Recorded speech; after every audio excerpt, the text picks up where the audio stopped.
Welcome, everybody. Happy Jason Day, Friday the 13th day, however you want to say it. It is one of my personal favorite holidays because Friday the 13th. Duh. Glad to be back with you guys. It was a crazy weekend last weekend. It was a lot of go, go, go, go, go. And we are Yeah. very, very happy to be home. And we're sad that you guys weren't there to see us. What's up, Gary? What's up, Marco? Hey, Marco. Yeah, we went live for like a very, very short time Mr. last Friday. Bapty. Hey, Kyle. Hey, Rob. Hey, Kyle. Hey, Gary. We miss you, sir. Word about the proto. Not yet. Gerardo. What's up, Lance? Hey, Lamb. Hope you're doing well, Farmer. Rob? Yeah, you were missed, Kyle. It wasn't the same. Maybe we can get Rob to go to Blade Show. That'd be cool. That would be cool. Rob said hi.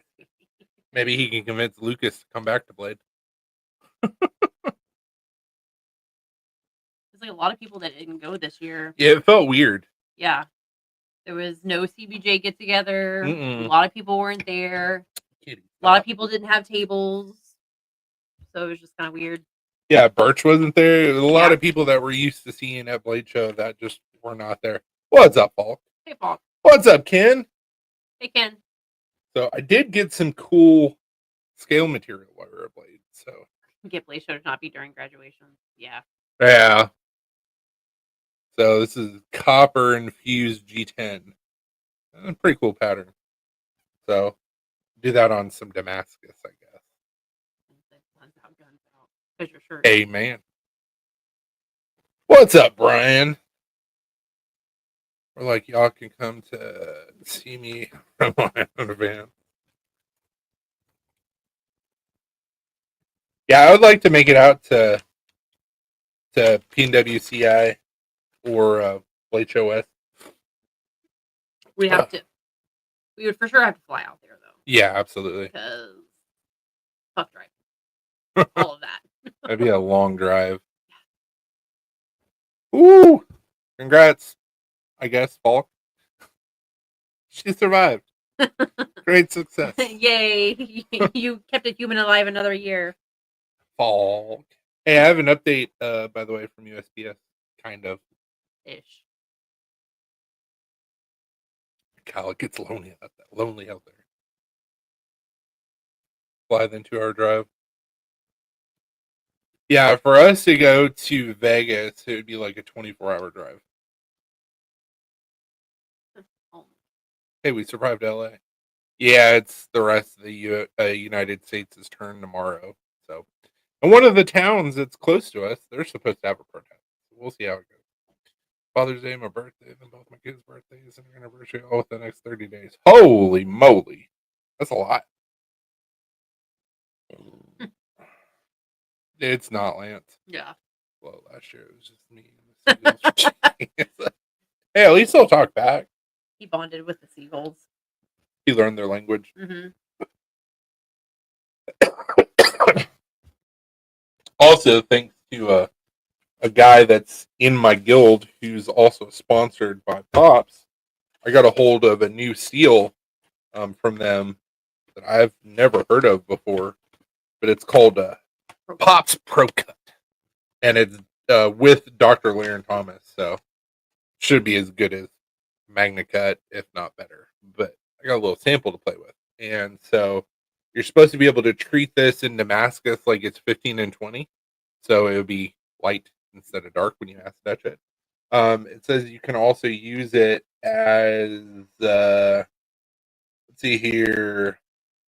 New alloy non-stainless steel, also known as carbon steel, Pro Cut is designed to have the wear resistance of high tungsten / vanadium steels, such as Wolfram Special, Blue Series steels, and Crewforge V, with the high toughness of high nickel steels like 8670.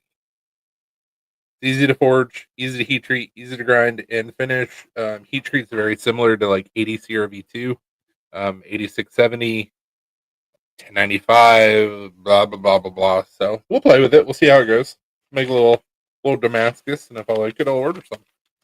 because I did not pick up any steel at Blade this year, and that never happens. But I have a dick load of steel that I'm sitting on, so I didn't need any more. Yes, you did hear me correctly, Falk. There is a slight update. Scream all night. Yeah, I'm excited to play with it. I mean, anytime you can play with a new steel, that's always fun. So cool. So the update, Falk, is I called USPS today. I was supposed to call them yesterday. I had to work all day, so it didn't happen. Called them today, and they said, well, I didn't actually talk with a person. It was all AI automated system. And they were like, look, you've already done what you're supposed to do, and you had us look into the lost mail. We can't help you any further than that, so you need to call your local post office. And I said, cool, because I was already planning on doing that. Our local postmaster is a G. Like, if you have an issue, like if we were in another state, I would call him. Like, if you have an issue, he'll get it figured out. Mm-hmm. So, what's up, Vincent? So I called him and I was like, hey, Don, my boy, you've helped us out before. You know your shit. And you're gonna get down to the bottom of what's going on. He was like, oh yeah, I got you. So I gave him all the numbers and everything, and he was like, give me till like Monday, Tuesday. And I was like, you can take till Thursday if you need to, because I know you're gonna do your due diligence. And he's like, all right, I'll look into it. I'll get back to you. So once he gets back to me and tells me what I need to do for like the next step, I'll probably just do a claim and get paid. And then I guess I gotta make you guys another night. Not big. Got like 5 foot of grade 5 3/16 Ti. Holy crap, that's a lot of Ti. But and even though it'd be easy for us to redo everything, the packaging so good. Somebody got a badass package that was supposed to go to you. So I think it was, but because it's so odd. So all 3 packages, they were checked into our local post office. Mm-hmm. Nothing since then. It just says in transit. And I talked to another lady that works in the post office, and she's usually super helpful. And I was like, "Is there any way that like it got taken back somewhere? Like it's sitting on the floor in the back or something?" She was like, "No, it's not possible." And I was like, okay. "It's possible, but all right." So damn, Kyle, what's up, Jared? Hope you're doing well, man. Missed you, Blade. The 3 that got lost while being shipped in the same weekend. I shipped your guys' knife on Friday. The other 2 got shipped on Monday. Now, the 2 packages that got shipped out on Monday, I didn't give to our mail carrier. I gave your package to the mail carrier, but all 3 of them were checked in at the post office. So, hey, how did you stop licking? Woo! That's not good. But it's cool because I have insurance on everything. So it's just the whole process of like it's a pain in the butt that now I have to do this extra legwork. Yeah. So Harrison Ross. Yep. What's up, Ross? Hope you're doing well, man. And I gotta make another knife, which it'll happen at some point because I got things that I gotta make before the beginning of August for a show, and then I have a show towards the end of August. Whee! All of the things all at the same time. Well, yeah. I mean, I thrive in those type of situations, but yeah, I mean, I picked up a knife for a buddy of mine at Blade Show, which it wasn't very expensive, but I still put insurance on it. Shipped out that knife, wood for P&W, and then a package for Brian Kerr, and drill bits to get replaced in Nashville. I put insurance on everything. So if anything happens with these 4 packages, then like we're done using USPS for packages. Like we use FedEx or we'll just have to see. We've never had this sort of an issue before, so it's like I don't know. Mm, that sucks, man. You better be super excited for your package. It's a big package. Roll them cigars, woman. What's up, Bert? Whatever, Bert. We got a bins to start.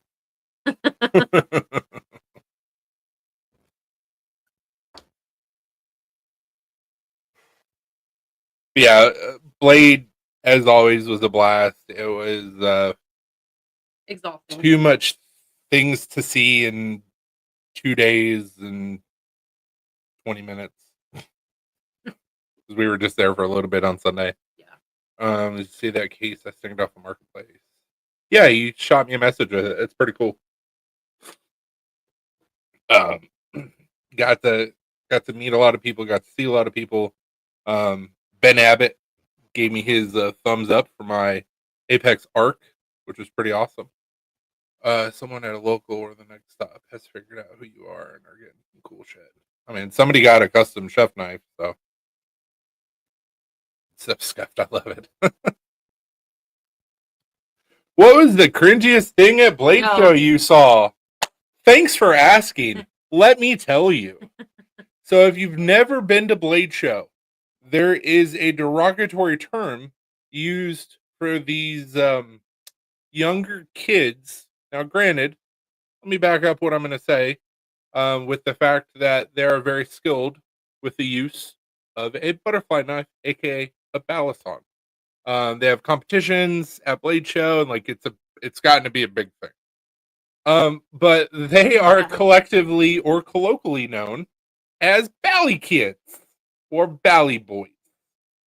And think of the cringiest, nerdiest loner who plays WoW that sits in their parents' basement and they've never touched a member of the opposite sex.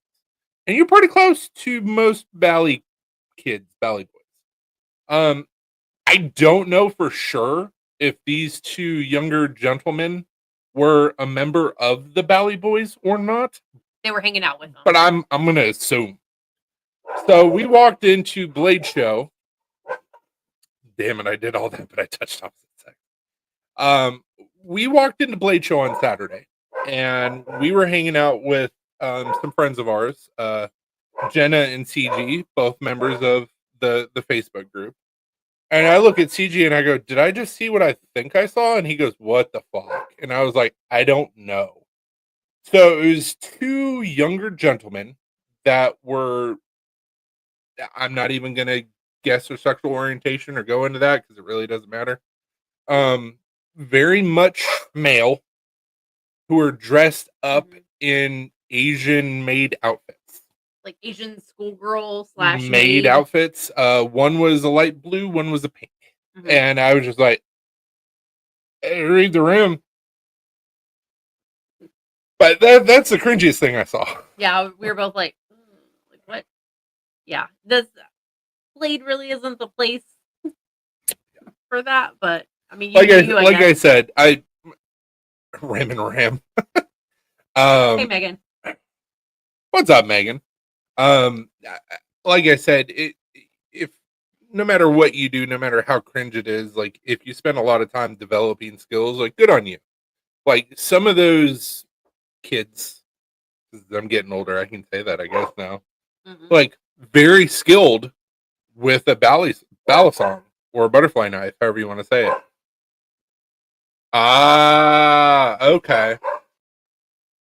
So it's cosplay. Well, yeah, still counts as cringe. Still weird to see it at Blade. But yeah, it's just like, come on, guys. Like, there's more to life than that. Yeah, like Fox said, tell them to touch grass. Uh-huh. Yeah. Touch something other than a balisong. For yourself. Something other than a balisong. I said what I said. But I'm pretty excited about these scales. I I've bought scales from this company before. The Damascus blade, chef blade that I did with Damascus copper and G10. Like this is similar stuff, just in a different pattern. So I'm pretty excited to see like how it's gonna sand. I wish it was a little bit thicker, but it is what it is. At least I don't have to cut it this way because it destroys bandsaw blades. Destroys it. Gums up like nobody's business. But it's gonna look really pretty once I get done. Mhm. What was the sexiest thing at Blade Show that you saw? What one of those women dress? Where we were like, where they were like have the see-through things. And... No, no, absolutely not. Absolutely not. I would say one of the sexiest things that I saw that I couldn't really afford, or I would have gotten one. The Heretic Cell Shaded knife. In person, it looks just as jaw dropping as it does in pictures. Like even with me holding it in my hand, I was just like, this looks like a cartoon. Awesome knife. I wish that it wouldn't have been a MagnaCut, and I wish that it would have not had been $500. But Yeah. that was beautiful. Lynn said your wife. Men's mirror in the bathroom, right? Which one? Which bathroom mirror? Yeah, that knife, I was just like, holy mackerel, this is beautiful. Al Day, what's up, buddy? I messed up on purpose. Adley, how are you doing? Yeah, Chris was like, "How much is this?" And the guy was like, "Oh yeah, it's $495." And Chris was like, and like handed it back. No, that wasn't even the worst part. He hands it to me, and he handed it to me like yeah. haphazardly. And so the Heretic booth, like you walk up, and it's just a glass case, and he haphazardly handed it to me, and it dropped on the glass, and I was like, that's not me. He's like, dude, my bad. And then handed it to me, and I was like, holy shiza. It is Friday the 13th, time for Jason vs. Freddy. So once we get done with our lives tonight, we're going to watch a Friday the 13th movie. I don't know which one yet. It's tradition. Which is why I said, Happy Jason Day. We always watch a Friday the 13th movie on Friday the 13th. And if anybody's familiar with Ice Nine Kills, they have a song called Thank God It's Friday, and we played an excerpt from it just very quickly, so YouTube didn't shut us down. Yeah. Greatest, from a cinema standpoint, not really the greatest, but from a classic, iconic, what's the word I'm looking for? Nostalgic lens, the greatest movie series that has ever been made. Not really, but nostalgia. And there's been so many things spawned from Friday the 13th, Nightmare on Elm Street, Halloween. What Halloween came before? I know, but I'm saying like the big four of metal. Yeah. Like there's more than big four iconic horror characters, but Jason's just one of them. Thank you for that. You're welcome. Hey, Scott. Hey, Scott. It was nice meeting you, man.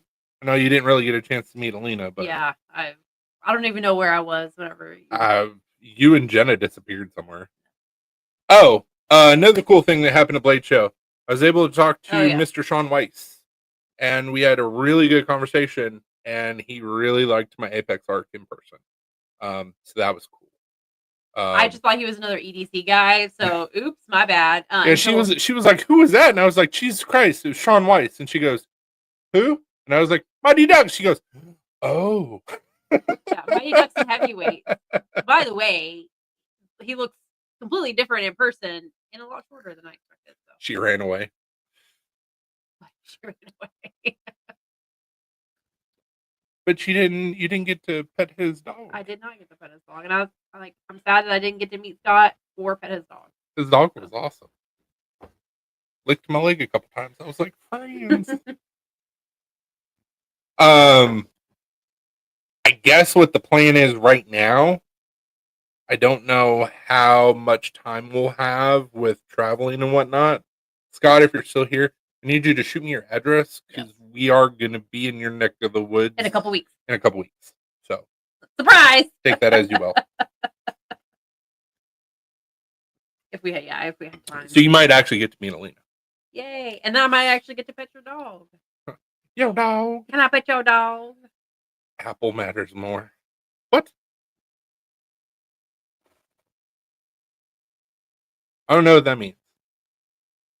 But cool. Look, the video is frozen on Facebook. There it goes.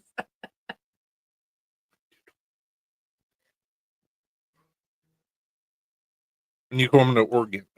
I don't know.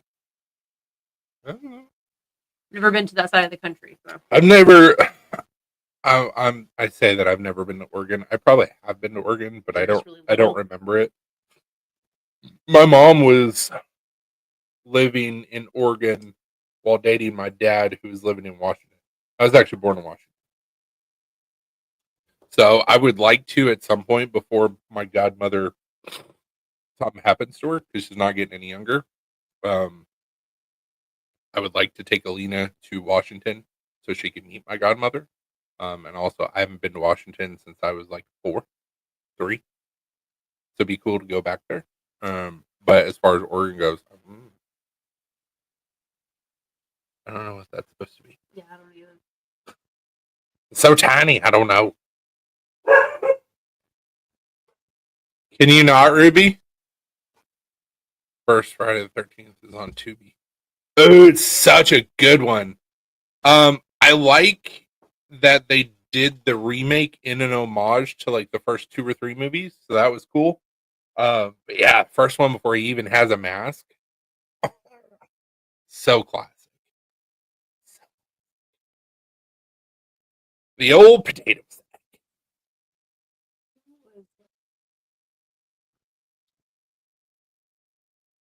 I was friends with Mom. She passed.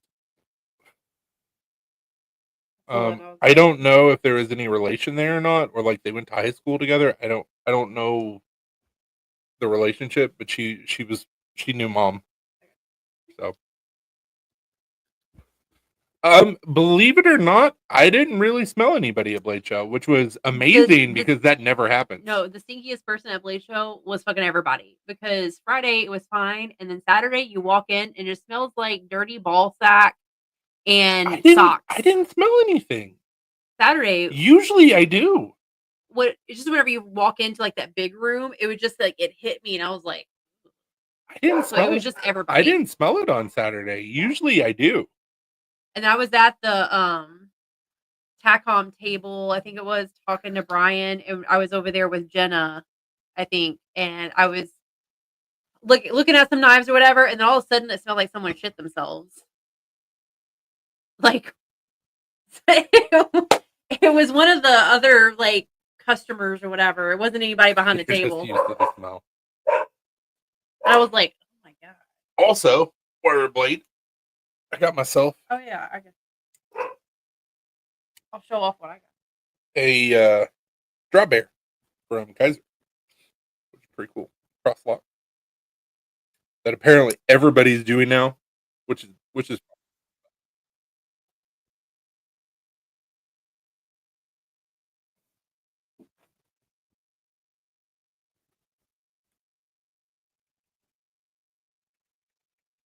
Where's caps lock on?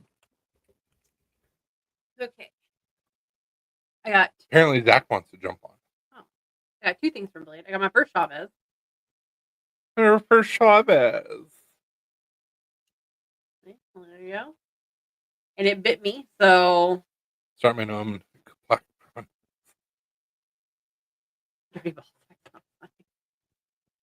And then I got this paint too, and it says, "Does this paint smell like chloroform to you?" All I smelled was whiskey. So I thought it was pretty awesome. Hey now, Gerardo. Hey now. Everybody sweats. Hey, Daniel. What's up, Daniel?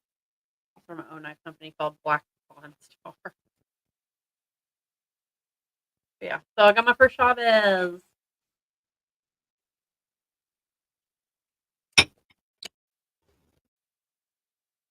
Apparently, Zach is going to be gracing us with his presence.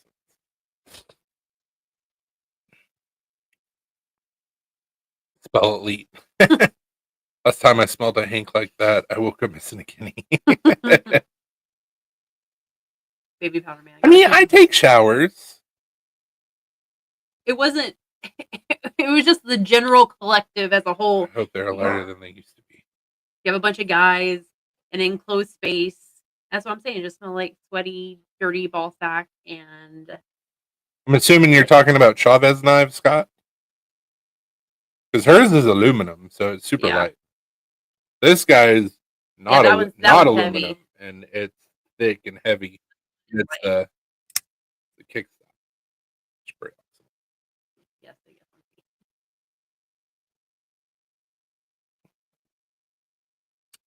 Have a good night, Falk. What? Get stuff ready. Rude. Rude.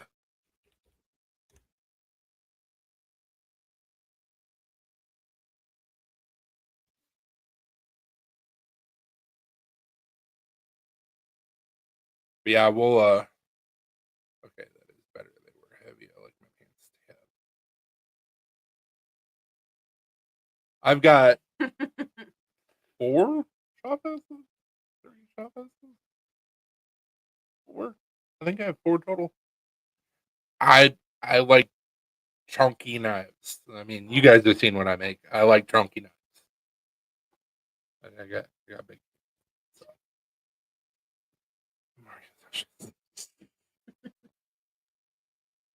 Get a Mario mustache ride. Yep. Whoa! The sound when he eats a star. And then at the end.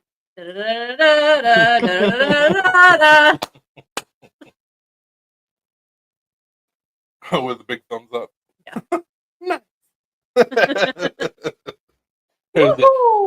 There's a difference, sir. I wear a belt, so it doesn't bother me. Other than this kick stop, which I talked to Ramon's wife about.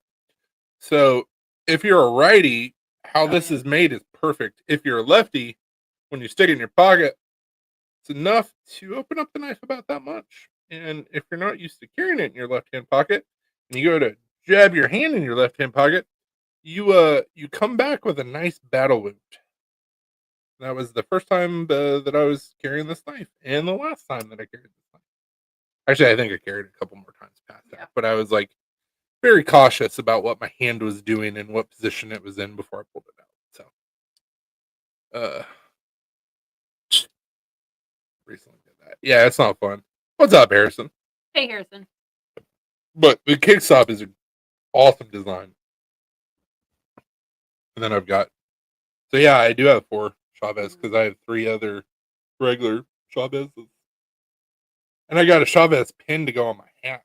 So. And we got shirts. Benchmade bit me recently.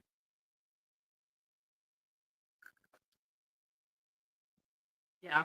I was at the table looking at this one, and I had my finger in the way. I didn't realize I did, and it bit me a little bit. Not enough to I bled a little bit, but you had a scratch. Yeah. It didn't really bite you. I was like, really? I was like, I act like I don't know what I'm doing with knives. You act like your husband's not a knife maker. That too. When we walked away, she was like, "It bit me." I was like, "Go back there and buy the damn knife. That's yours now. It's got a taste of your blood." She's like, and then she ended up buying a different one the next day, and I'm like, I mean, it was the same one I looked at. It was not the same one that bit you. Not the one in the case, but not the same one that bit you. It's brother or cousin or brother cousin. That's some Alabama bullshit. Mm-hmm. Gaddis, you still in here? Okay, well, it is red, so. Yeah. But we had a good time. I was every single time I turned around to find like a specific knife, I think I saw blood at every table. It was hysterical. I cut myself on somebody's table my first year at Blade. I have not done it since then. And that was Serge Pinchenko's knife. And in the thickest Russian accent, he was like, oh, my friend, here's a Band-Aid. And I was like, thank you.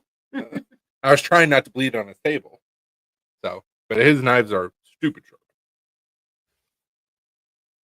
We saw him again this year, but we didn't get a chance to stop at his stop at his table. We just like walked past it, and he had some cool shit on his table.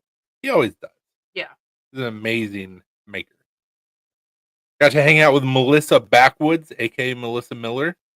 She, if you haven't seen it, she did a Instagram story on the Apex Arc, and I almost crapped myself. She liked it. Whether that was lip service, I don't know, but it's pretty cool.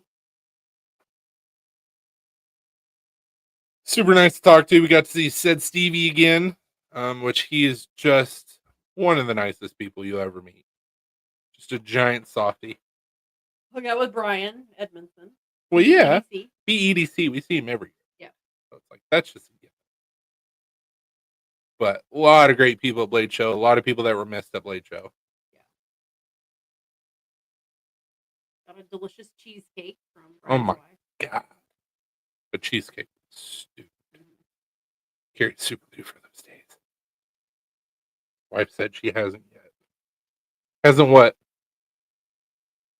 Might make it next year. You better, Brian. You were supposed to make it this year.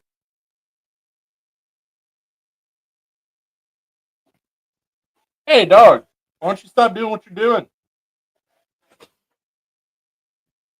He's looking at you like, what am I doing? Who am I?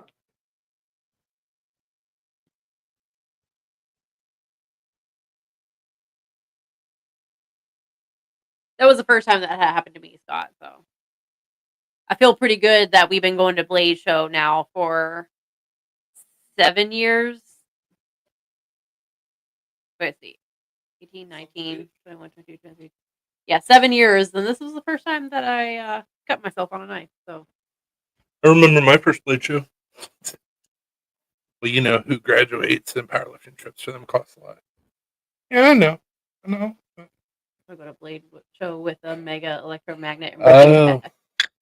He said his wife has said that she hasn't cut herself off. With a mega electromagnet. Do it. I don't know you. I don't know what happened. I'll allow it. She still has time. Oh, yeah. Yeah, the first time for everything. Oh, it happens to the best of us. I mean, it took her 7 years. Yeah. But also, in your defense, like, I think this is like maybe the second year to where you've actually looked at knives. Maybe third. Because when we first started going, you were like so overwhelmed and you were like, I don't know anything about anything. And so I think you were more so like afraid to like touch anything. And you're like, yeah, it's Blade Show. Now I'm like, hey, what you got? Yeah. Some may poo-poo on what I'm about to say. Always you want to be respectful of your environment and stuff like that, and like the people that are showing. But it's like I've built up such a rapport with so many of these makers that like I don't even ask if like I can pick up shit anymore. I just go over the table. I'm like, oh yeah, cool. I've gotten to the point now to where I don't ask for permission. I just ask for forgiveness afterwards. I mean, at Blade Show, like 99% of people are gonna be like, yeah, pick up anything. Like, well, no, absolutely. And I'm telling you, be respectful, because it's like I hope that people do that with me, but I do it too. So whatever. But yeah, what I was saying is like I went to Winter Blade Co. I was wanting to pick up one of their knives, and they just had their new models this year, which it's a cool model, but it's not for me. And then I was like, okay, well, I'll pick up that knife from Heretic too. I was like, okay, well, I'll pick up the Minimal X from CRKT. They weren't selling it. I'm like, hey, I'm just not supposed to buy a damn knife. I did pick up some donkey or gator. I always want to say donkey piss. Gator piss heavy. So I'm excited about that. I got you, Scott. And then I also picked up some hardness testing files. So at least I'll have a little bit of a better idea what my Rockwell is on my fixed blade. So that's cool. Bought some stuff for the shop. And I have some stuff coming from Amazon for the shop, which is awesome. Yeah, I was disappointed in the stuff that they had this year for sure. Usually, I pick up a CRKT every year. I mean, hell, this was the CRKT that I picked up last year, 2 years ago, 3 years ago, 2 years. I don't know, but like it's a CRKT, but it's a Graham. Usually, I pick up a Graham design every year, and they didn't even have any on display, which I was very disappointed in. And then I didn't check out Blunt Force Blades while we were over there, even though I have several other items. Last year you got me the Razzle. Yeah, so I got that last year. That needs a new home. Send it here. You don't carry it. It's too small for you.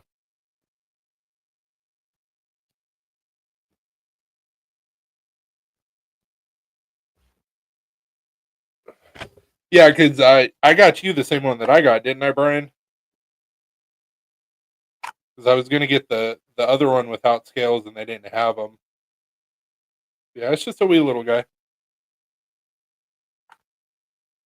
They came, CRKT came back out with the folding razzle, however you want to say it, which I got one of those 5-6 years ago or something.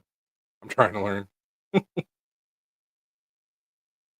There's nothing wrong with liking bigger knives.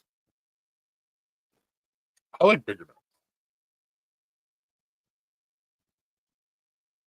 How have those drill bits been serving you, Brian?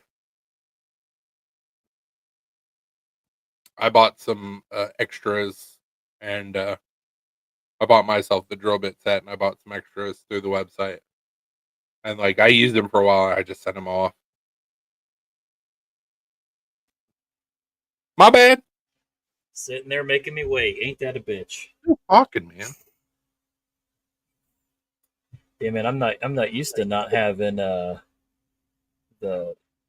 dark background. I have the dark background. The white is fucking me up. I gotcha. Well, Yeah, shit, man. just send them in, Brian. Like it's free. You just have to pay for shipping. Hopefully, USPS won't lose it. So, Well, let's not put too many eggs in that basket. dude, man, that chef knife and then the bottle openers that I sent literally the Monday after, still Yeah, MIA. Everything's MIA. Still out in the ether. So I contacted our postmaster today, and like he is the world's best at finding shit. So he was like, "Give me till like Monday or Tuesday. I'll see what I can find, and then we'll go from there. Probably put in a claim so you can get paid." And I'm like, "Cool." Nice. Yeah, it's Zach Z ordered some stuff, and it took forever to get to him. We live in the same state. Mm-hmm. Then everybody was getting their patches, and Paul still hadn't gotten his. And then all of a sudden, it showed up, and I was like, "What the actual?" It took like damn near 2 weeks for him to get his patch. So it's been a month, and the knife was going to California. Right. The bottle openers, or one of the packages of bottle openers, was going to Indiana. The other one was going to Wisconsin, right by Milwaukee. So I could have drove them there, and well, I mean, shit. I wouldn't want to go to Wisconsin either. They probably just threw themselves. Hey! They just tossed themselves right up off that truck. Well, at first, because like the guy that like does our mail, like our mail carrier, like he's pretty terrible. And I was like, that motherfucker. It's pretty terrible. I was like, he grabbed it for sure, but it was checked into our post office here. So I'm like, maybe he didn't. What's up, PNW? Hey, PNW. But I've got insurance on everything, and everything that I send out from that point on, like we just sent out 4 packages this week, extra insurance, and I'm like, I'm gonna get paid, so it's cool. But now I have to deal with this extra inconvenience of like reordering bottle openers and remaking a knife and. Well, and see, anything that I have to send that's actually worth money, I always do UPS now. I do not trust USPS with my knives. Also, what's up, Marco and Brian? I said what I said. Well, it's like I said to Falk, like I put extra insurance like past the point of me getting paid for a knife. So it's like it works out better for me if it gets lost. But Yeah. you saw the packaging and everything. Like there was a lot of work that went into that chef knife. Oh yeah, dude. So it's like I've never been so proud.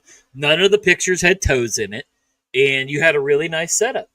Yeah. So it's like, yeah, I can replace all that stuff and I can redo it, but it's like now I have to put the extra time into doing this again, and I'm like, That sucks. Whatever, man. Pay me. Fuck you, pay me. Oh man. Dude, Sean is such a good dude. Who? Sean Weiss. Oh, yeah. I got to meet him in person at Blade Show. Nice. Like, such a homie. I just thought he was another easy dude. Not bad. Yeah, he doesn't accept my calls anymore, so not that I've tried, but he kind of stopped hanging out with us, probably for his sobriety's sake. So I gotcha. Have a good night, Burnt. Yeah. So, and if I didn't say hi, PNW. I was talking with him, and I had the arc on me, and I let him play with it, and he was like, "Dude, this is a really nice knife." And he's like, "How much is it?" And I told him the price point, and he was like, "Oh shit." And I guess there was some communication breakdown there because he messaged me after we got back home, and we were talking back and forth. And he's like, "So you make that custom?" I said, "No. I do not make it custom because if I did, it would be double the price." Right. And he was just like, and then that was it. And I'm like, "Come on, bro. You know knives better than that." What's up, Dan? I mean, like, I don't know, man. Like he's one of those guys that kind of looking for the next big thing. So like he did that collab with NAFs and all that. And so, it was like, pretty I cool. think he's just if it was anything but a NAFs lander, I probably would have got it, but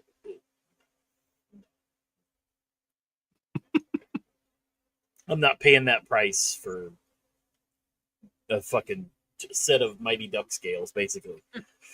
I got a drop bear. Oh, very nice.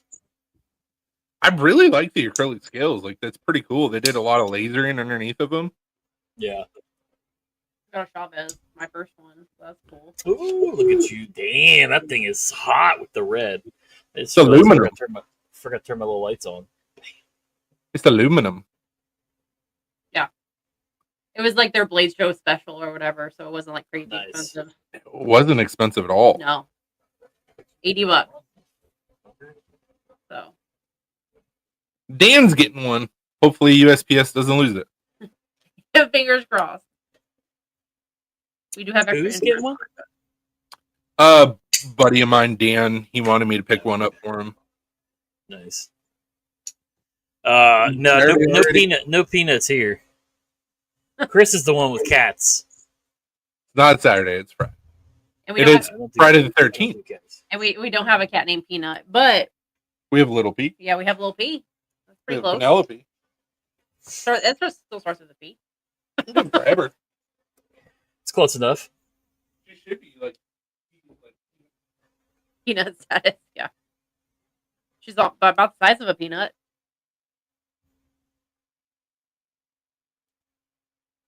PNW said no toes. Give me extra toes. No toes. Give me extra toes. Yeah. We're able to get some more Arizona Knife Works dog toys this year. So we got home and gave it to Ruby, and Ruby was like, "Oh my god!" and grabbed it by the handle, and I'm like, "That's I terrifying." saw your picture. What's up, Daily Hustle? Yeah, little P. We got BarkBox. I think it was like 2 months ago. Was pirate themed, and it came with like a cutlass. And Peach was running around by the handle, and I'm like, you know how to carry a knife, and that's terrifying. Little P. A little bit smaller than Peanut. I spent all day out here. Well, I can't see her because of your name thing. Oh.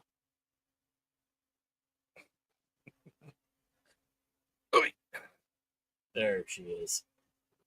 She's so unamused. Yeah, she's so tiny. She's like, so unamused. She's got important kitty things to do, so she like doesn't really care to be held. Because she's like, I'm missing out on all the things that I have to do. She got FOMO hard. Recently did a playthrough of the game Dark Souls.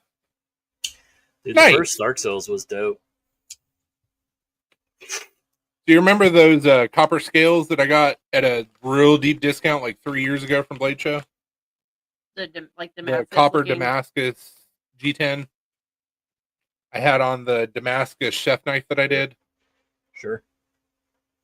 I cut you off a piece of it so you can make yourself a ring. Did you? Copper infused G10, looked like Damascus. But anyways, I got some new stuff. What's that? It's the same stuff, just different pattern. Different pattern, same stuff. Nice. Already pre-cut, so. Hell yeah. I didn't get as good of a deal on it as I did on the trunk, but right. You never do. Well, it was the same situation, so it was the same company, and I was dealing just with the wife. And I guess she had more than just one piece left, so she wasn't willing to make a deal. Oh, it was also, was it Saturday that you got those? Or Friday? Saturday. Which is the same time that I got the last stuff, was on Saturday.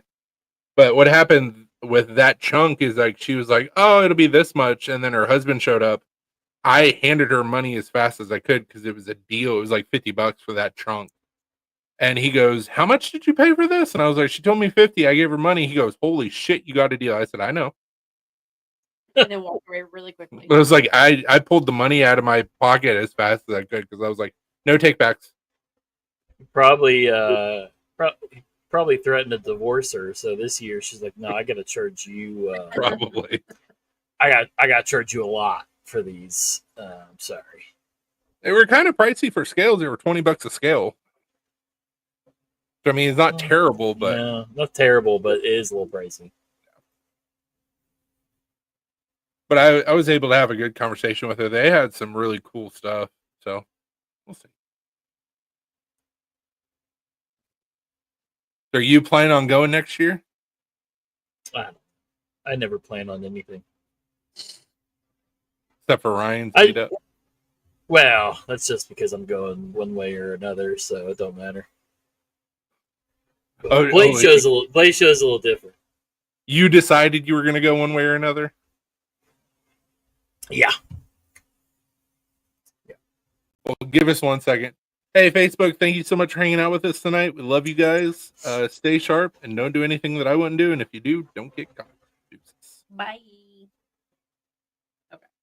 That's done. Yeah, Facebook was kind of dead, so I was just like, we'll go to... Facebook's always dead. Yeah, you're not wrong. Yeah, man. I don't know if you caught it earlier, but Melissa Backwoods, Melissa Miller. Yeah, she played with the Ark, and she actually did a Instagram story with it.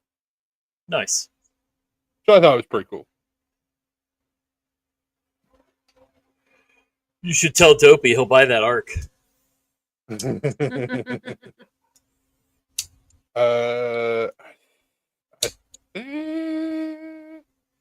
Just tell him that she just tell him she touched it. Send him whatever. Yeah, just send him whatever. He'll never know. Zach added. What I do?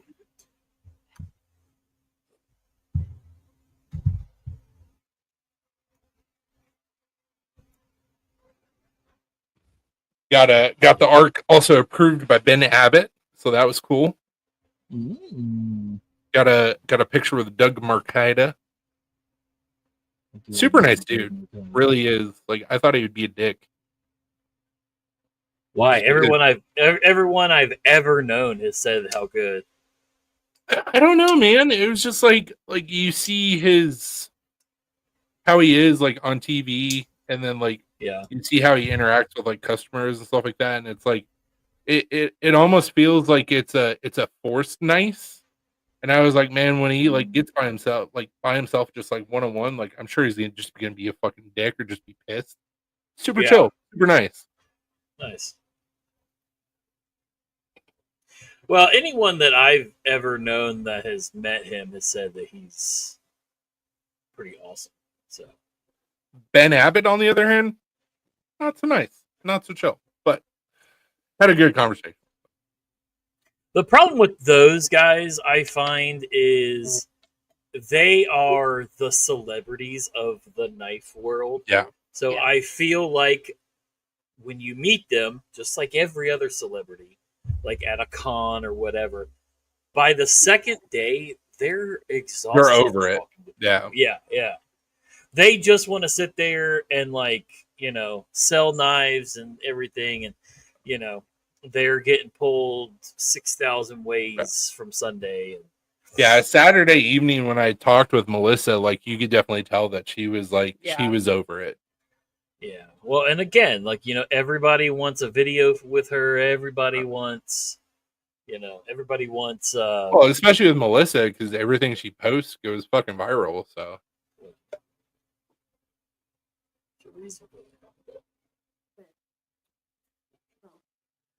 There do be lots of simps in the knife community.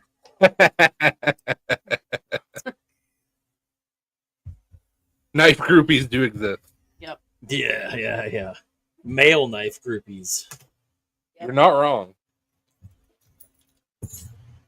But dude, man, that cell shaded heretic looks just as good in your hand as it does in pictures. I love all the cell shaded stuff. Do you It's follow also Pocket Sex? $500.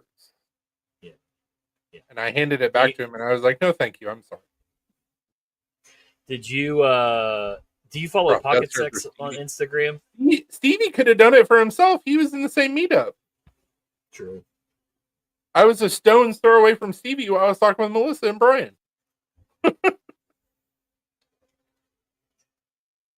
Also, you want to talk about a gentle giant person?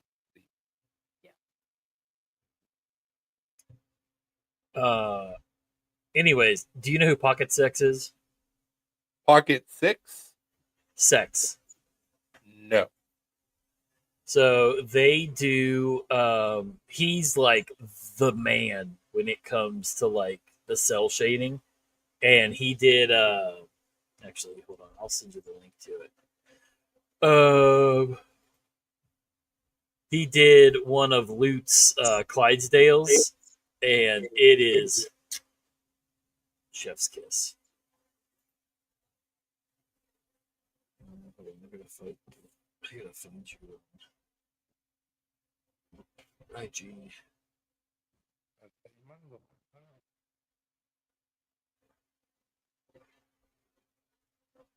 Oh, thanks, Marco. Stop looking.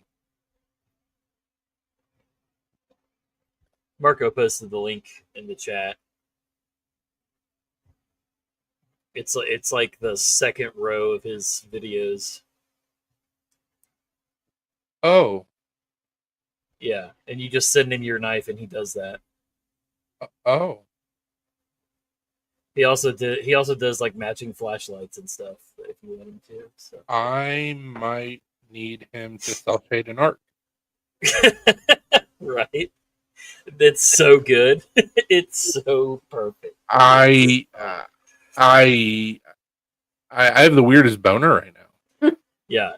He's the flashlights post he's got is like it's some of the dopest looking flashlights you've ever seen. I have the weirdest boner right now. Like he did one of Sharif's, or he did a couple of Sharif's Kaimanos It's that one. You just passed it. Go up. Up. One more. That one with the purple scales. Mm. So he did all blacked out everything with just the purple, and it's just it's so good. Sex on Wheels. Oh, the auto version. I feel like I'm about to get some porn, but it's Instagram, so it's fine. See all like the porn accounts pop up. Yeah. Sex Mobile. I'm gonna need somebody to send me a link so I don't accidentally show off some stuff that's gonna get me kicked off of YouTube. To what? To what now? He said Sex on Wheels, don't do it. I was like, I feel like I'm gonna pull up some porn. I was like, I need somebody to send me a link so I don't get booted off of YouTube. Yeah. I've been booted off. I wasn't wrong. Like when I typed in Sex on Wheels, it was like 5 different porn accounts, and I'm like, no, not doing this. Mobile sex. Come to you. Mobile sex. Thank you, Daily.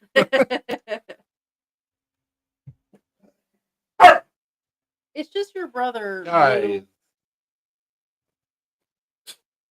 He's gotten so grumpy in his old age. Yep.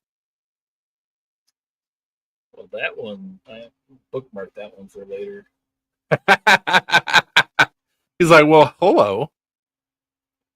That one's that's a weird profile. Bubba.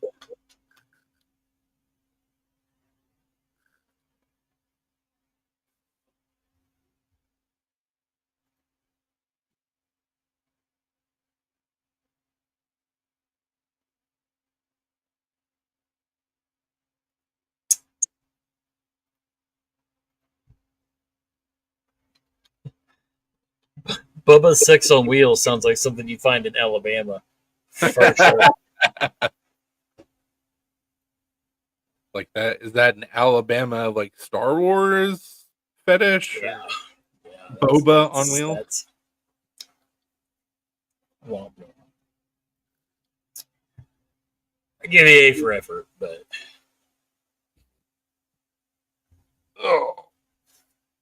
Yeah, we got home on Sunday. We ended up taking a different route home, and we just took our time.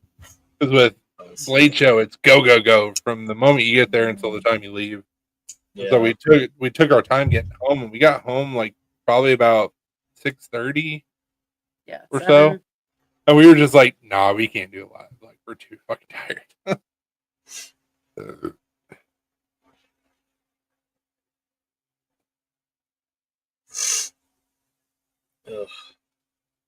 You getting sick again?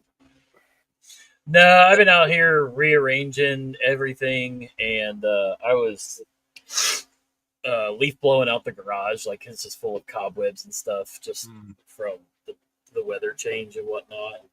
It's just all kicked up, and now I'm just sitting out here, so it's playing havoc with my allergies.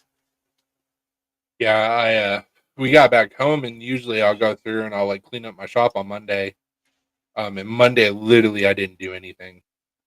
And I, due to work schedules and everything else, like I haven't been out in my shop like in a couple weeks. And like I walked out there to grab the scales and the steel that I got from Pops, and I walked through some cobwebs, and I'm like, yes, I gotta start doing more work in the knife shop.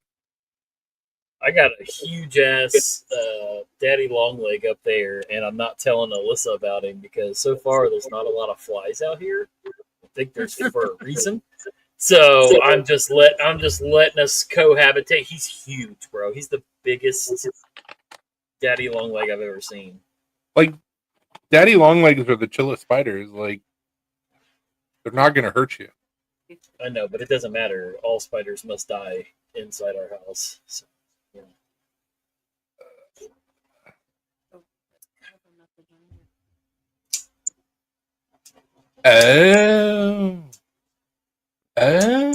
I know what you're talking about. I didn't realize that was you, Scott. Now you do. So this is what he was trying to show. Yeah, like the auto guy. Yeah. But as you saw, Instagram was like, "Oh, you want all the porn?" Yep. I do not. My search brought up the OnlyFans of a roller derby girl, so Oh. I'm like, at least it knows. At least my Instagram knows me. So I mean. Thanks, Jetty Duck. So, while I was there, because Big Hand Dave, I think is his nickname. Yeah. He does the knife sports. He's sponsored by Pops. I don't know. I mean, I forget know his last name, but he's got big hands. Yeah. Well, he's part of the knife guild in Alabama with me. He was like, "Hey, have you checked out Pop's new seal?" And I was like, "No." And he's like, "Hey, we got samples still?" And they're like, "Yeah." He goes, "Here you go." He handed me a chunk of Pop's Pro Cut that apparently was developed with Dr. Laren Thomas. And so it's supposed to replace 15 and 20 in your Damascus, while also, if you just want to do mono steel, it's supposed to act very similarly to 80 CRV2 or 8670. Interesting. I just saw Brian's message. I don't know Brian, to be honest with you. Brian Kerr. Oh, he said, "Can any knife be cell shaded, or have to be certain materials?" I think. I mean, I would imagine that it has to be probably titanium or steel scales to paint on. I mean, I guess you could paint on anything really, G10 or whatever. But I mean, I'm going to message him and I'm going to get a quote. So yeah, I know he does. I know it's mostly Cerakoting, so that shit stays on there pretty good. It should be fine with titanium. Well, that's what I'm saying. Like, I know obviously probably titanium scales would be best because they lay flat. Aluminum would probably be a little problematic. Probably not. I mean, Cerakote. I mean, it's just really tough paint. Yeah, but don't you have to bake it? Yeah, but I'm sure I there's a way. I didn't know if it would cause any warping with the aluminum scale. Well, that's what. Well, yeah, I'm not wondering if. Restate the question. Brian asked if any knife can be cell shaded, or does it have to be certain materials? He's like, "Come again." Yeah. So I don't know. I know that he does. I know that it's mostly Cerakoting and Ano. So I mean, I'm waiting to see what Dopey does with the couple arcs that he has left for me. Yeah, I gotta send him my McNeese for him to do something too. It's too plain for me. I hate all titanium knives. It's just they're so boring. I love this knife, but it's very boring. And you know me, I like. Well, in my defense, the reason why I left everything raw is so you could leave it up to the customer. You could send it off, or you could do it yourself. Do whatever you want. Customize the knife. It's kind of like make what was it? Make 7-Up yours. Make the arc yours. So that was my thought process. But yes, it's very boring. I need to get my arc done by somebody. Yeah. So I'm thinking I'm gonna have him do black with all green accents. So the scales will be blackened, and then everything else will be green.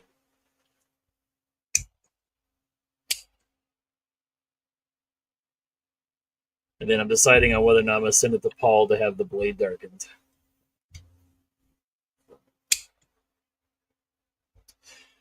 We shall see. Because I already got snail trails on it, because I've literally carried it every day since I've gotten it. So I'm gonna need the stone wash on the titanium shows up, so like every little scratch you can see. Man, if only you knew somebody with a tumbler and ferric chloride. I mean, I know, but I already told Paul that I would let him do it. He's already butthurt because I usually do my own, so I don't mind doing a best tech, but I'm not gonna fuck up my McNeese. That knife cost me too much. I picked up because last year when we went to Blade, I picked up Gator Piss, and they came out with new formulas for Gator Piss. So they've got Gator Piss Max and Gator Piss Heavy, And Gator Piss Max is supposed to be able to be used with stainless, and which I don't know why you wouldn't be able to do stainless with regular Gator Piss, but whatever. And then Heavy is supposed to work faster on non-stainless. So I picked up a jug of Heavy. We'll see.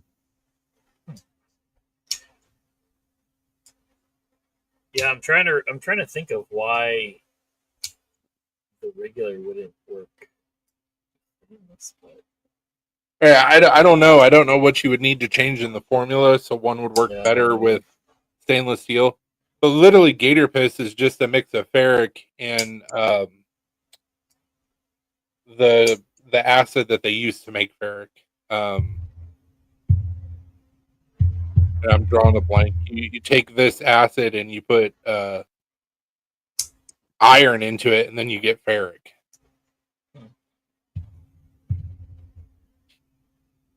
Hydrochloric? No, it's not hydrochloric. I don't think it's hydrochloric.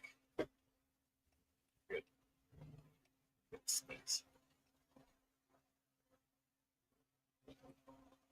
Muriatic. Okay, yeah. Which actually is a type of hydrochloric. But yeah, steel wool and muriatic acid makes ferric. So it's like Gator Piss. Literally, it's just a mix of muriatic and ferric. Muriatic or Gator Piss. The reason why what it's supposed to do is it's supposed to give you really good color contrast on Damascus without having to do a coffee etch, which it works really well. However, it takes forever. So in using my ferric and doing multiple dips in the ferric and then doing a coffee etch, which granted the coffee etch is going to take you like a day, but I could get the same result as Gator Piss, but Gator Piss, you have to literally pull it out and put it back in like 12 times over the course of like 3 hours. Don't forget the peroxide. What peroxide is in Gator Piss? I didn't know that. You know, for somebody just popping on, not knowing what we're talking about, it sure is an odd conversation. Great success. Don't forget to add extra acid to your Gator Piss. I'm gonna try it, see if it works faster. I mean, it's also supposed to work on monosteel. Well, Gator Piss wasn't supposed to work on monosteel. Once again, that doesn't make any fucking sense. Yeah, it's weird. To each their own. I mean, shit. I mean, but I'm wondering, like, what you had to add more to. The Heavy is probably just more ferric, I would assume. Oh, I didn't know peroxide. I thought it was just steel wool and muriatic. Okay. I'm also not a chemist, so.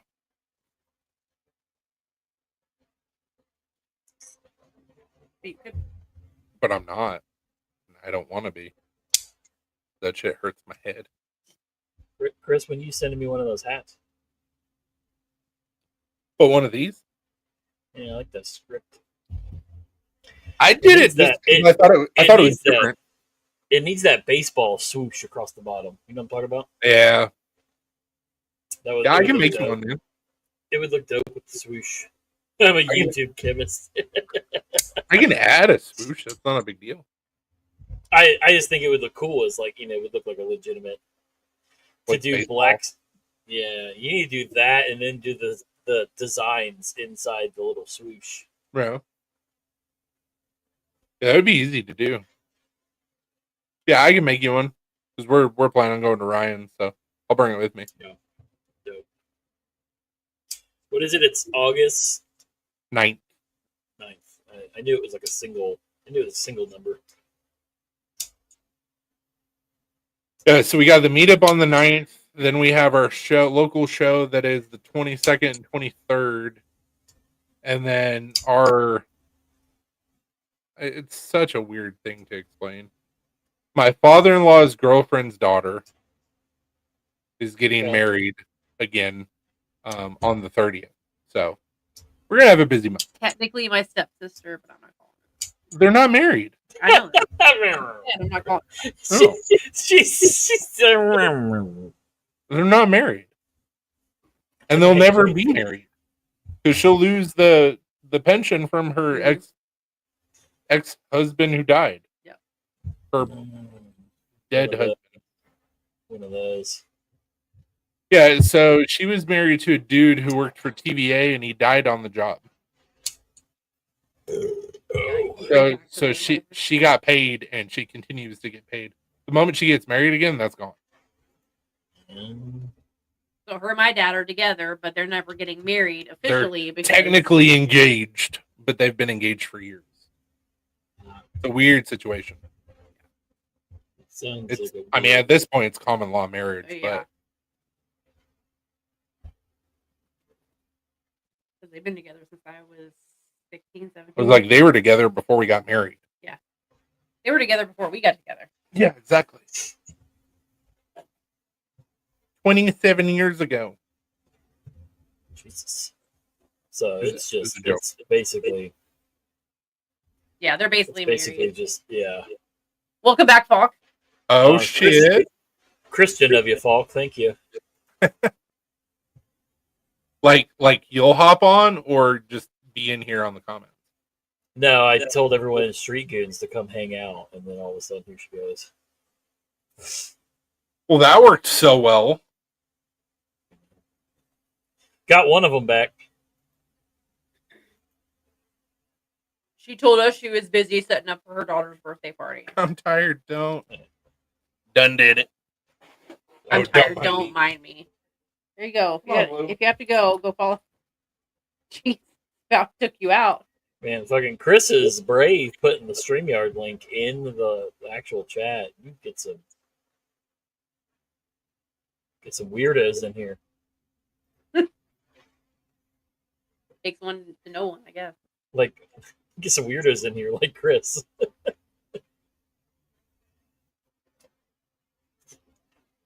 So Alyssa's already off work, but she's at a concert. So they had the tour manager of the bands next door to her work came over and gave them like 10 free tickets to the show tonight because it's not sold out. Nice. And so they cut a bunch of people because they weren't busy, and so they all went and walked over to the concert. So What concert is it? it's Drake White and Chase Rice. Cool. I don't know either one of those people, but sure. It's a country concert. Drake White is the fucking man. He's like he looks like a Jebediah. He got the real long beard, big old straw hat. Like he's looks like he's about to raise a barn. Like I like his music. Also got this Hank from Blade. It says, "Does this Hank smell like chloroform to you?" Chloroform. I didn't know if it was backwards for you or not. So It's dope. I thought it was funny. I think Dopey got one of those last year. He had a couple funny ass Hanks last year. Yeah, he did get one of those last year, and by the time we went over to their table, they were sold out. Sold so out. This year, yeah, I went over to their table, and she was like, "That was our number one bestseller last year." So I made sure that she brought plenty. Yeah. Oh, yeah. I mean, you couldn't not do it again. Yeah, exactly. So I was like, "Yeah, I'm gonna need one because I didn't get one last year." What's up, Dadis? Hey, Dadis.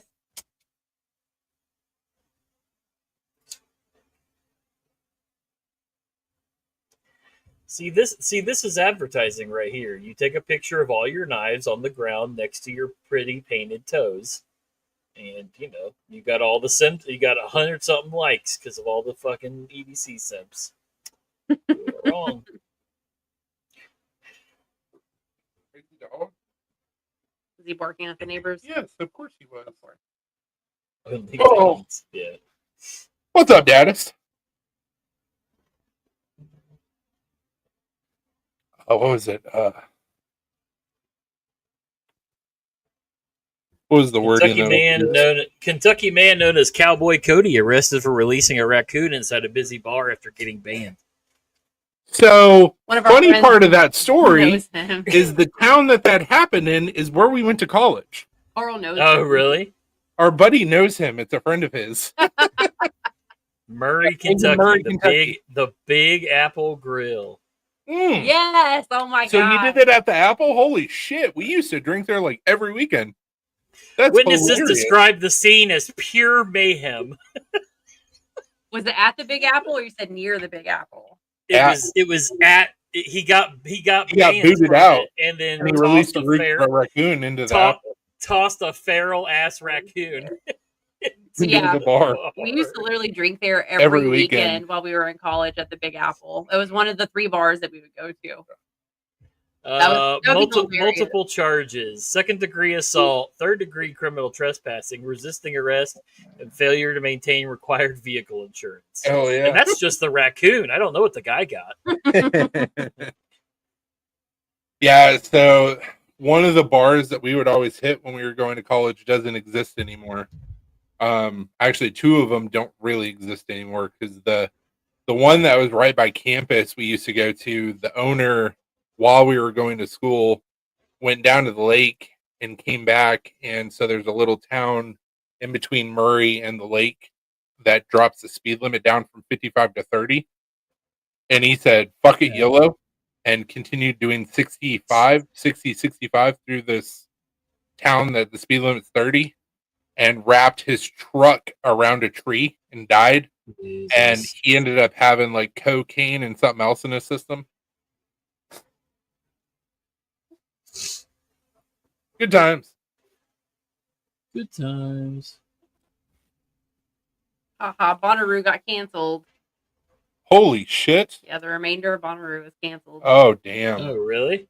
Yep, because of the weather. We got quite a bit of rain today, and it's supposed to rain tomorrow. And yeah, I don't know if you saw the picture or not, but we got to actually eat breakfast with Cammie. Oh yeah, I saw the picture. So she was down here with her company setting up security and like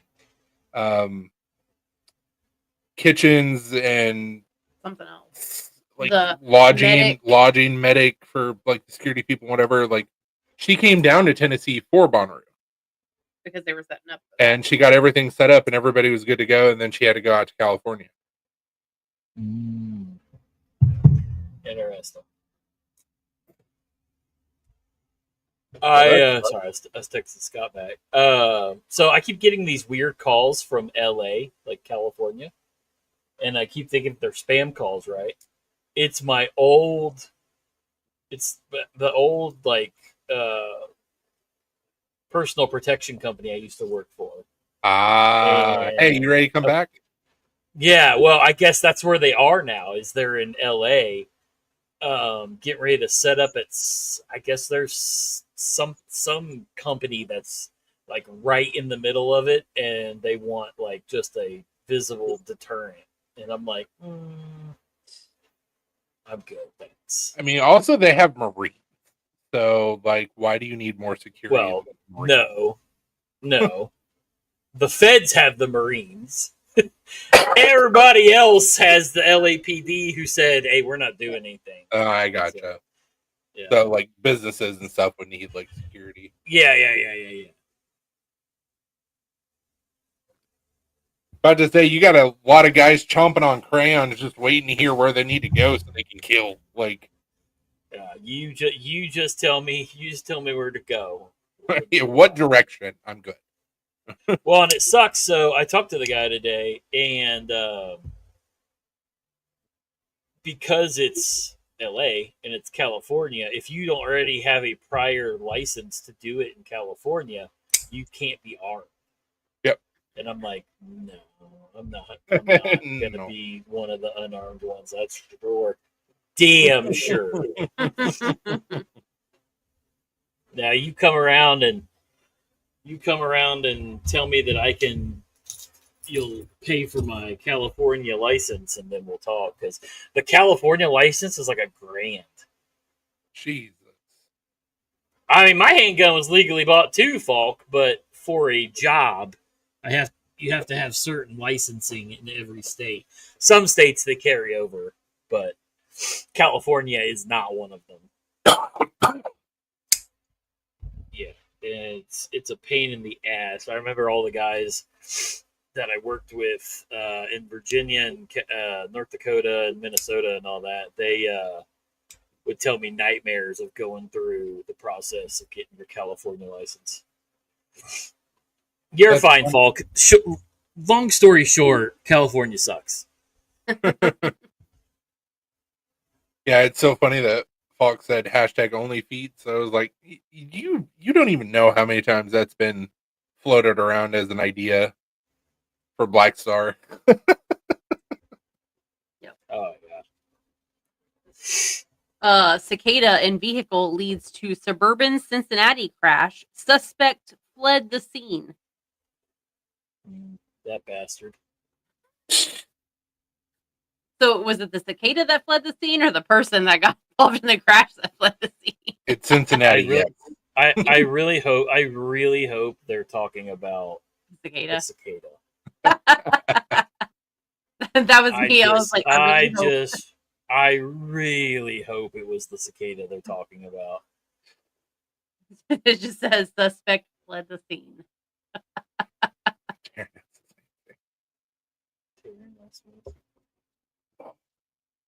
Terrence. Who the hell's Terrence? Tactical?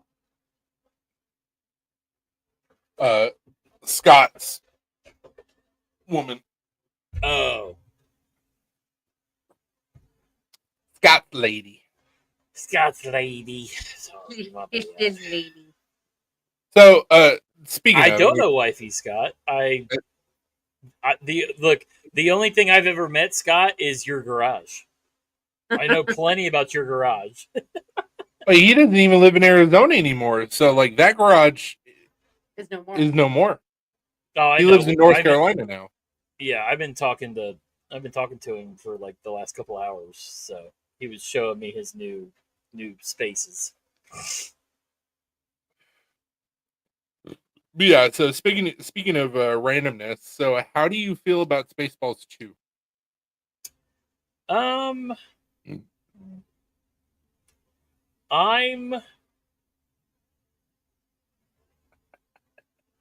Choosing his words very carefully. yeah, like I don't know. I'm torn because it's Half the such cast a is hit. dead. Well, yeah. Yeah. Like, I don't know, man. Like, I'm unsure about it strictly because, like, I mean, it was one of those movies that wasn't supposed to be as good as it was. Do it, You know what Scott. I mean? Like, Yeah. yeah, like, Also, like it Mel wasn't Brooks supposed is 98 years old, dude, so old. and I mean, the History of the World Part 2 is trash. well, and that's what I was getting ready to say. All these, not that they're reboots. They're not reboots, but they're like sequels that are like hella late. Yeah. Most of them are hit or miss. Like it's never going to be better than the first one, ever. There's no way it could possibly be better than the original. Two things give me hope about Spaceballs 2. A, he's 98 years old, so literally all you have to do is paint him green and you're done. Like you don't have to do any extra prosthetics or makeup. Like, paint him green, he's the Schwartz. The other thing that gives me hope about Spaceballs 2 is Moranis is coming back. Is he though? Everybody and their brother has said that he's coming back for this film. Yeah. Pretty God, I don't figure out how to join this chat. I sent you the thing. Yeah, I don't think. Shut your mouth, son. What? What'd I say? I'm just saying. I don't think it's. I don't know. I'll hold out judgment till it comes out. I mean, I was the same way about new Ghostbusters after that fucking abomination of the all women one came out. It wasn't that bad. Did we watch the same movie? It wasn't that bad. Was it what everybody hoped a reboot would be? No. Was it good? No. But it wasn't as bad as what everybody says it was. Okay, when you line up all the Ghostbuster movies together, even the worst one. The worst one. So it was bad. But it was a bad movie. It wasn't as bad as what everybody said. It was a bad movie. Old girl was stupid, the director, which was the only reason he wrote her into the fucking movie. And, you know, Stupid. like the only reason. Stupid! Busting out my old Jewish slang. Stupid. Well, I mean, we were talking about the 8-year-old Mel Brooks, so, like, very appropriate. I just, you know, where the invite. It's this link in the chat right here, Scott. It's the link that I keep on sharing. It's the third time now. That nobody's clicking.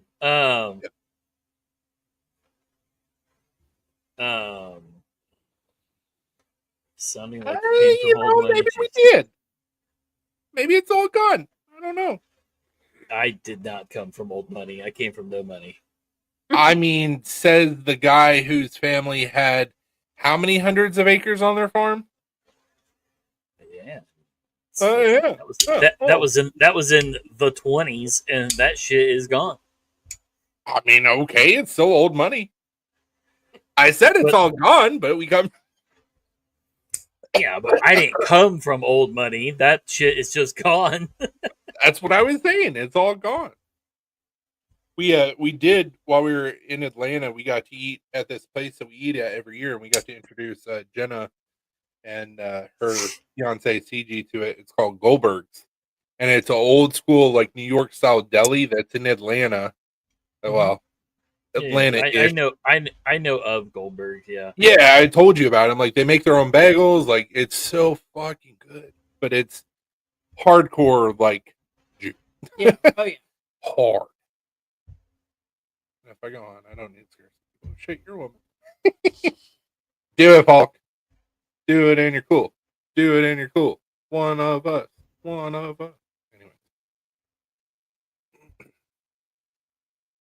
Yeah, like I saw a video or something that was talking about how like over the last 30 years, like he's been asked, going back to Moranis being in Spaceballs 2. He's been asked multiple times to do sequels to movies, one of which was Ghostbusters. And that would have been awesome for him to come back. I remember that, yeah. It would have been awesome for him to come back to not Frozen Empire, but the one they did right before that, where they did the glorious send-off to Egon. Well, I was even thinking that he would come back for Frozen Empire, being that the one we were just talking. Damn it, what is that one called? It's Afterlife. Afterlife, yeah. It's going to be like Next Generation. with the success that movie had, I figured maybe they would get him because they got the lady that played Janine in Afterlife, and so like I thought like for sure maybe we would get a Rick appearance, but he shot all those appearances down. Now all of a sudden Spaceballs 2, and he's like, I'm going to come back. And apparently, which, I mean, the timeline makes sense because he was older when he was acting, but apparently he's in his 70s. And he's like, yeah. He's like 72 or something like that. He's like, I'm going to do Spaceballs 2. And it's like, you haven't acted in 40 years, bro. Like, cool. I'm sure you still have it, but. I want to see a reboot of Honey, I Shrunk the Kids. With modern technology and CG and stuff, like I bet they could do a dope version of it. Oh, I'm sure. So there's a video game called Grounded, and it's basically a video game version of Honey, I Shrunk the Kids. Ooh. Yeah, and they just announced the second one, and Oliver's excited because he loved the first one. And like I'm playing it, and you're like literally fighting bugs and shit, and riding on the backs of ants. I'm like, this is literally Honey, I Shrunk the Kids as a video game. Have you seen that they're doing a sequel to High on Life? I did not. Are they? High on Life 2, and I'm like, I didn't even get to play the first one. I got very bored. I never finished it. I got bored with it. Really? Mhm. I heard I nothing liked but it. It was a great good. It things. was a good game. I just got bored with it. Was it repetitive gameplay? Yeah, kinda. Like it's that. It's. I ran into the same thing with Starfield. Like it's just it. All of the missions and everything you do is very cookie cutter and just very. You know, it's like every fucking MMORPG that you've ever played. Every like if you've played Skyrim, you've played all the other Oblivion games. Yeah. Like all the other Elder Scroll games. Like if you've played one, you've literally played them all.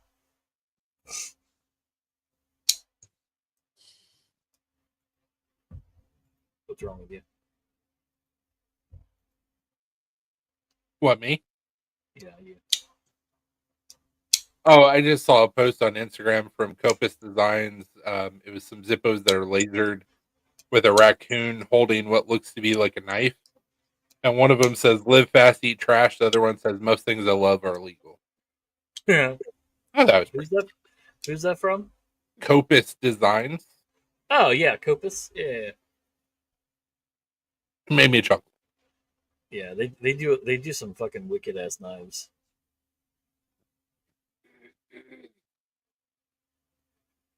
I think Scott got lost. Probably. Yeah, he said I scrolled down and figured it out, and then just nothing. Yeah, he dipped when he should have dodged. Well, yeah, probably hit the peace map and forgot what he was doing. Oh yeah. Walter Goggins in talks to play M. Bison in Street Fighter revival movie. Why? Dude, Walter Goggins is the fucking man. I love Walter. But M. Bison? Yeah. I mean, like, look, the picture they show of it, he looks just like him. It's kind of creepy, actually. Wait. I might be thinking of a different character. M. Bison, he was the dude wearing the hat, right? Yeah, he's the bad guy. Yeah, okay. I can see Walter being that character. I mean, he's a bad guy. Like, that. Yeah, I That's know that. the only character Goggins can play. The dude I was thinking of is like the Russian dude with like the big Oh, muscles. Zangief. Yeah, that's what I was thinking. I was like, there's no way that Goggins can play that character. No, Zangief. But no, M. Bison, I could see him Yeah. doing a good job on that character. Yeah. R.I.P. Gomez. Pour one out for your homie.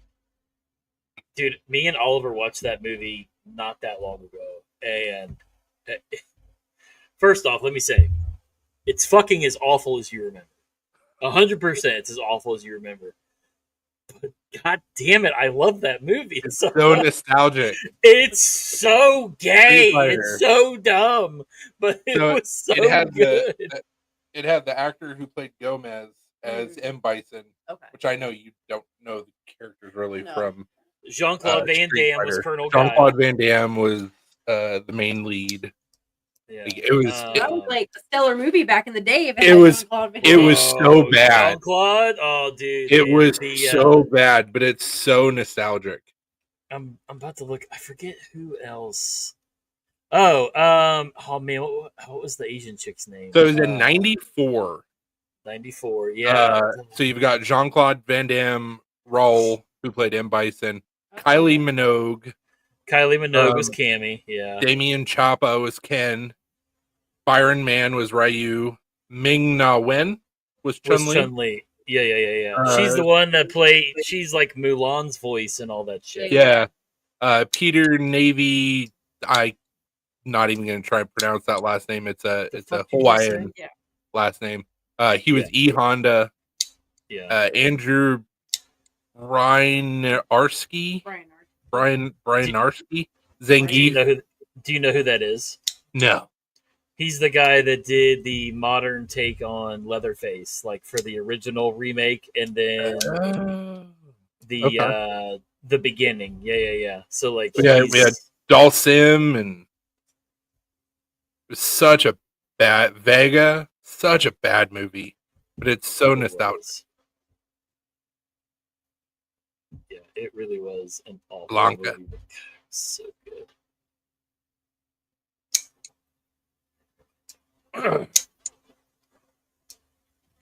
So to give you an idea of who the hell these characters are,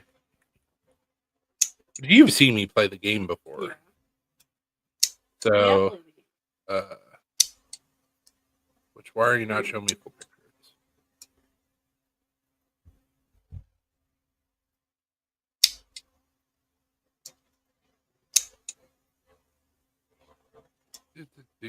So that was M. Guile. M. Bison. Or Guile, Colonel not Guile. M. Guile. Colonel Guile, yeah.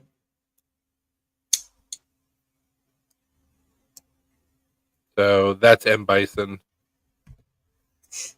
Guile, Dhalsim, E. Honda, Chun-Li, Baraka, Vega. It was stellar casting because they looked really good. Yeah, the casting was awesome. It was not written It was well. so bad. It was so bad. And it was in '94, Yeah. so like the cinematography was garbage. Yeah, the shooting and the dying and the just dude, man, just Well, I mean, also in their defense, though, I mean, look at all the crazy, over the top things that happened in the game. I mean, So it's like kind of have to give homage to that to a certain point, but it's like you also have to make it semi-realistic. well, it's not even that. It's just the movies of the day. Like it's just fucking hip spray and everything, and like you're fucking flying through the air after getting shot. Like it's so funny. So So good. so bad, but so good. Exactly. It's like Super Mario Brothers. The original So one? bad, but so good. So bad. But look at that cast. That cast was stacked. I've heard good things about Mortal Kombat 2. The one that just came out not long ago. No, the one that's coming out. Did it? I thought it already came out. I don't think so. I mean, maybe not. Because the remake of Mortal Kombat was awesome. Man, I'm looking over the fucking cast of the fucking Mario Brothers movie. Dude, how did they get all these people to do this movie? How did they make such a bad movie? Well, that I can explain, but how they got all these people to sign on to it, I will never know. Like, your top 3 build cast are John Leguizamo, Bob Hoskins, and Dennis Hopper. Yeah. Like, bro, fucking what? Lance Henriksen, like still, I forgot he was even in the I was kind of upset even with the animated movie because, like, to me, Luigi is John Leguizamo, and so like if they were to ever do like an actual remake of the movie itself, like a live action Mario, it's like you got to get John. You have to. They won't. They won't. They won't, but like they should. Well, but he dogged the absolute dog shit out of the animated movie, so nobody's gonna sign him on to play Luigi ever again. There's another character that I can only see as John Leguizamo, and that's Clown from Spawn. Yeah, that's true. I watched that the other day. Man, that movie was a turd. I did not realize how bad that movie was, dude. Because like I only had fond memories. Also made in the 90s. Bro, it's so bad. The action is so awful. But again, stacked cast, great cast. But like, holy shit, bro. Next thing he's gonna say is the first Punisher was such a bad movie. The Dolph Lundgren or the Thomas Jane? The first one. Dolph Lundgren or Thomas Jane? Yeah, made me look up shit. Because the very first Punisher movie was Dolph Lundgren back in the 80s.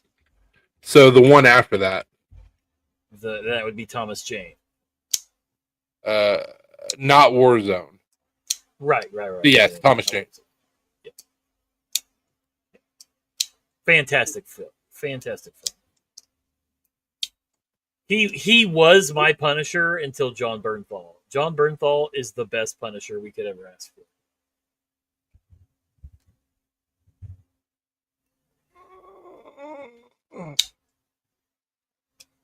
What about him is not Frank Castle? He's not Thomas Jane.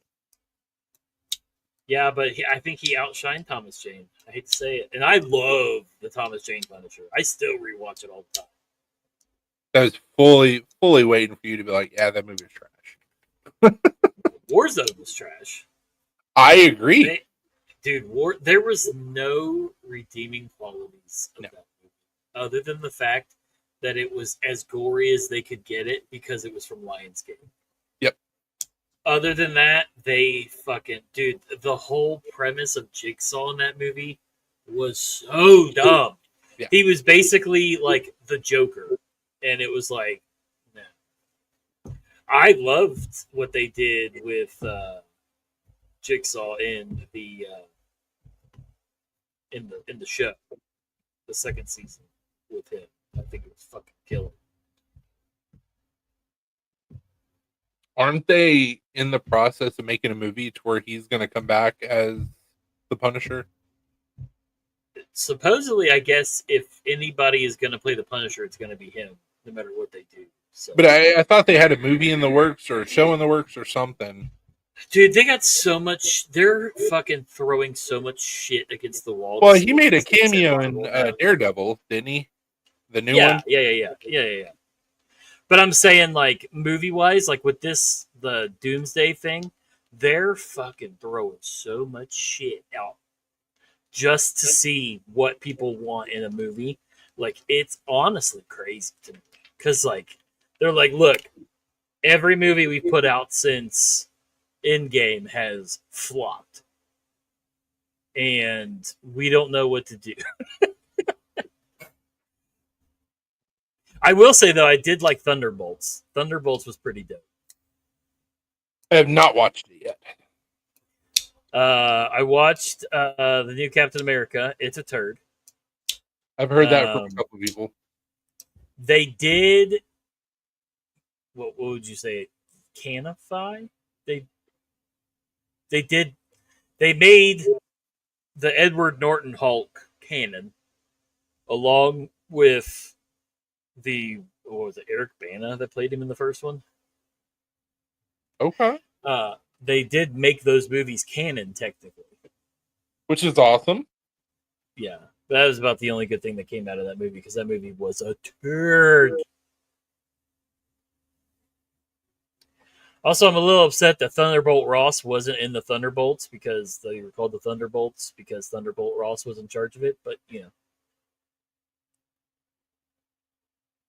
The Thunderbolts I would love to see, and I'm sad they didn't take this opportunity to do it, because, look, you're going downhill, bro. Like, shit's falling apart. Fuck it at this point. There is a run of comics where it is Red Hulk, Thunderbolt Ross, Elektra, the Punisher, Deadpool, and Agent Venom. And that's the Thunderbolts. Bro, you could just make that the fucking... Just write it like you would a Deadpool movie and have Bernthal and all them in it. Bro. You could I mean, it's the same thing like DC not doing the Sinister Six. You could have made so much money, and they just went... Sinister Six is Marvel. I thought it was DCU that they were planning on doing Sinister Six. No, it was Marvel. They were going to do a Sinister Six movie, and they decided not to do it. My bad. Well, Sony has the rights. Yeah, but like they could have made so much money. Yeah, they 86 it. I'd love to see Michael Keaton come back. I mean, they, you know what I mean? Like, as the, was he Vulture? Yep, played a great Vulture.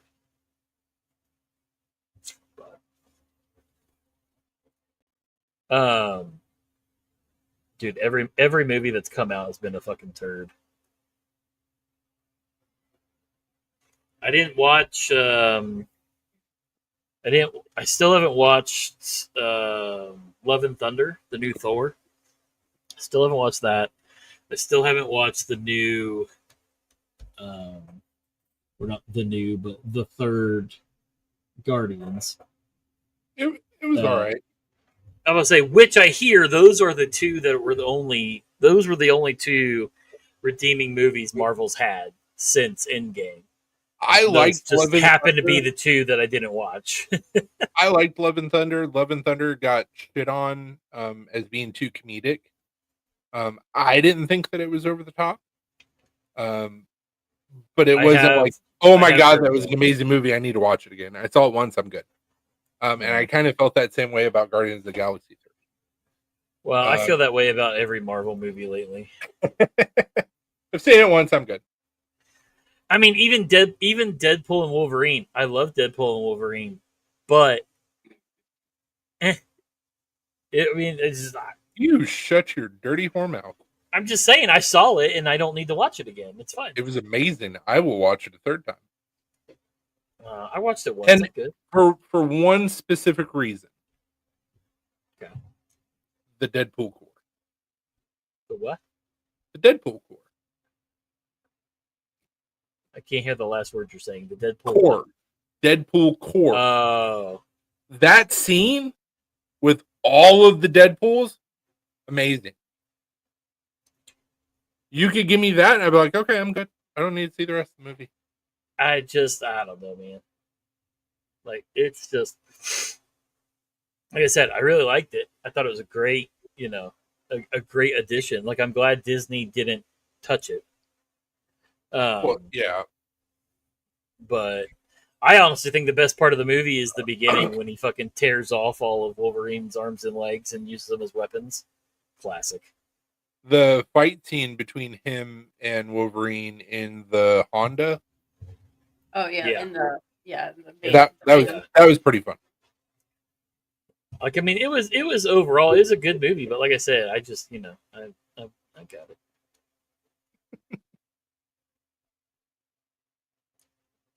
I saw it. It was a movie.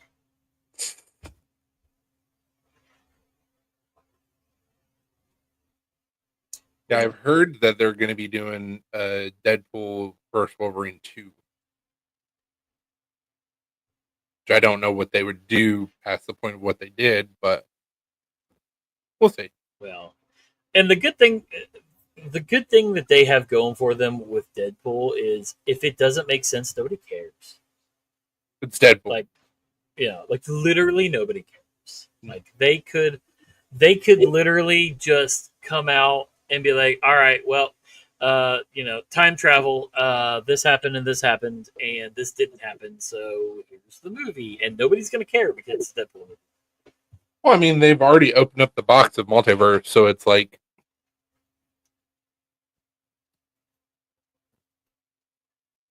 yeah, they that whole thing is weird. Yeah. I mean, why would he lose his job or get fired again from Disney when it's all his wife being a see you next Tuesday? Because he was like standing behind her and like. Well, yeah, I must say, yeah. I mean, he's well. I mean, yeah, that's true. I mean, he better fucking, you kind of have to. But Yeah. supposedly the whole Nice Pool is based off of that guy, and like it was a shot at him. I guess. Oh, the director, dude. Yeah, I guess like it was like a dig at him is what that character was about. There's leaks about if they can't be separate life to work, it's going to be a headache. Well, I mean, Yeah. Anytime you're dealing with any major celebrity, it's a headache. Well, and there's so many,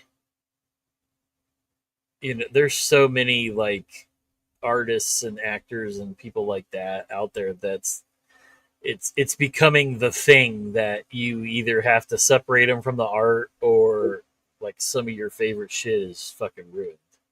Yeah. And it's a really weird thing.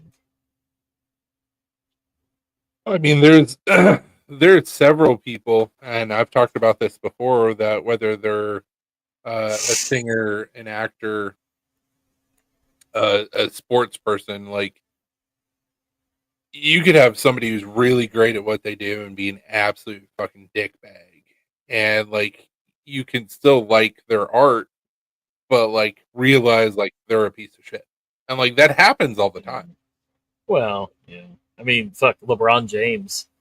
LeBron James is a total fucking tool bag, and he sucks at basketball. So I mean, there's that. But He's just old. He needs to hang it up.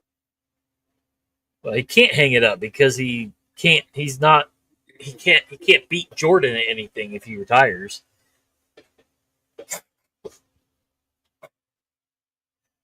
Heard a lot of conspiracy theories that like if he stops playing basketball, then like he's gonna have to pay the Pied Piper for like some Diddy shit or something. I don't know, but Probably. Oh, you know that motherfucker to the Diddy parties. Holy shit. he's in pictures with Diddy, several. Yeah, I mean, Diddy likes baby oil. LeBron likes baby powder. I mean, Mhm. it's not that far removed. You gotta have baby powder for the shape.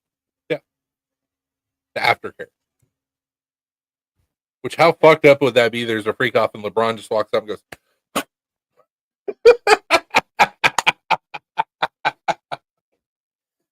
it's just all fucking Johnson and Johnson baby powder and baby oil. "Hold on, everybody! Before we engage in this, I want to tell you about our sponsors, Johnson and Johnson." So fun. It's funny because that trial's going on right now, and Yep. have you really heard anything about it? Like, Yes. Ah. I mean, like, ish. I mean, like, yeah, that's what I'm saying, ish, but like, not really. The I- same defense attorney that was for Ghislaine Maxwell Mhm. apparently is helping Yeah. out with Diddy. Mhm. So like they were wanting to release a bunch of names for the case because it was important, and she was able to get the judge to understand that like they can't release the names, and the judge agreed. And it's Huh. like, you fuckers just protecting one another. Well, duh. Fucking judge is probably on there. He probably went to a freak off party. Probably got sent home with his little commemorative like glass bottle of Baby oil. baby oil. He's like, "Oh, I always remember that night." Gonna pee on you. R. Kelly's just pissed off in prison, like, "Where was my day?"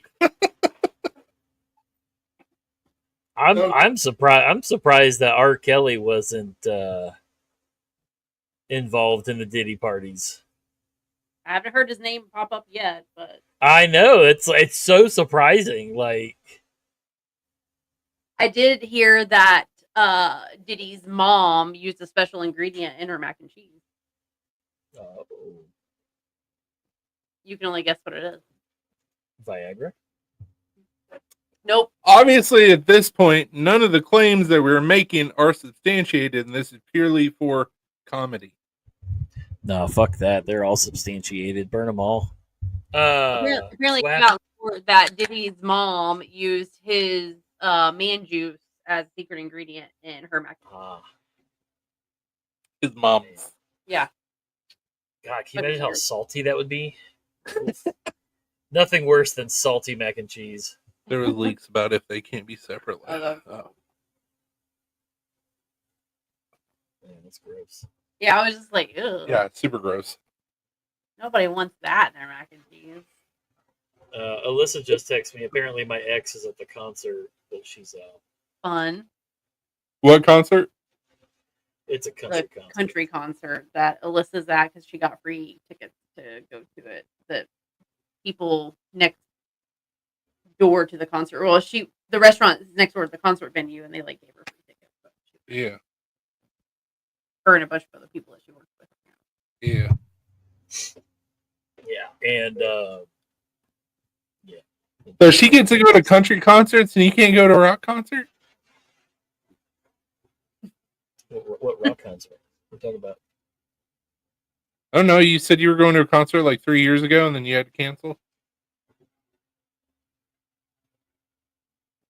I don't know. There's several artists. I don't remember the situation. It was a while ago. 3-4 years ago. Oh, you're talking about when we had tickets to go to Ohio's for Lovers. There you go. Yeah.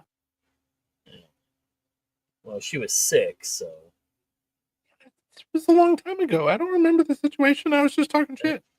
It's fine.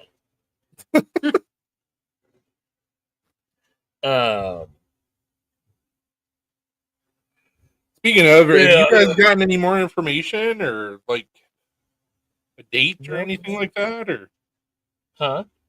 or a date for like when things are going to happen where she'll start to feel better? No, we've just been doing the damn thing. You guys don't really know any more information. Not No. really. She went back to work. She has been feeling better ever since she started doing gluten-free diet and like working more. So she's been staying purely away from gluten anything, and she's been feeling much better. So that's good. Not to say that had anything to do with all the problems she had, Right. But still, at least it's something, you know. Anything A little that makes relief. her feel better. Yeah, anything that makes her feel better. Is that going to auto type horror for me? Do what? My phone won't auto type horror, like won't swipe the word horror for me. It knows fuck and it knows all the other words I use, but apparently I don't use horror enough. You gotta start calling more people whores. You gotta bump up those numbers. Yeah, I guess. No, man, that's awesome. I'm glad she's feeling better, at least a little bit. Yeah, she's like I said, she's feeling much better with this whole gluten-free thing. And it's killing her on the inside, but they make gluten-free just about anything you could possibly want nowadays. Yeah. I mean, it's really no different than what I had to do with like going sans dairy. Like, there's so many dairy-free options out there now that like it makes it a hell of a lot easier than what it was 10 years ago. Yeah, I just say fuck it and I eat dairy anyways. He's just eating all the dairy and gluten. Pretty much. And like I feel bad, and I tell her like, look, you can make gluten-free food, and I'll still fucking eat it. Like I don't need you to make meat. You know what I mean? Whatever. Yeah. But she found these gluten-free pizzas that she loves, and we've been eating them a lot. And like, it's probably the most dinners we've made together in forever. So That's awesome. So yeah. Like, Yeah, it was gluten free. At least it's good. Yeah. It was pretty funny. So there's a bougie bar that also serves food inside the Waverly Hotel at Blade. Yeah. And Saturday we went there with Jenna and CG for lunch, and I ordered a pizza and they didn't have dairy-free cheese, so I was like, just no cheese. And CG pops up and he goes, "Can I get his extra cheese put on my pizza?" Can I pay you for extra gluten? Well, they charged him for extra cheese, and he was like, "Man, ain't that some shit?" I was like, "Yeah, it's bullshit. I don't get charged less when I don't get the most expensive thing out of the meal." Right, exactly. Should have just picked it off and put it on his pizza. Here you go, man. Here you go, bud. Have me some pizza. Oh man. Have you heard of Maryland? Yes, I know. I saw that. I was like, that's awful. What happened? So Kamala's new logo. there's a logo that's been going around, and supposedly it's Kamala's new logo. I've seen it a lot in like EDC groups, like talking shit about it. It's probably not her new logo. I mean, I've seen several videos about it too. It says science-based bodybuilding just dropped their new branding, so Yeah, but it almost looks like a Burnley rose. kind of does. It's a circle jerk. It's a circle jerk for sure, but You know, life is a circle. It's just, you know, it just depends on what you do in that circle. I mean, you're not wrong. Sometimes you're getting jerked. Sometimes you're the one jerking. Sometimes, you know, you're the one being jerked. It's, you know, it's a circle. Yeah. Sometimes you're eating the bagel in the middle. I mean, download this, download that. Yeah, it's the concept art for her 2028 presidential run. God, I hope that's what she uses for her 2028 presidential run. Oof. Just because, like, all the questions will be like so good. Hand jobs for everybody. Yeah, fuck, I might vote for her. And jobs for everybody. Wait, did you say free?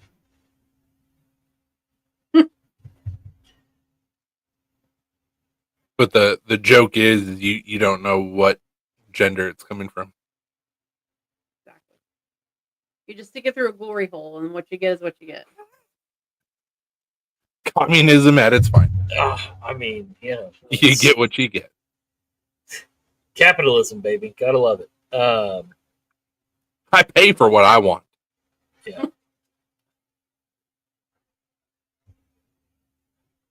Ooh, shit.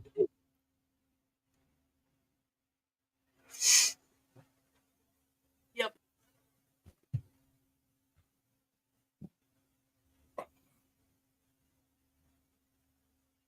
Pretty excited about going to the meetup because we didn't go to the meetup last year. We went to Iowa and Wisconsin. Yeah, that's right. Yeah. Well, we went in August, so we couldn't go to the meetup. Yeah, fucked up part is that I wanted her to experience Iowa, which There's not much in Iowa. corn. And I warned her, and like halfway through, she was like, "Jesus Christ!" And I was like, "I warned you." I wasn't prepared. And then I wanted her It's to. a whole lot of nothing. It's a whole lot of nothing. I wanted her to experience Wisconsin as well, and like the whole reason why we took the trip is like I haven't seen my grandmother in 20 years, and she still won't fucking die. So there's that. But like we wanted to tell everybody, it's like, hey, we're starting this like IVF journey, blah blah blah blah blah. And the only aunt that I have left, she's always been my favorite aunt. Like she's awesome. I guess it was just for the simple fact that like it was too painful for her to like see me because it's been probably about 20 years since the last time I saw her, and since my mom died 5 years ago, it was probably too painful. And so I was like, "Hey, Aunt, I'm in town. I'd love to see you." And she was like, "I gotta work. I'm so sorry." So it was like that kind of stung a little bit. But other than that, the whole trip was really good. I'm not an AZ anymore, so pop it. Blah blah blah yourself.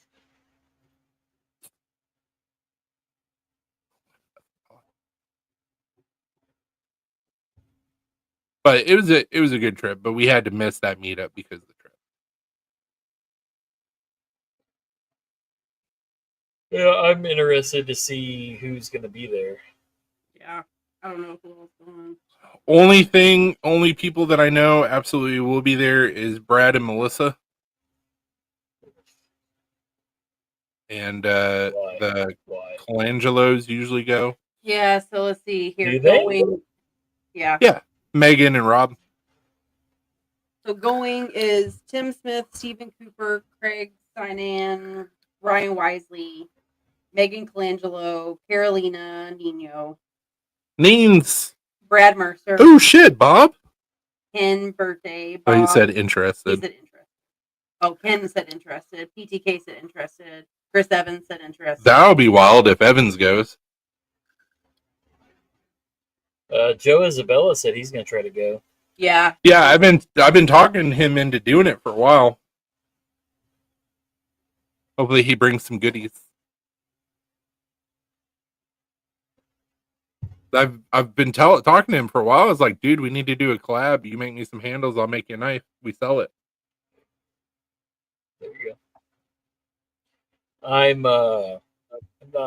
I'm not wondering how many of the hood will be there.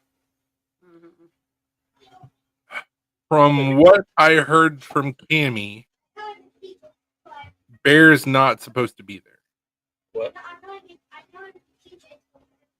Yeah. I mean, He's been going through a lot of health problems. He may have to have surgery to remove a kidney. So that may be the reason why he's not going, but I've heard he's not going. well, I mean, none of them I really care for. So doesn't really matter.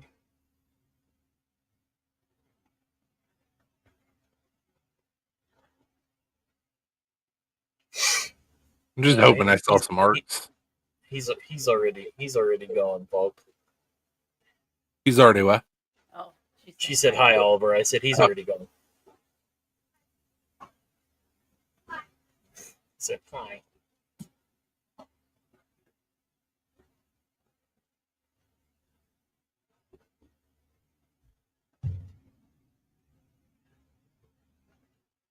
But it's usually a good time. Well, yeah, I mean, shit, man. It's usually every year gets crazier and crazier. Yeah, it was 2 years ago. They had a 150-year-old, like 300-pound tortoise or something like that. It was pretty cool. Yeah, And a bunch of yeah. snakes. His pictures are always wild with all the shit they have go down. Bless the Fall announces new album Gallows. That's fucking cool. Yeah, I saw that the other day. That was interesting. I was like, bless the fall. I haven't thought about those guys in so long. 10, 15 years? Oh, easily. Ugh. Cannot stop yawning.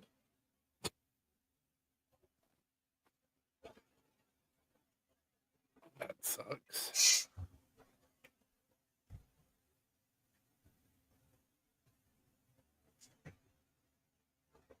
It's wild that they canceled Bonnaroo. I wonder what they're going to do with like tickets and shit. We're going to refund everybody. Yeah, that's what they're planning on doing. At least refunding or partial refunds is what the post said. That's gonna be a massive hit. Yeah. You're a dork. Damn, Chris, you should see these. They're official PlayStation 1 Air Jordans. What? Yeah, they're hot. Post it. Present it. Can I do it? I guess I can. I'm not used to being a guest. Show the client. There you go. Damn. It says that cool. it's a Jordan 1. It's a concept shoe, but man, those things would be hot. Pretty cool. Damn, all the OGs. Oh, Metal Gear Solid, Spyro. They got the Metal Gear Solid remasters on Xbox now. They're like, ooh, yeah, they're like $10. I'm like, buy the first one. I need to play that game again. It's been a long fucking time since I played that game. Dude, the fourth one is still one of my favorites. I don't even remember the last one I played. Like, I'm trying to remember, and like, I would have to actually physically play the game to be able to tell you which one I played last. The one that like pissed me off the most, just because of how short of a game it was the third one, Snake Eater. Well, I know a lot of people bitched about that because it was such a short campaign. Dude, I beat it in a weekend, and I was like, "What? That's it?" One of the Call of Duties was like that. What was it? It's one of the more recent ones. Like all of a sudden, it was like I got to the end of the campaign, and I'm like, "Oh, we're done here." Like, damn, it usually takes me at least a little bit to play, through the campaign. But shit, Black Ops 6, the campaign is trippy as fuck. It has some wild shit going on. Really? Just excited they brought back Verdansk. It's a good time. It's so much nicer to have casual mode now. It's not me and Chris versus a bunch of fucking YouTubers and Twitch streamers. And I'm dead. Yep.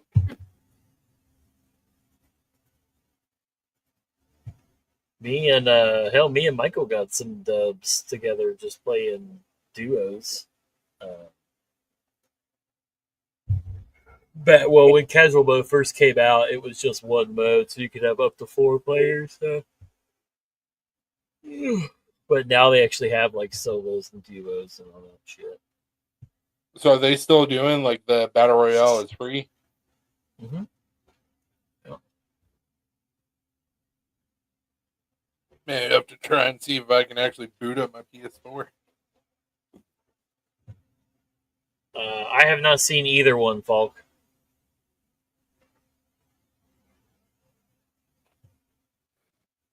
The new Silent Hill game or the new Silent Hill movie? Because they're remaking the Silent Hill movies. Yeah, I didn't really care for the movies. They weren't terrible movies. They weren't as good as the games were. Yeah. I mean, same can be said for Resident Evil, but fucking Resident Evil movies had literally nothing to do with the game. Except for some of the characters. Yeah, so the new movie is called Return to Silent Hill. Mm-hmm. It's described as a faithful adaptation of the video game Silent Hill 2. Interesting. Potential release windows include Halloween this year or early 2026. Trailer is expected to. Interesting.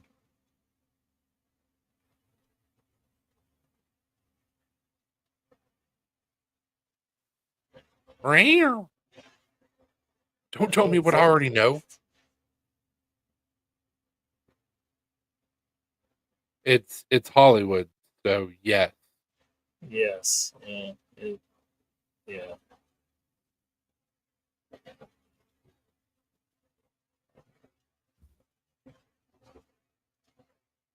There's a horror movie that a lot of people, I don't really want to say like poop on, but and I guess it was mostly because of like the production company that made it. Like, Yeah. I am still a fan of Oculus. Like, I think it was a fantastic movie. I don't even know if I've seen it, to be honest with you. So it was done by WWE. It doesn't have any wrestlers in it or anything, but like it was a decent movie. It's got the chick who plays the hell is the character's name from Guardians of the Galaxy. I can see her face. She's Scottish.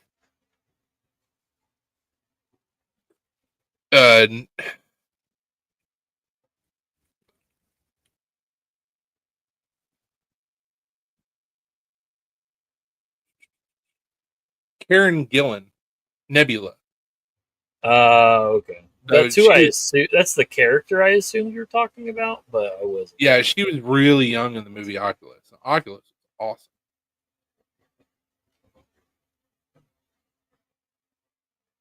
Yeah, I don't think I ever watched Oculus. Really I finally got around to watching. I watched Killer of Killers, the new Predator movie. I watched Alien Romulus finally. Oh, I liked Romulus. I like Romulus more than I like the Killer of Killers. But well, so like they are working on a new Predator movie, not a cartoon. right, yeah. It's like And No I Man's thought Land or that whatever was it is. it when I saw it on Hulu, Oh yeah, no. and then I saw it was animated, and I was like, never mind. It's not a terrible. It's a great premise for a movie. I just wish it wasn't animated. I got you. I see why they did it in an animated format, but So, like, objectively, Romulus is not a bad movie.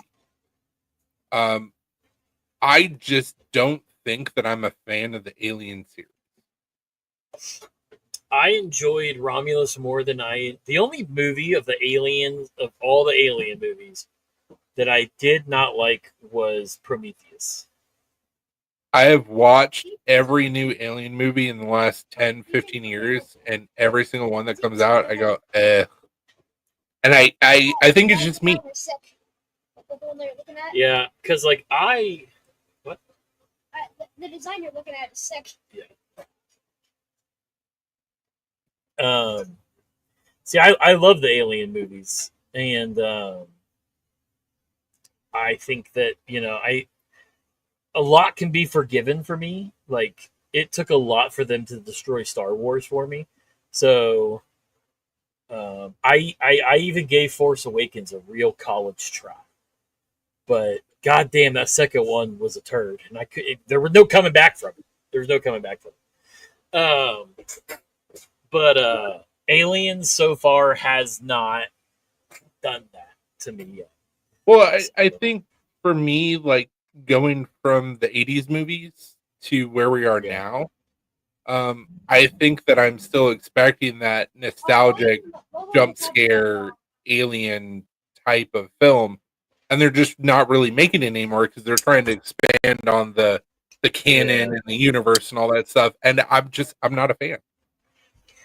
Yeah, it's definitely gone from probably the last one that I would say had the horror aspect of it was either 3 or what was the one after that? Alien, the Resurrection, Alien. Man, the one that had the dude that played Hellboy, Ron Perlman, in it. So there was Alien, Aliens, Alien 3, Alien Resurrection, Alien, and then there was two Alien vs Predator movies, and then there was Prometheus, Covenant, Romulus, and the new show, Alien Earth. Yeah, the new show. Which, if you've not watched the trailers, the show looks dope. I don't know, man. Like past Resurrection, like I just every single thing that's come out, I've watched, and I've just been like, everything past Resurrection has been more sci-fi, less horror, and that's probably the issue with me. Yeah. But the show, so the premise of the show is if you haven't watched the trailer, the whole trailer sets up this thing. They've captured 5 of the most deadliest monsters from across the universe. And they all escape. And just so happens one of them is a face hugger. Oh. But then in the new trailer, the guy talks about how he's talking about one of the specimens, and he said it's a hunter. It's a hunter. Blah blah blah blah blah, and it's a natural born predator. So everyone thinks that one. So probably towards the end of the season, it's going to be a predator is going to show up. All right, I'm going to have to check out this show. But they capture him and they bring him to Earth is the whole premise of it. So I'm interested to see how they tie it all in with the rest of the movies without like spoiling the storyline, because these were not known by anyone. And then now all of a sudden there's a story where like they've already been on Earth, so it's like there's got to be some. Alien versus Predator was weird for that for me because it's just like, all right, so these things literally had a war on the planet, and nobody knew about them. nobody remembered them. Speaking of Predator, Killer of Killers is actually really good. Yeah, Oliver liked Killer of Killers, but I want to see the other two now. There's to like what? the other two, like there's like the Viking one, and then there's like It's a Viking, samurai, and Samurai. Yeah, World War One. I want to see the other one. I want to see the other two. Wait, what? So Killer of Killers, the show, is split up into 3 arcs. He fights Vikings in the first arc. He fights samurai in the second arc, And then it's like World and War then One. and then it's like a World War One dogfighting in the third arc. And then one of them. Don't spoil it. Go away. You have the loosest lips. Go away.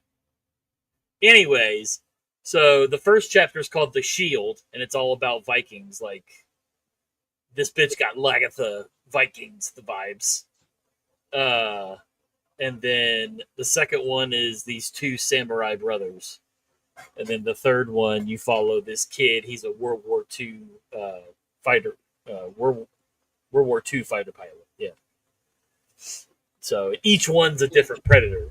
So Okay, I need to watch this now. it's not bad. I don't like animated movies. It's not bad. It's a cool story for sure. But I mean, you had me with Vikings. I know. She dual wields shields that are broken, and like she cuts people's throats with them. Like, yeah. Once again, I can only get so red. Did you say that you don't like animated movies? Yeah, I know. Go away. I like animated movies. I just. Why do you have a hammer? Oh, you know.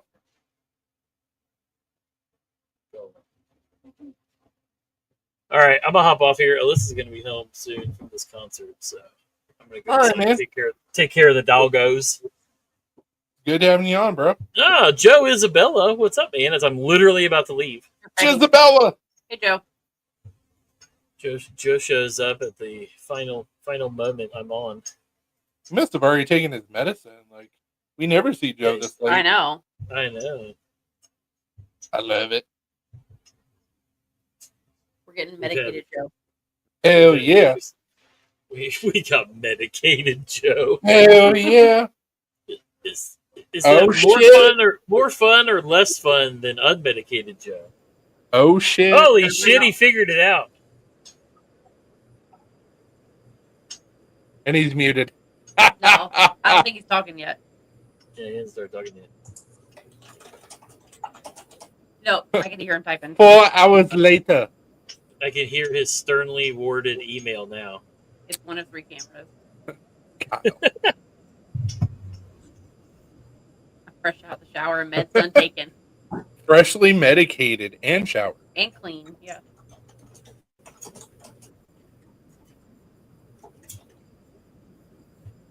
You look beautiful. One has We can hear you. A little But bit. he doesn't know which one to talk to. Just talk out into the ether. Right, yeah, just talk to all of them. they're all pretty much the same area. Just talk in this general direction.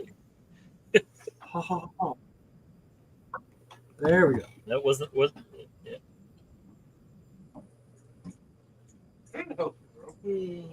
It's nothing fun, just hard pills. Ow, that's not fun, Joe. Alright, so that's Boo. Holy shit, that was loud. Well, I was trying to be quiet about it. Oh my god, you failed. yeah. I mean, it is me. I know.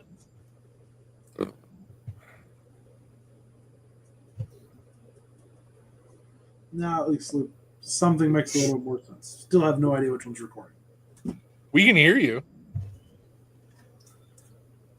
Yeah, that's the I will have to say this. I'm just putting it out there, not to put put your business out to the world, Scott. You are way shorter in person than I thought you would. Fantastic. Wow. You walked up, I was like, "Holy, hey, Scott, I am perfectly fine with being short. what's up, B Shady?" I don't have to duck when I walk into shit. That's the part. That's the advantage. That's Absolutely, the Jeff. advantage. That's what Alina's been telling everybody. My second favorite advantage point to being short is when I hug people, their rib cage is really open. Yeah, fair. So, I mean, Your dog was awesome. she did very good for her first convention. She was excited for everyone. Super sweet. She tried. I think only the Golden Lab would say otherwise. That was Yeah. the only thing she had a different tone with. We could never take our dog because he would try to pee on everything. So Absolutely, Joe. Oh yeah, so he hand carved a Xeno skull out of, I believe it's Woo woo. mammoth bone, walrus bone. Of course he did. He's always doing dumb shit with exotic material, and it always looks great. Makes me so mad because I'm like, well, I better stop doing what I do. Yeah, but everything's high for you, Falk. 5 foot says everybody that's 4'8". Fossil walrus tusk tip. Damn, just the tip. Just the tip. It's gonna look awesome. This is Joe. 100%. And he always makes me like just super sad about my life choices and the things that I can do and can't do. Same. It's not into a small square. I've been stuffed into a small square. That would be the cable I'm looking for right now. Something I stuffed into a small square. Yep, I have dumbed down to everything I was trying to figure out earlier. What was pissing me off was I had the wrong cable plugged in. Sorry, I'll take up knitting. You'll be great at that too, Joe. Shut up. Yeah, just piss us off even more. he's like, "Oh, I just decided to pick up like I don't know underwater basket weaving, and he's gonna be like the best at it ever." I mean, you joke around, but that's an actual class No, I at know. UT Martin. My brother's like that though. Like literally everything he's ever started and wanted to do, he's been exceptional. Jesus Christ, Joe. Oh, did he send you a video? Yeah, I showed it. Yeah, I'm gonna show it. You must have not been on the live the other night when I showed it. I probably Yeah, wasn't, but damn. Look, I'm gonna need you to start using dark mode on all your stuff. Please. Bunch of damn serial killers out here with their. I mean, I got dark mode on something. I have dark mode on everything, so Same. I'm also If there's never a on dark- if Instagram, so it doesn't matter. If there's a dark mode, it's turned on. Yep. Automatically. I got mad because at work we use Salesforce. Salesforce used to have a dark mode, and then they did an update a couple years ago and got rid of it. And I was like, God damn it!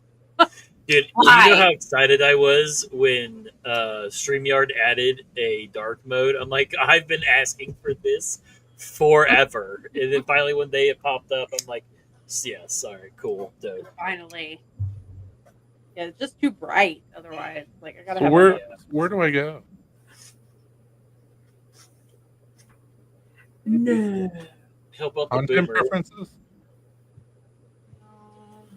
Where do I find dark mode on Instagram? I told Alina to help out the boomer. I'm asking you. Hold down. Mine's been on dark mode since dark mode came out. Reduce motion. I'm gonna say settings. I'm under settings. Yeah, click on that. I don't think that's it, but no. Sensitive content. No. Whatever. It doesn't. all of Chris's content is sensitive. Yeah. Hey. shit. All right, so on here, let's go to settings. General. Hey, we're in dark mode now on StreamYard. So much better. Oh, mine didn't update. What the fuck? Lame. Probably if I leave and come back, it'll come back as. Probably.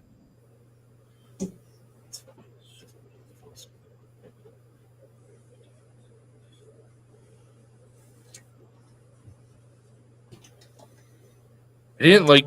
You get so used to something like you don't realize like how bright it is. Yeah, I don't like. Yeah, And then you now- go to mode and you're like, oh god.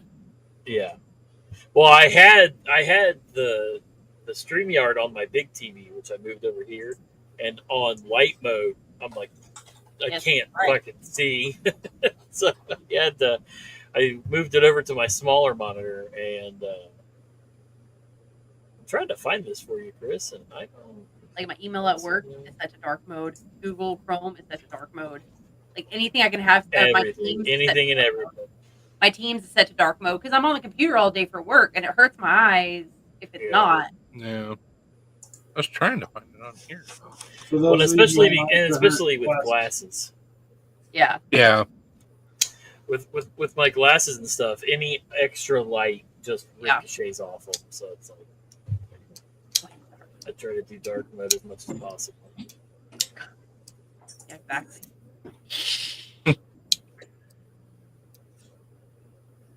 Well, at least we did it on oh geez. Made it big. At least we did it on StreamYard, so Yeah. figure out how to do it on YouTube and Instagram. Ted Bundy ain't no fucking. Ted Bundy was a handsome guy. That's why he got all Yeah, of I've his got- victims. I've got dark mode on my Facebook. Yeah. I've got dark mode on my Facebook.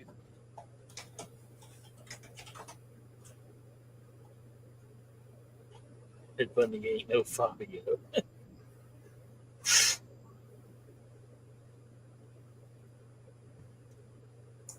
Yeah, I don't even know.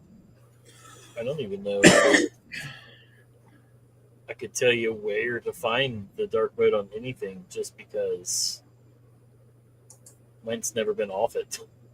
Settings. That's all I know. Settings. You'll find it. It's Usually- somewhere on there.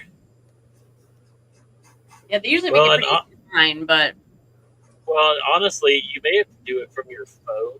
I think once you set it on your phone, it because I've never changed it on the computer, so I think my shit is just automatically in dark mode.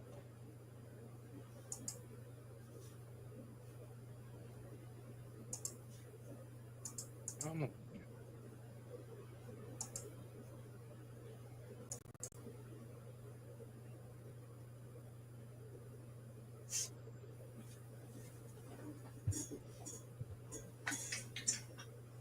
All right, ladies and germs. You only stayed on for me, sir? That's so nice of you. Let me find my fucking cable. I was trying to help Chris through this, but You weren't very much help. no, it definitely wasn't. There isn't a whole lot of helping Chris. no, I mean, That was rude. you're not wrong. That was pretty fucking rude. But is it wrong? I didn't say it was. I just said it was rude. It's always like I tell Alyssa: is it rude because it's true, or is it rude because it's not true? Rude because it's true. Yeah, see, on Facebook, dark mode is just on. Like, Yeah. Yeah. You can turn it on or off, but Yeah. it's in the settings. yeah. It's fine. Leave it. Instagram, I don't know. I don't remember. Fine. I'm a little upset about the StreamYard thing. Because we'll just do this because there's no reason to have that. We have that. Boom. Also, see more people. See more things. Rude. Don't lie to me, Falk. Fuck. Don't lie to me, Falk. I will not be missed. You'll see me tomorrow.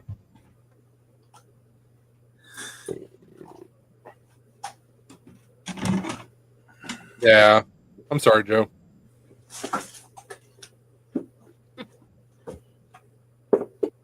Time for more medicine. Hey, so Scott, I know we talked when we were at Blade Show. So did you guys like go back home Saturday night? Yeah. Jesus. You know what? I'll be honest with you, man. It wasn't as bad as you think to do that. I mean, it's what, 8-hour drive? yeah. So the thing that we definitely want to do next time, we already talked about, like kind of right out the gate, was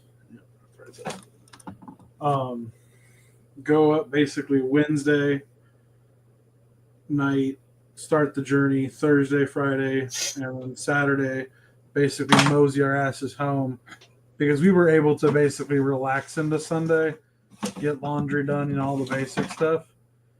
Was it perfect? No, but I would also say I would rather fly in than drive in if we ever did it again. But it's also because I don't mind spending that kind of money to get it done because it's a fun trip. Just not exactly convenient for certain things.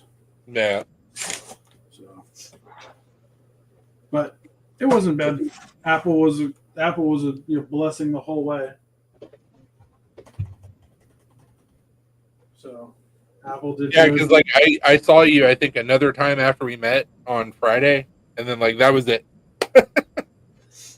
I'll be dead honest, dude, because we started at the Sheridan. The Sky Bridge was closed. It was like a 2-mile walk back to the hotel. It kicked both of our asses. Jesus. Apple was trashed. It was just, it was a long walk, put it that way. So apparently, I can neither confirm nor deny this, but I heard it from a maker that I trust, and he heard it from What's Up, Cheeto, and he heard it from a couple people. Supposedly, next year's Blade Show is going to be held at a different venue in the same area. And the reason why is because they've already started construction on the Sky Bridge, and next they're going to be doing construction to the Cobb. Like renovation. Makes Renovations to the Cobb. So, I don't know how true that is. We'll see.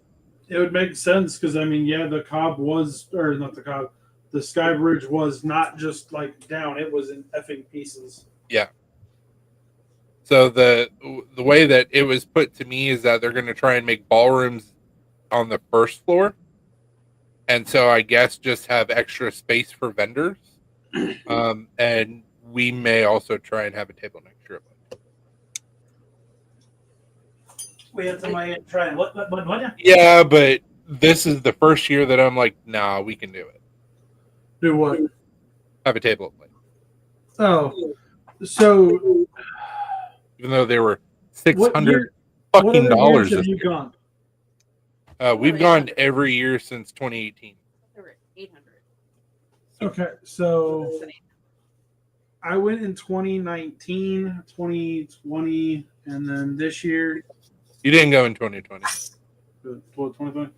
Nobody went. So maybe it was 2018. I don't remember what fucking year it was. 2021. I don't remember. Anyways, the simple thing about what I saw and what I had heard, very different from this year till that to that year, was certain tables just sold out Friday. Yeah, and that was it. There was no questions. By Saturday, there were holes. By Sunday, it was basically you could have plugged a new hole if you wanted to. It was one of those situations. So, that almost gets worse every year. So I can tell you, as somebody who will no longer go on any other day besides Friday, it like when you guys went back Saturday, I'm like, I don't even know what I would go back for. Like if I went back Sunday, it would literally to be hitting the knife maker booth and be grabbing their supplies that they don't want to take home. I shit you not.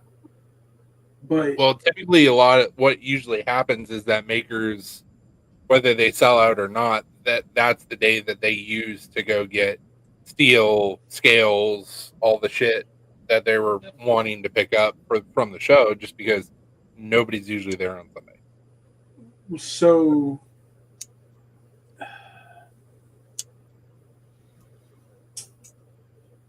I don't know how true it was for my experience. So I don't know who you guys go for, but I was the first at every table I wanted to be at, except for one, and I was technically everyone's first customer that I wanted to be at.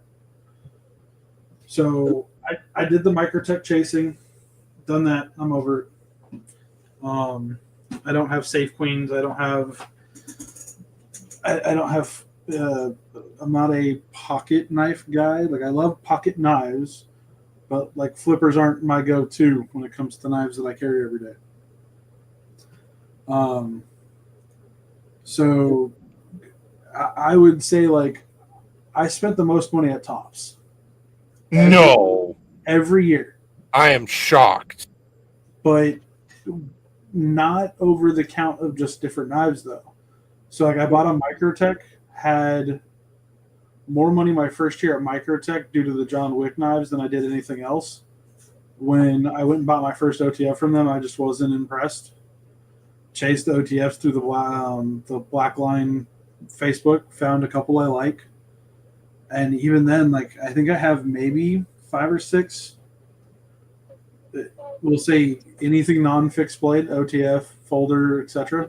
The biggest thing for Microtech this year, what a lot of people are going after, and the way that they did it, is that their show exclusive was their no play Microtech, and I actually got to handle one, and like there's zero play in it. Mm-hmm.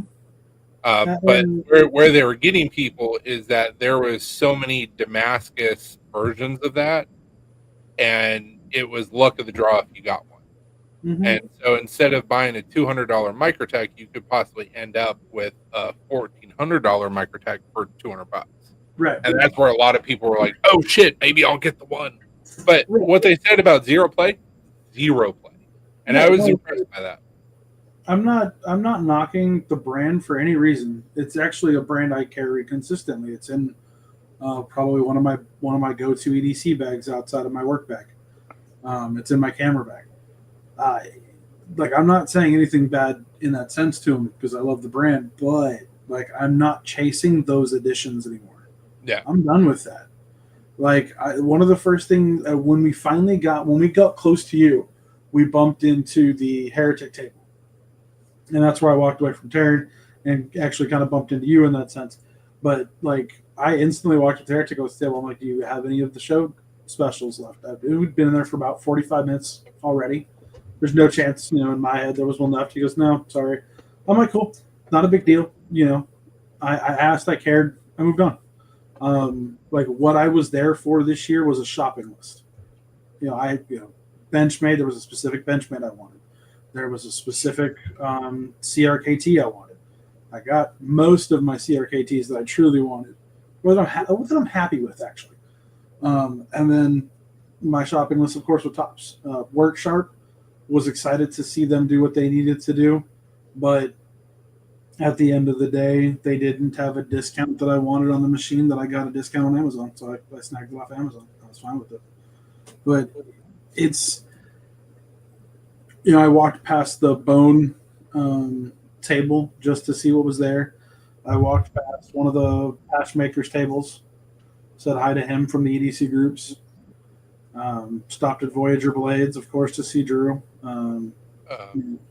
Snagged something from Ryan because I haven't had a chance to buy a cigar holder yet. So, it's weird in comparison to when I first went, and I was so excited to be the first person at the Microtech booth. You're talking about Robbie, Patchmaker. Yeah, I think so. There was a couple people there that we knew that I didn't get a chance to see, like Astata Blunt Force. shit, there was a couple guys that I saw like at the end of all of it. They're like, oh, you know, I saw the Facebook tag. I'm all, oops, didn't see you on the list. My bad. Yeah, I didn't get to check out Blunt Force. We went back on Sunday just because I wanted to pick up something from Coppershed. I ended up getting his cigar ashtray. Mm-hmm. His what the hell did he call it? The double. The something Shed XL, Oh, the smoke shed. Smoke Shed XL. I Yeah. got that from him, and because we talked about it the night before. But like, I totally missed Tactile Turns booth. And so after we went there, we went over and I checked out Tactile Turns booth just because we always do. And I completely missed them on both days because of where they were. Yeah, I'm trying to think. Mine wasn't that I missed them like on purpose. It was more or less just when I was going through the list, I didn't see. Like I had to send Drew a freaking text message. I'm like, Drew, I don't see you on the vendor list, man. I want to make sure I get to say hi to you. And like, I think I finally got the booth number like the day of the show. Like we were heading in to go actually straight in to see Coppershed. And I mean, I was standing in line and to be one of the first people to walk into the exhibitor hall. And then she messaged me, so we ended up going into the Ballers room out of nowhere, just right out the gate. And I was like, "This is perfect." So it was actually Luke was the first person I saw draw blood at the table, and it was right at 15 minutes into the show. Yeah, he stabbed himself with one of his own knives, or cut himself with one of his own knives. I was like, "Yeah, that's how these shows work." That doesn't surprise me. I am frustrated I can't find a power cable. Yeah, Blaze shows a lot. Just a lot of walking, a lot of trying to find tables and people that you want to see, and we were exhausted by the time we got back home on Sunday. Yeah, and that's what me and Taryn didn't want to do again. So like I passed out. I want to say we were 7, 8 o'clock trying to figure out how we were going to go back over, and then if we stayed past in the pit, how we would come back, etc. And I mean, I literally just remember me and her talking, and I was like, "All right, cool. I'm gonna fuck it. I'm going to bed." I got what I want. Like the only thing I was contemplating was going back and getting a damn sharpener, and I'm so glad I didn't go back and get it. It saved $50 on Amazon. Yeah. Big good. All right.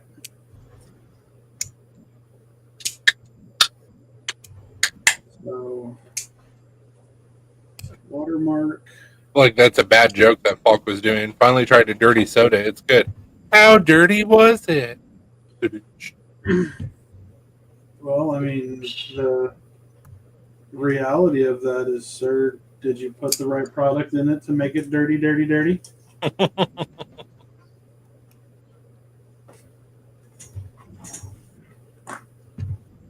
I mean, that's just my question. Why are you on 3 kids? Yeah, the week of July the 4th, we got invited out to a beach house on the coast of North Carolina. We're at specifically what town? I don't know. Wilmington. I don't know. I'm pretty much going to guarantee that's where it's at. But so on our way back, we figured we'd stop by and say hey to you and possibly beat EDC. Yeah, I'm trying to think of who else is out this. Well, depending on the way back you go, we would be out of the way. To be honest with you, I can tell you that. I wouldn't say too far. We would just be west before you went south. Because you're in Durham, right? Yeah.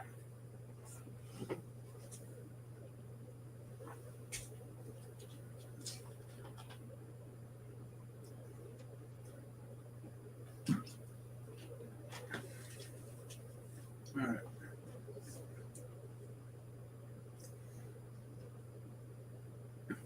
Zach, what kind of camera do you use? It's a Sony something or other. Okay, so you're actually using a DSLR? Yeah. Okay, I figured you were.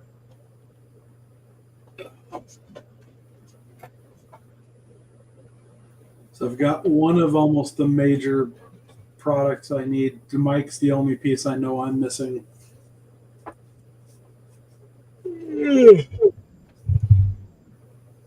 Sir, what time did you get up today?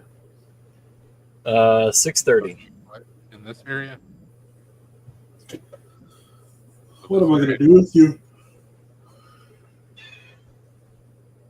So we're gonna be probably around Kitty Hawk. Wife, are you decent? Hill Devil Hill. I was like the Kill name of the Devil town. Hills, Kitty Hawk, that area is where we'll be. It'll be super fun driving over the ocean. We'll be It'll be fun. But depending on what route we take, we get hit Durham and then I want to say the B's in this area, so take 40. I mean, literally just take 40. Yeah, 40 is pretty simple. There's like Well, one 'cause- spot it can be under construction depending on which way you go. Yeah, because I mean, going out, it had us take. I think it has us take 40 the whole way. I think when we put in the address. But we're an hour south of Nashville, so usually we'll deal with like 24, 64, shit like that. So I don't know if it would actually have us take 40 into Nashville and then 65 down. I'm not sure, but we'll just have to see what the GPS shows.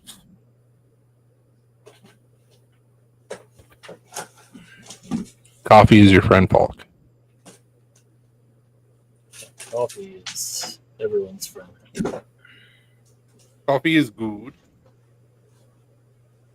Speaking of, Not to commit Harry Carey in this group, then I don't drink coffee. My wife does. we seen a Cafe Bustelo as different. I mean, I know a lot of people that don't drink coffee. Dulce de leche coffee from Cafe Bustelo. I almost grabbed it back. Maybe. Cafe Bustelo is choice. I almost did. I was like, I don't know if it's coffee or it's espresso. Either way, it would have been fine. It's in the pod. It's in a cup.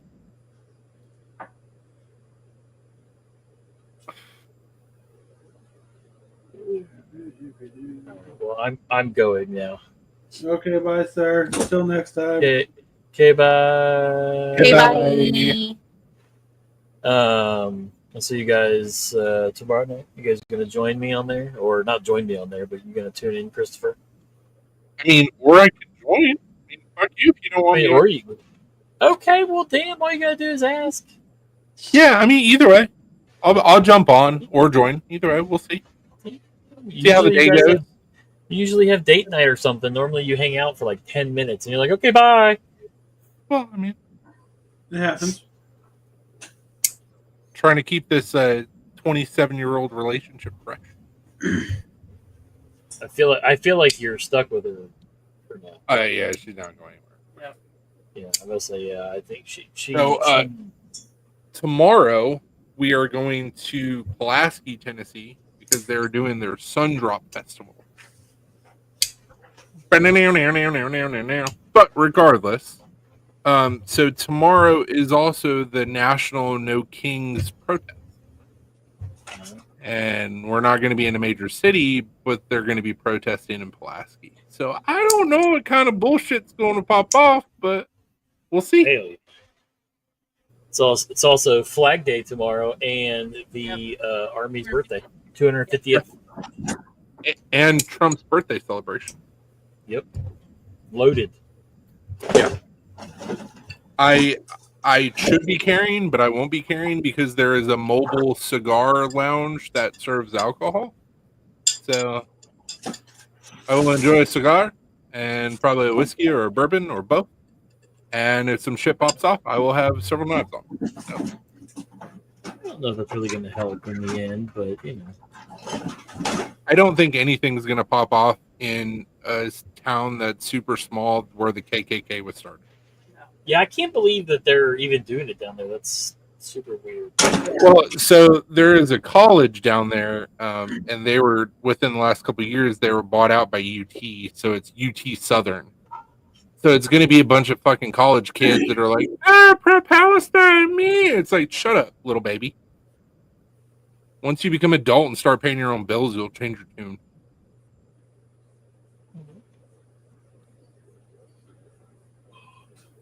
Well, you guys have fun with that. Send me any videos if shit does pop off. I got you. I'm a short drive away. Yeah. Like, man, this rally's crazy. I'm leaking. I need to call ambulance. Yeah. I'm leaking. All right, y'all have a good night. Scott, you have a good night, man. Sir, I will see you soon and chat with you faster. Yeah, once again. Yes, sir. Hey, dude. Later. Man. So it's I-40 East, Knoxville, then I-81 North, then US 64 East. I feel like that's backwards because we would be 64 East. No, so here's us up over to Murfreesboro and then get on 40. Oh, so it's taking us 840 to 40. Yeah, and then that turns into 81, I guess. And then go down, Is it going to take us through Sevierville? and then no, we're gonna go through Bristol, then Durham. I don't like that. and then that's 64. Well, we're going to have to change that because we got to go through Sevierville on the way up or the way there.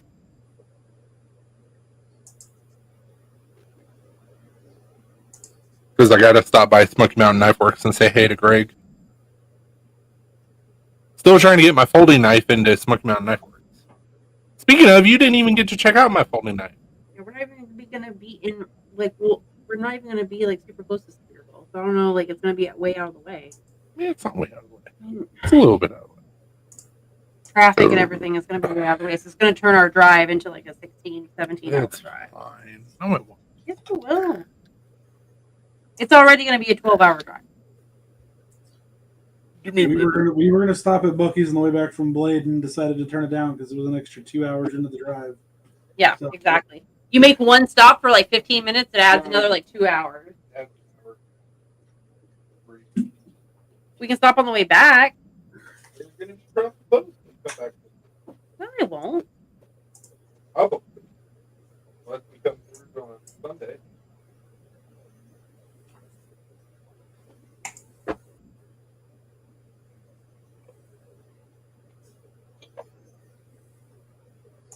We'll figure it out. That's fine. Yeah, I know you're not a fan of flipper tabs, but So that's my production night. I've seen the video a few times with you. My hatred towards flippers, or not hatred towards flippers, isn't really much more than they're bulky or heavy. So like, okay, Spider Toe, She chunky. I've had two. Settled on my favorite so far is the Canix. Then Benchmade, I've got a few now actually, and weirdly enough, they've caught my attention with. But I would say, of the 4 Benchmades I have, majority is carbon fiber.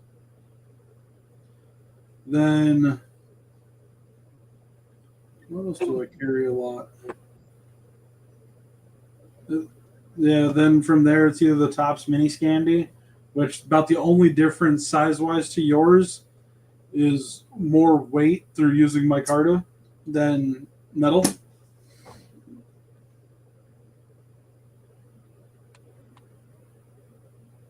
Yeah, let's say Spyderco tends to get the majority of the carry right now due to the weight, carbon fiber.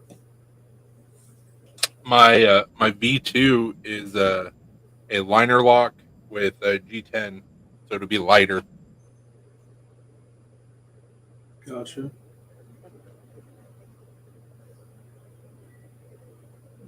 And instead of a flipper tab, it's going to have a thumb stud.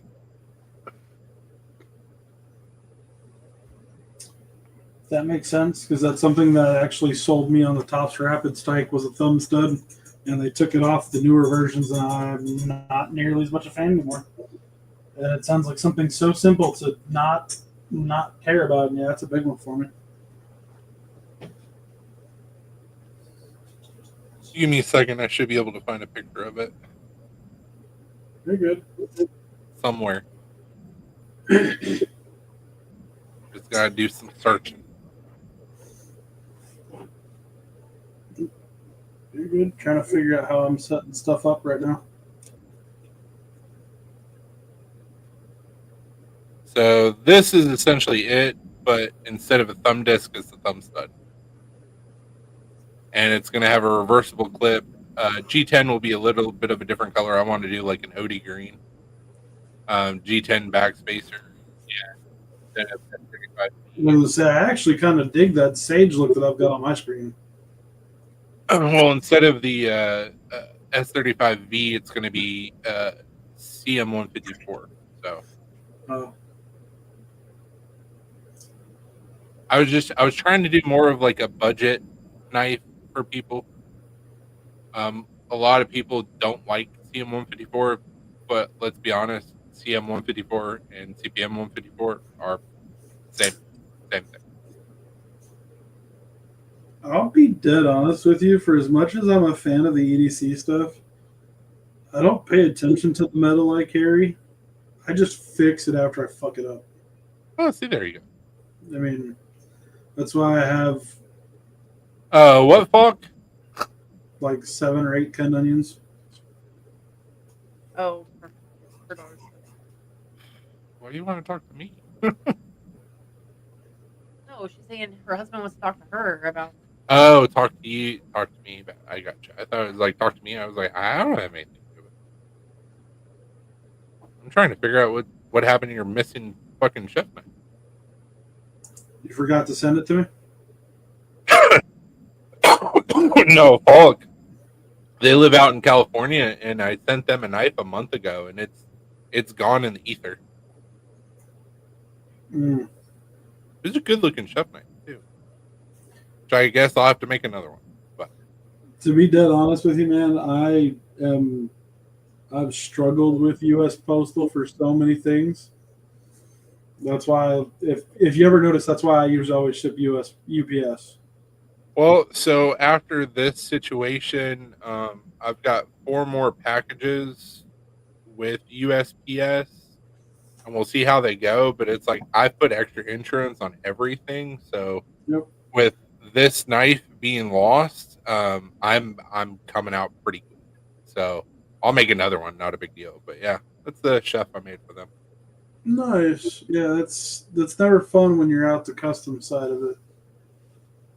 Well, I mean, that's why you put extra insurance, and so you make sure you get paid a little bit more. The convenience charge from the USPS. That's why one of the things that like my work laughs about for me for UPS, I'm constantly like, yep, we got a damage claim. Here's the payment. They're like, how do you get paid so fast? I'm like, because I'm not sitting on my hands with it. I want to get paid. I want my money. Yep. So you were mentioning what knives you got from Blade Show? The Hang TI is probably the smallest thing I now own. Nice. And like one of the first things I figured out is like this thing needs a magnet on it, otherwise it's gonna just disappear.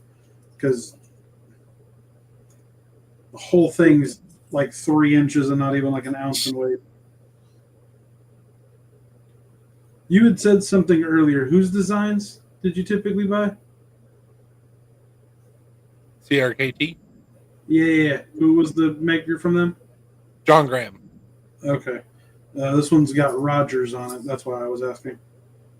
Yeah, Richard is a good dude. So the reason why I've been going after John Graham designs for the last couple years is because he passed away like 3 years ago. Okay, got it. And he's the one who taught Kirk Mayberry how to make knives. KM Designs taught me how to make knives. Nice. So it's in my knife making lineage. So it's like, well, I want to own some more grams. Makes sense. Then that's where you draw inspiration from, probably.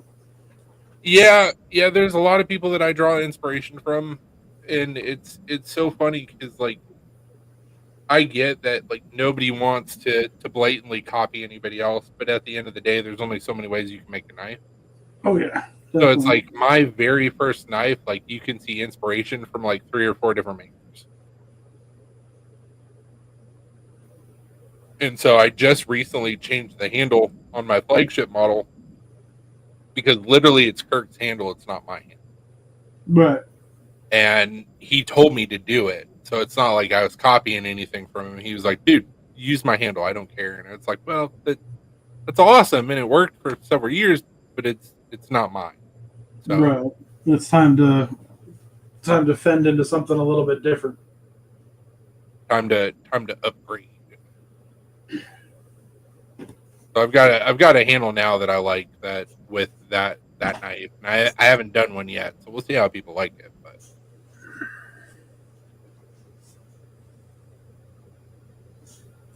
But yeah, I mean, the worst part I would say about Blade was not getting to be able to bump back into you guys together, or essentially the 4 of you guys together.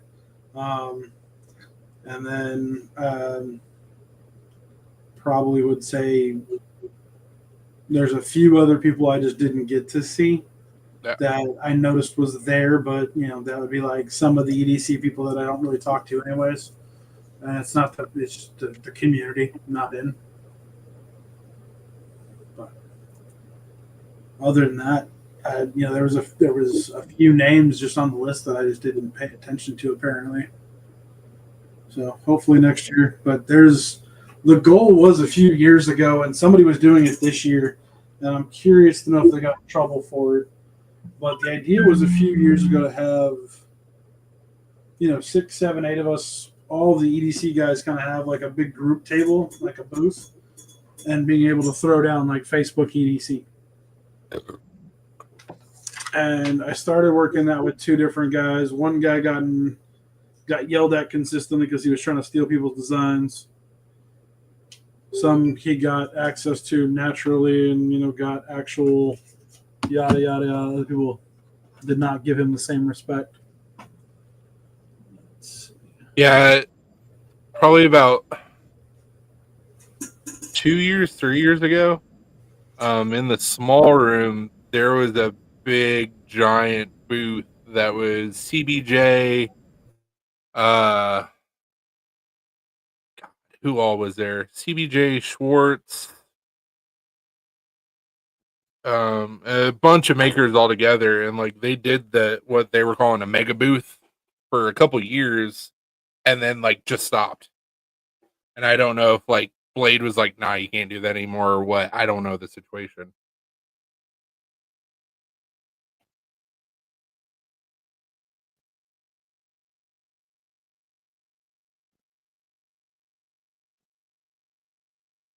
What happened? Battery die?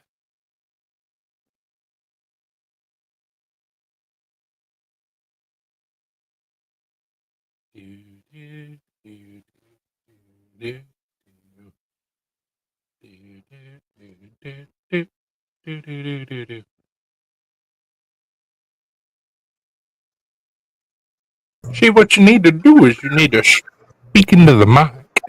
But I had to unmute this one because now I've plugged in a second one and seeing if that actually works right. Yeah, I can hear you now. Better than before or no? Yeah, I can hear you fine. All right, so let's... Trying to figure out some MacGyver shit. So who do we got still with us? Who's still here? Who's lurking? Bless you. Oh, let's go back to this one. All right. So what it is I have like 3 different megapixel cameras and 3 different styles.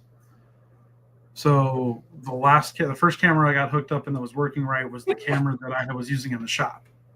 So I knew it would work. I just didn't have them plugged in, ready, or untangled from when I moved. So the one I just moved to is the Insta360. So it does a wider pan with a better megapixel, 4K, yada, yada, yada. But it's like wide crop. The one I was trying to get earlier takes apps and downloads and software and all the nonsense is the Nikon Z30. And all I realized at the end of all that is I had the wrong power cable plugged in, so I just ordered one. Because I have no idea where that power cable is because I'm still trying to unfuck the office.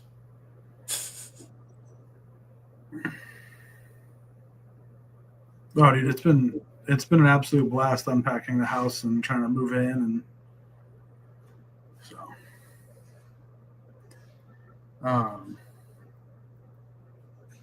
like I sent Zach an updated picture of the garage. There's just toolboxes everywhere.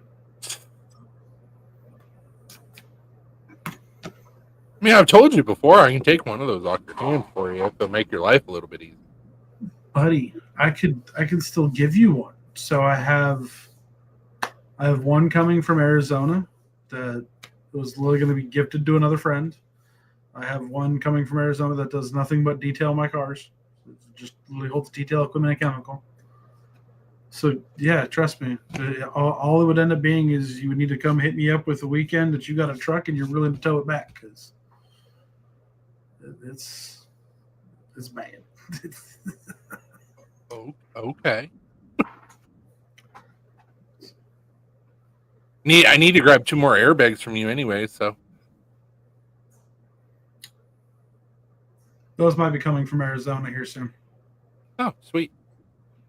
I mean, that would be the easiest way for you to know is the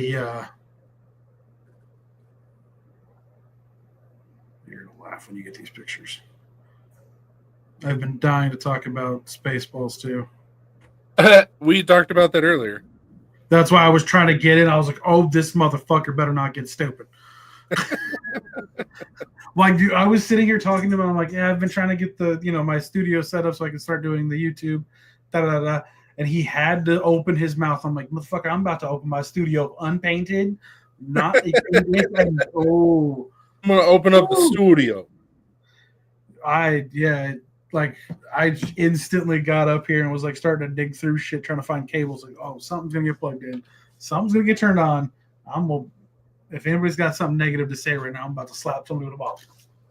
So it's not negative. It's like what I said to him. It's like I'm cautiously optimistic, but there's a couple problems. So the one thing that made Spaceballs so great is that the characters and the riffing and the writing of a young, not 98-year-old Mel Brooks. I love Mel Brooks. He has made fantastic films. History World Part 2 was doo-doo. It was a cash grab. It was terrible. And it was also a way to do up. Which movie? Not a movie. It was a series on Hulu. History of the World Part 2. Oh. It was not good, but it was also a way to highlight new actors and new up-and-coming comics to try and bring them into Mel Brooks's world.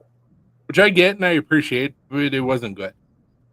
A lot of the characters that were awesome from Spaceballs are fucking dead.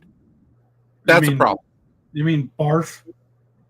But there's several that have died from Spaceballs, but that's a problem. Which ones? Because Barf's the only one I can think of. Like I'm John not even right. Barf. Yeah. So who else? I don't remember, man. I would have to Google like who's died that was in Spaceballs.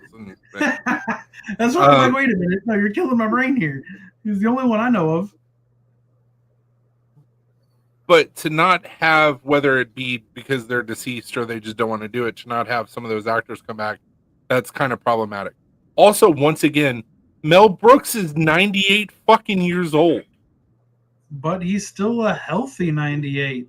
I mean, I mean, much, that's not big. much I as get you it, say that. but The nice thing about it, like I said to Zach, is that you don't have to give him any makeup. You don't have to give him any prosthetics. Just paint him green. He's the dude from Schwartz from the first movie. Cool. That's awesome. The simple fact that Moranis is coming back when he hasn't acted in like 40 years, that's fantastic. so in my head there was a interview with him that pretty much something was said that the only reason he would come back is if it was something his kids wanted, or something to that effect. So if that's true, that means his kids are fantastic. But one of the things, because I'm following it like a hawk already, was all of the kids of the cast members that are alive are going to join if they can. Which is cool. So Top Gun 2, the guy who played Bob, is the son of oh god darn it. Okay, so here you sorry. go. Here you go. John Candy, dead. Dick Van Patten, dead. Joan Rivers, dead. I can go on, but I don't need to. I'm like, two of those names sound familiar, but I can't name the characters because the one that I want to see come back is the guy who makes all the voices. Michael Winslow. I would love for him to come back for Spaceballs 2. Dick Van Patten was King Roland. He was Princess Vespa's dad. Yeah. That Minor makes sense. character, but still. Yeah, no, I get your point of view on it. If he could return, that would be awesome. I think the only one that I'm a little weird about, honestly, is who they're trying to get to play Barf. And I'm not upset about it. I'm just more or less... The chick or whatever?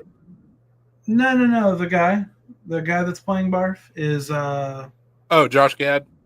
Yeah, like, I like him, but just his voice might not fit Barf in my head. He's a little high-pitched. Well, his personality wouldn't really fit that character. I think it fits it great, actually, depending on the movie you've watched him in. He's a great actor. I like him, but I don't see that being a good part for him. But no, like that one I actually see pretty well. The only one that I actually did not kind of understand casting wise was Dot. And it's only because what I saw was essentially a chick's head on Dot Matrix, and I was like, the fuck are they doing here? Joan Rivers and Lorraine Jarnett both played Bob. But that was about it.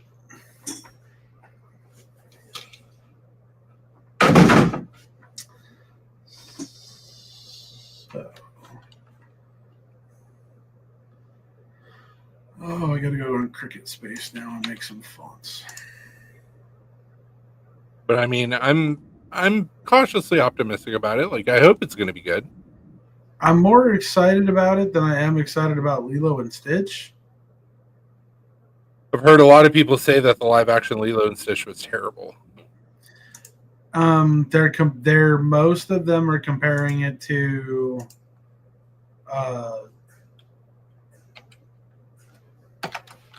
the movie, like what they remember. One of the things that I caught on to that was kind of noticeable was the people that were really upset about it weren't upset about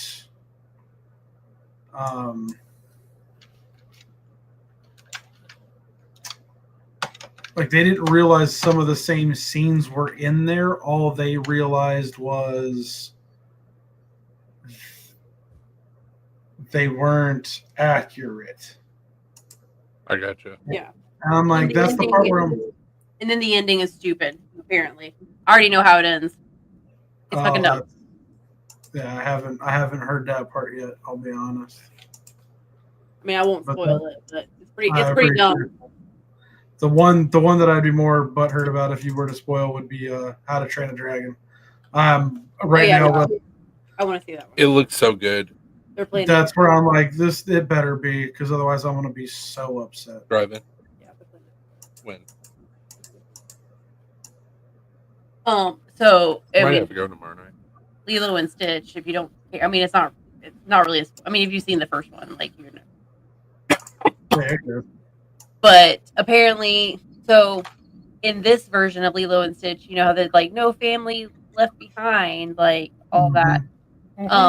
Yeah, Ohana means family. That means no one gets left behind. Well, at the end of the movie, she leaves behind her sister with some fucking neighbors so she can go to college in a different state when they live in Hawaii to study marine biology. How does that make any fucking sense? And then, so she's going to leave behind her sister to go to a different state. And apparently in Hawaii, you can go to college and study marine biology for free. So she's literally like, bye, bitch. And she's like going to fucking like Chicago or some shit Oh. to school. And everybody's like, what the fuck? That's not the original movie. Make her chicken, make her patty. So my only thought to that would be knowing the knowledge of college, working at one point in time in my life. I don't want to admit which one or why, but I found out that states actually pay to have people come to their state and go to school. So like it may be free for someone to go to school in Hawaii or to take that class in a sense in Hawaii. It may not be for a Hawaii resident to actually take it, if that makes sense. Like I said, I know it doesn't. I mean, yeah, but still, like she left behind her sister at the end of the movie. When the whole premise is no one gets left behind. No, I get that part. That's why I'm not arguing that part. I'm just arguing the fact Bye. Bye. I have definitely learned something in, with the college. It was stupid, like I said. Yeah. So stupid to learn it. But, when I was going through college and I was selling colleges, one of the things that they talk about is like if you go to school in town to like a university, so in our state, GCU, Glendale, not Glendale, this Christian college in Arizona. Oh yeah, gcu.edu. Get your degree online. I see the one of the GCU, one of the premises is if you were a Christian student coming from a different state, it was cheaper for you to live on campus than it was for most of the students in state, and like and myself included, to take a class. Just a class. It was that bad. Like for me to take a class there, I think it was like $1,300. Some of the kids that they were bringing in weren't even paying that for housing. So it was when you learn stuff like that, it's kind of embarrassing, but it is what it is. All right. Yeah. So. But yes, How to Train Your Dragon is being completed. I'm super excited. Yeah, me too. Because the original movies were really good. Well, Live action. I was a great fan of the movies until the third one. Yeah. And then I remembered what feelings were. So and that was not our Siamese cat that we had to put down a couple years ago. Siamese cats have a bad issue with like losing teeth. Same thing with healer dogs. So we would always call Gizmo Toothless, and that was right around the time that How to Train Your Dragon was coming out. Now we have Link, who he's missing teeth as well because he's also a Siamese. So it's like, oh, Toothless. Dragon just reminds me of I know. Who's also missing. Breathe. I don't want him. Speaking of that, any suggestions to hide the sound of a torch or a water straw while on mic? Mute. There is a microphone that I've seen a couple times on TikTok, and I don't know who makes it, that's supposed to take out any noise around you besides your voice. and a dude showed it off, and it's got a beard clip and it's got a fuzzy thing on the mic. It's a little mic, and you just literally plug it into your phone. It's in my shopping cart. Well, he walked out to his garage and like they were working on a car or something. He's like, "I'm literally just showing this to you to see how, like, show you how it works." Plugged in his phone. He waited like 3 seconds. You couldn't even hear them working on the car. Yeah. So my only concern with that is I saw the one that hooks to your phone. I would rather have the one that hooks to like my computer, my camera, etc. Of course. I'm hoping they're all cross compatible. It's the only thing I actually haven't looked up yet. But like my shopping cart went from like $350 on that website to like $800 real quick. I was like, before I hit purchase, I want to do a little bit more research. So I mean, you could always do the EDC thing to where people say YOLO. that's usually what I do, sir. You have met me, right? Yeah, of course. Okay. I mean, like now we can actually say that and not be weird about it. Yeah, that's true. Yeah, I don't know like how many lives we've been on with people to where you hear Say that again? and it's like, we know it. Yep.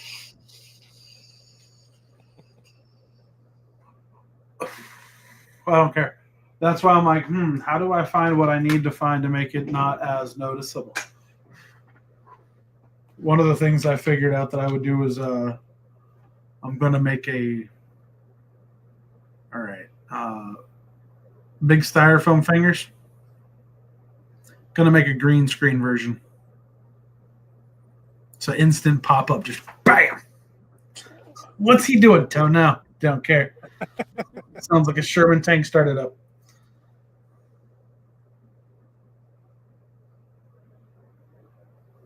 I'm gonna bet the wifey's already asleep.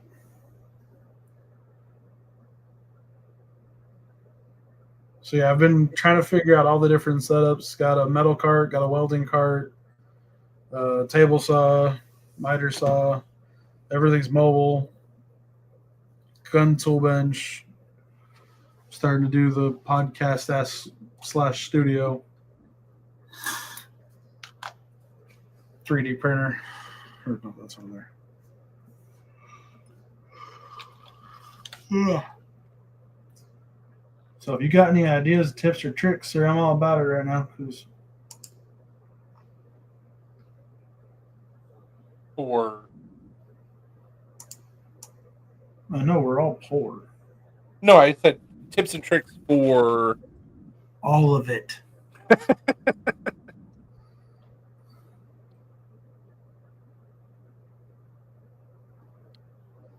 Well, my next project.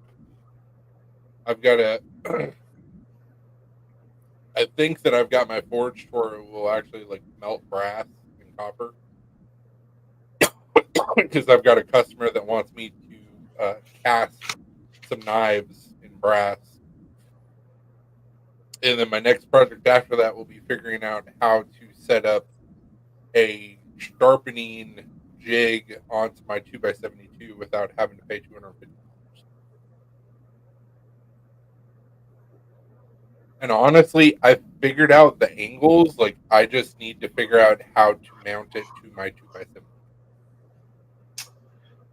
Well, if you didn't know somebody who knew how to do all that, I would just need to know what tool you're working on and what kind of attachment point I have. That's where I'm at. I'm like, I don't even know where I would be able to attach it to. What's the model? It's an AMK.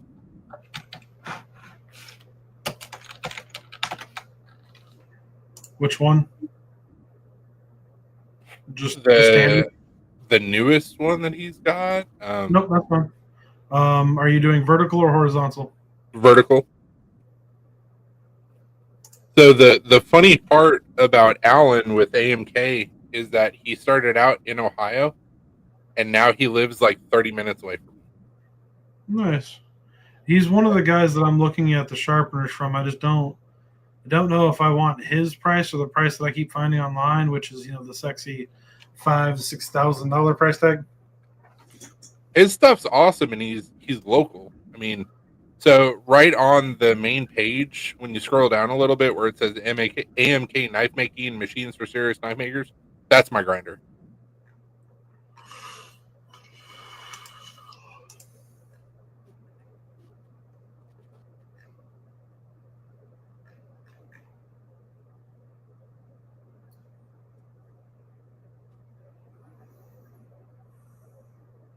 Yeah, that's my 2x72. So I don't even know where the mounting points would be. I guess what you would have to do is mount it on the top wheel for the tensioner. I would more lean on mounting it kind of like a clamp on the bottom, depending on what your stand is, and then like cutting a jig from metal that basically gives you a lever arm that pulls it all the way up to the sand. So if you click on the pictures, so the AMK 77 2x72, it gives a left side picture of it, so you can actually see like the VFD and stuff. So there's an arm on this. I'm staring at the website, but I'm also doing like 3 other things too. So this is my grinder right here. So this arm right here, you undo that clamp and it comes out, and that's what you attach your tool rest to. So you could actually attach it to that. So yeah, all you have to do is just make the design out of basically cardboard, and then have somebody bend or punch it out of steel. Yeah. Like realistically, it should only cost you about $40-$50, if maybe max $60, and that'd be being a pain in the tent. So I was looking at like Worksharp and Formac and stuff like that while I was there, because it's like I can sharpen on my 2x72, but it's not consistent, and I need something that'll make me a little bit more consistent. And so I was like, oh, angle blah blah blah would be awesome. And then I saw the price of what everybody was asking for, and I was like, nah. So Worksharp definitely not designed for the maker. No, it's definitely customer based. Well, it's sharpening based, and that's that. Not maker sharpening. It's retaining the edge, fixing, profiling the what you failed on. Yeah. But to make a knife on it, as somebody who has tried, you are going to waste belts. Yeah. That's not productive. It's not efficient.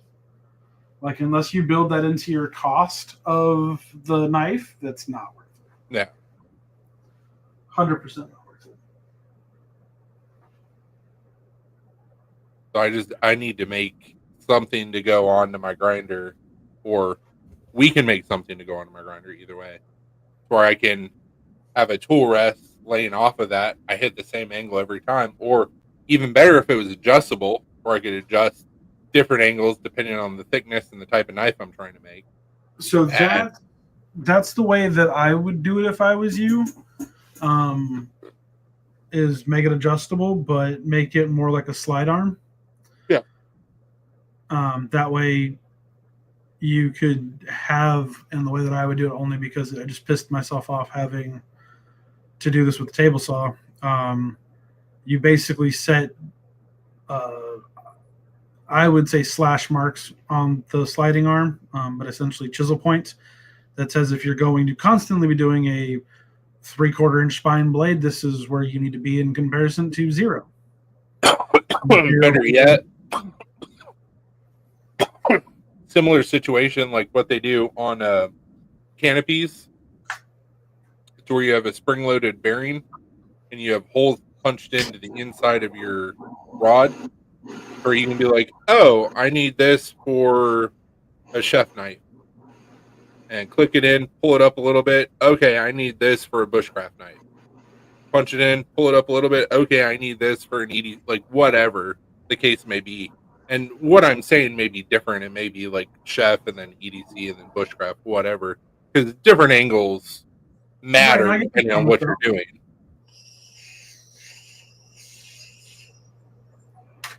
What I would say though is, or just drill it through and have a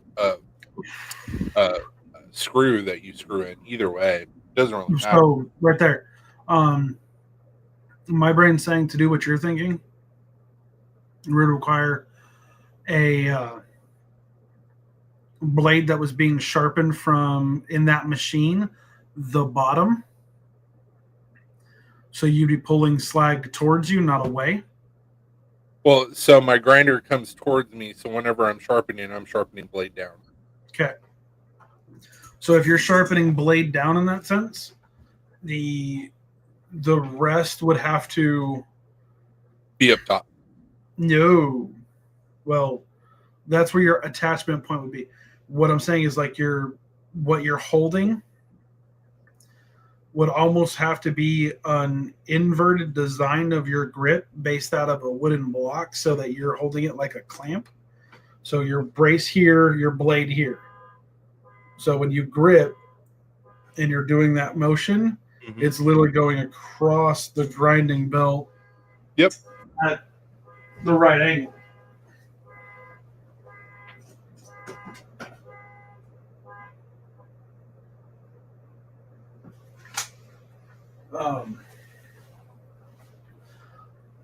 So you would almost have to build two different pieces, a piece that magnetically held the knife at the handle or clamped the handle on so that you don't lose it or hurt yourself.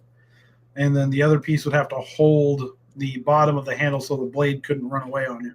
Yeah, typically what I've seen with like systems that are similar to this from like Ameribraid or other companies is it's a system that attaches to the, I don't know if it's an inch square stock, but it usually slides into your grinder for like your work rest or whatever. So it slides in, it's got a bar that comes up, and then you have a bar that hits that bar, and at the bottom of this bar is where your knife clamps in to where you're going across. Yeah. You're hitting the same angle every time. I'm trying to think of. So I could show you a Ameribraid's version. Well, yeah, like I've got the different work sharp versions now, so like I know the different things. Because like the one that I'm looking at buying or the one that I've got saved is from like Jet or somebody specific. I don't remember I'd have to actually find the cart. But the reason I grabbed it was somebody did a steel stamping of the blade shaper. Obviously this is upside down, but this is a similar concept. So instead of having a bar here, you'd have a bar that goes up, and you would have this flipped. And so you're constantly hitting the same point on the belt going across on both sides. But this just flipped up instead of down, because on the Ameribraid 2x72, you can run it in reverse. Right. The running in reverse makes more sense in my brain to that setup, because that's when I talk to the So when you have a 2x72, if you can run it in reverse, and I wish I would have talked to Alan about this, I can probably have him retrofit it, because like I said, he's 30 minutes up the road. But so when you run it in reverse, you can actually watch your burr happen. Yep. Like in real time, and it's so nice. Yeah. And so I wish that I would have told him to do that, because my VFD has an option for reverse. And I talked to him about that, and he was like, why would you want to do that? And I was like, well, you never know. Like I may want to have options. And now that I've used it for a couple of years, I'm like, fuck, I wish I would have had him do it. Yep. Yeah, that is honestly the reason why I haven't spent the money on the grinder I want in that sense, the sander. Because I actually happen to know reverse is better. Like I watched my dad as a jeweler buy buffer wheels, uncase them in the steel housings they came in, and flipped them bitches around so that they would work in reverse to do better things. And I'm like, I don't care that much. Since I've always seen them out in the market as really expensive items, I'm just like, I'll just buy one when I have the space in my workshop. Since I don't have space, it's not my go-to grabber. I'm not trying to punch steel out today. I'm going to try to punch other artifacts because I've realized watching the EDC communities that where every maker has tried, but only the patch guys seem to be consistently successful, is to be a knife maker and to punch out. We're just going to go basic 52 designs in a year. That's almost never going to happen. Because that means you're literally just doing R&D. You're just building. You're not finishing. You're not testing. You're literally stamping raw designs out, maybe getting it close to a finished product, but someone's going to handle the rest of that knife make for you. Because to make a production knife out of nowhere, like I've watched what I wouldn't say behind the scenes, but like I've watched what Leo does to make a knife, or I would understand him to go through the crusades of trying to find knife makers that you trust, and then watching the EDC community grow and disappear and run amok all due to Facebook social trends. The knife makers that we all know are basically there because their blades founded a design pattern for survival tactical fishing. Other than that, it's people that actually care about the art, the artistry, the artisans, the artificers, the craftsmen, the ironsmiths, the blacksmiths. Otherwise, like, yeah, I don't. Half of the knives, I don't know who makes them. Yeah. I don't know. Consider your average Joe end consumer. I mean, hell, a Tops knife is basically an overpriced Gerber for some people. I just have the money to spend on it. It's like, no, not at all. There's complete differences. Do I know all of them? Nah. Do I care? Well, that's a thing that I think makes me a little bit different than most knife makers, because it's like I've seen both sides of it. Like I like I said, I learned from Kirk, and then I was like, oh, he's been doing this for a little while, and not understanding how he came into it and where EDC was when he came into it, which makes a huge, huge difference. And so, like, the community that he had around him to get him started, totally different than the community that I had around me. But I was in this fallacy that, like, oh, I'm learning from Kirk, and here's the success he's had, and as long as I do X, Y, and Z, I'm going to have the same success. No, motherfucker, I did not. And so, like, coming across with that mentality and like, oh, well, if I just do this and this and I have good designs and I've already done the legwork and I have all these friends in EDC and that's going to translate to I'm going to be successful too. It did not. No. And having that hard realization punch me in the mouth, like it sucked, but it almost made me a better maker, made me more hungry. Well, one of the things I don't do this shit anymore because I think I'm going to make $1 million. Because Right. if you want to make $50,000 in knife making, you better start out with 250. Yep. Because you're going to lose your ass. I do this because I'm an artist and I have a drive to make something with my hands, and it just so happens that I really like making knives. Am I the best at it? No. But I have a hunger and a drive that most people can't understand. That's my therapy time when I'm out. So if I here's sell my- a knife, cool. I'm still gonna fucking make them. right. Well, and the point of, so like if someone's trying to join the industry and specifically knife making to make $1 million, they need to look at what knife companies are making $1 million. Yeah.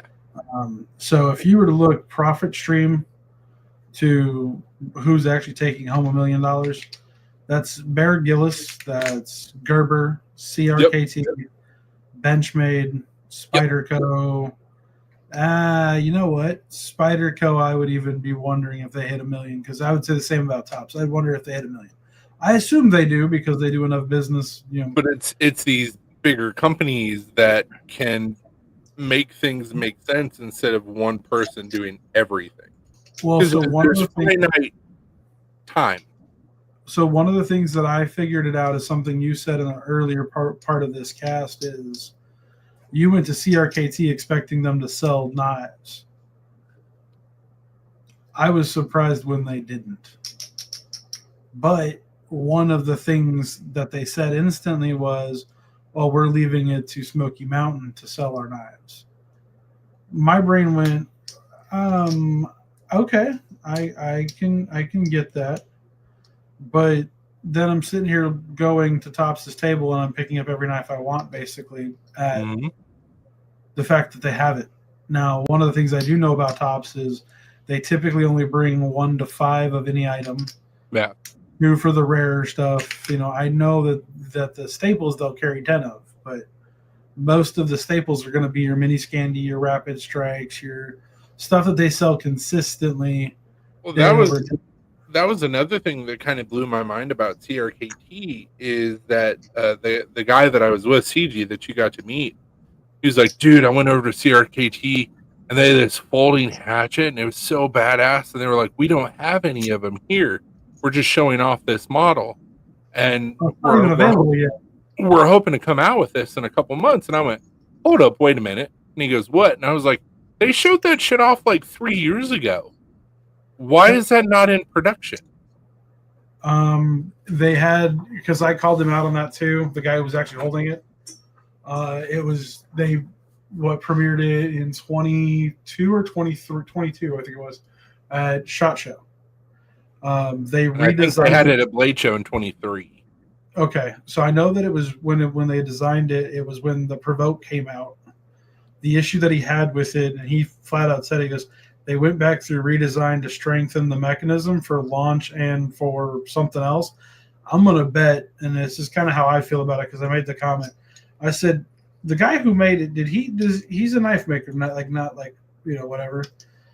He goes, yeah, he does rigorous tests on all his products. I said, I guarantee you, he said, I'm about to hand something someone's going to try to launch and throw at the same time. Yep. And get a very bad result when it hits a wall fucked up and not straight on or not, whatever. And he basically said, nope, I don't want to hear them want. Based on his exact information of stating, I mean, it was the exact sentence of, yeah, we reinforced this, and this. I'm like, okay. Yeah, just for the simple fact that CG had to get instruction on how to open it like 3 times. I was like, that's not good. So it's give me 1 second. Let me go get another drink and I'll be right back. Same.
Oh, you got 5 lurkers. Who's still out there? Who's still watching this shit show? Because we typically don't go this long. This is a late night. Who's a late night? What? No, I said I was asking who's still lurking because typically we don't go this long. Usually we're shut down about 3 hours in, and we're at almost 4. And I'm like, typically we don't go this long. So, seeing who is still lurking. Me and the wife were just talking about that. So. What? That it's late? Yeah.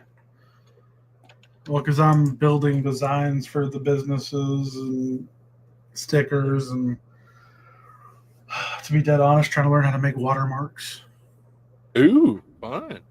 Well, so I know I kind of gave you the hint. I know I told a couple other of the makers what the idea was. Well, I finally I'm at a point where getting Zach involved is almost a necessity from where I'm at.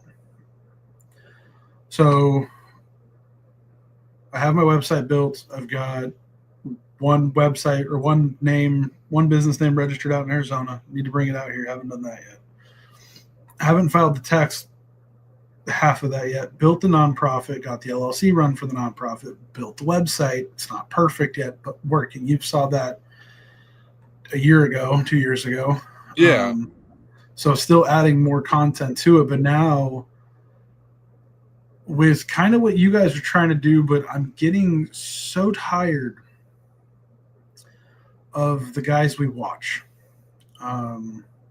And to know now that most of them, like most of the Knife guys, don't even exist anymore. They're pretty much just gone with the wind. I saw so many influencers at Blade. It was annoying. Yeah. I mean, it was like Smoky Mountain Knife would hit Voyager right when I got there, which was fine. I pretty much just hung to the side, kept the kids away from the table, which probably helped Drew and Luke out. But like, I think when I was at Tops, there was another guy trying to do influencing that wasn't a part of a major website that I knew of. And I'm sitting going, this is why I knew I didn't want to do that coming into the media game, because like what I would want to do is I would want to have a hotel nearby. Yeah. A Renaissance, like in literally the point where I could pull Craig or Leo from Tops, pull one of the guys from Benchmade and have a private interview segregated from everything. You just rent a conference room, whatever, for the whole freaking weekend, and actually have them set up a detailed, true, exclusive interview like they used to. Yep. And dude, I remember a couple years ago walking Blade from HQ? the small room to the big room. You'd have people off to the side doing actual interviews. Right. And wasn't it Blade HQ and them doing that shit? I don't remember who it was, but I mean, that was always a staple, and like you don't see it anymore. I don't either. That's kind of where I was like, kind of questioning it. I'm like, because that's who I think it was, but I'm not certain. Yeah. So to say the least, a weird one. I just don't know where that one landed. So I like so it's going to sound stupid. One of the two things I'm trying to figure out was camera placement. I think I'm one camera shy from where I want to be, and then I got to figure out how to run multiple cameras at the same time.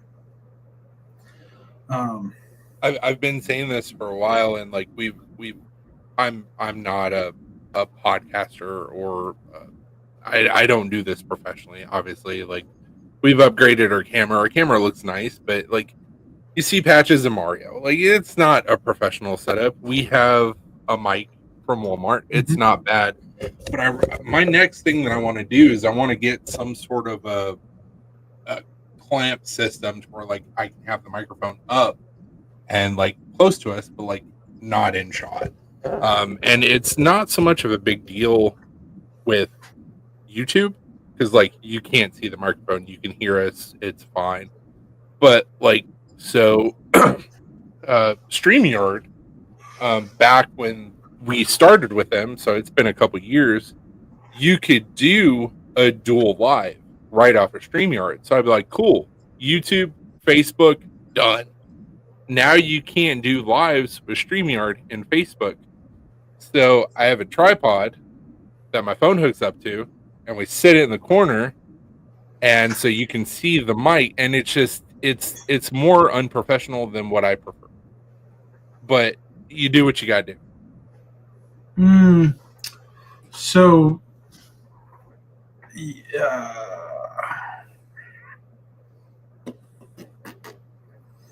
the way I've got mine set up right now, because I kind of shot you the setup on the room.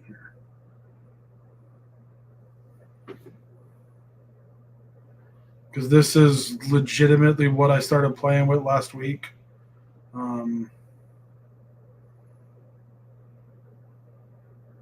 So I've got a couple podcasts that I watch and a couple YouTube channels that I really focus on, like the way that they've set their rooms up and their layouts and kind of the way they're building their setups.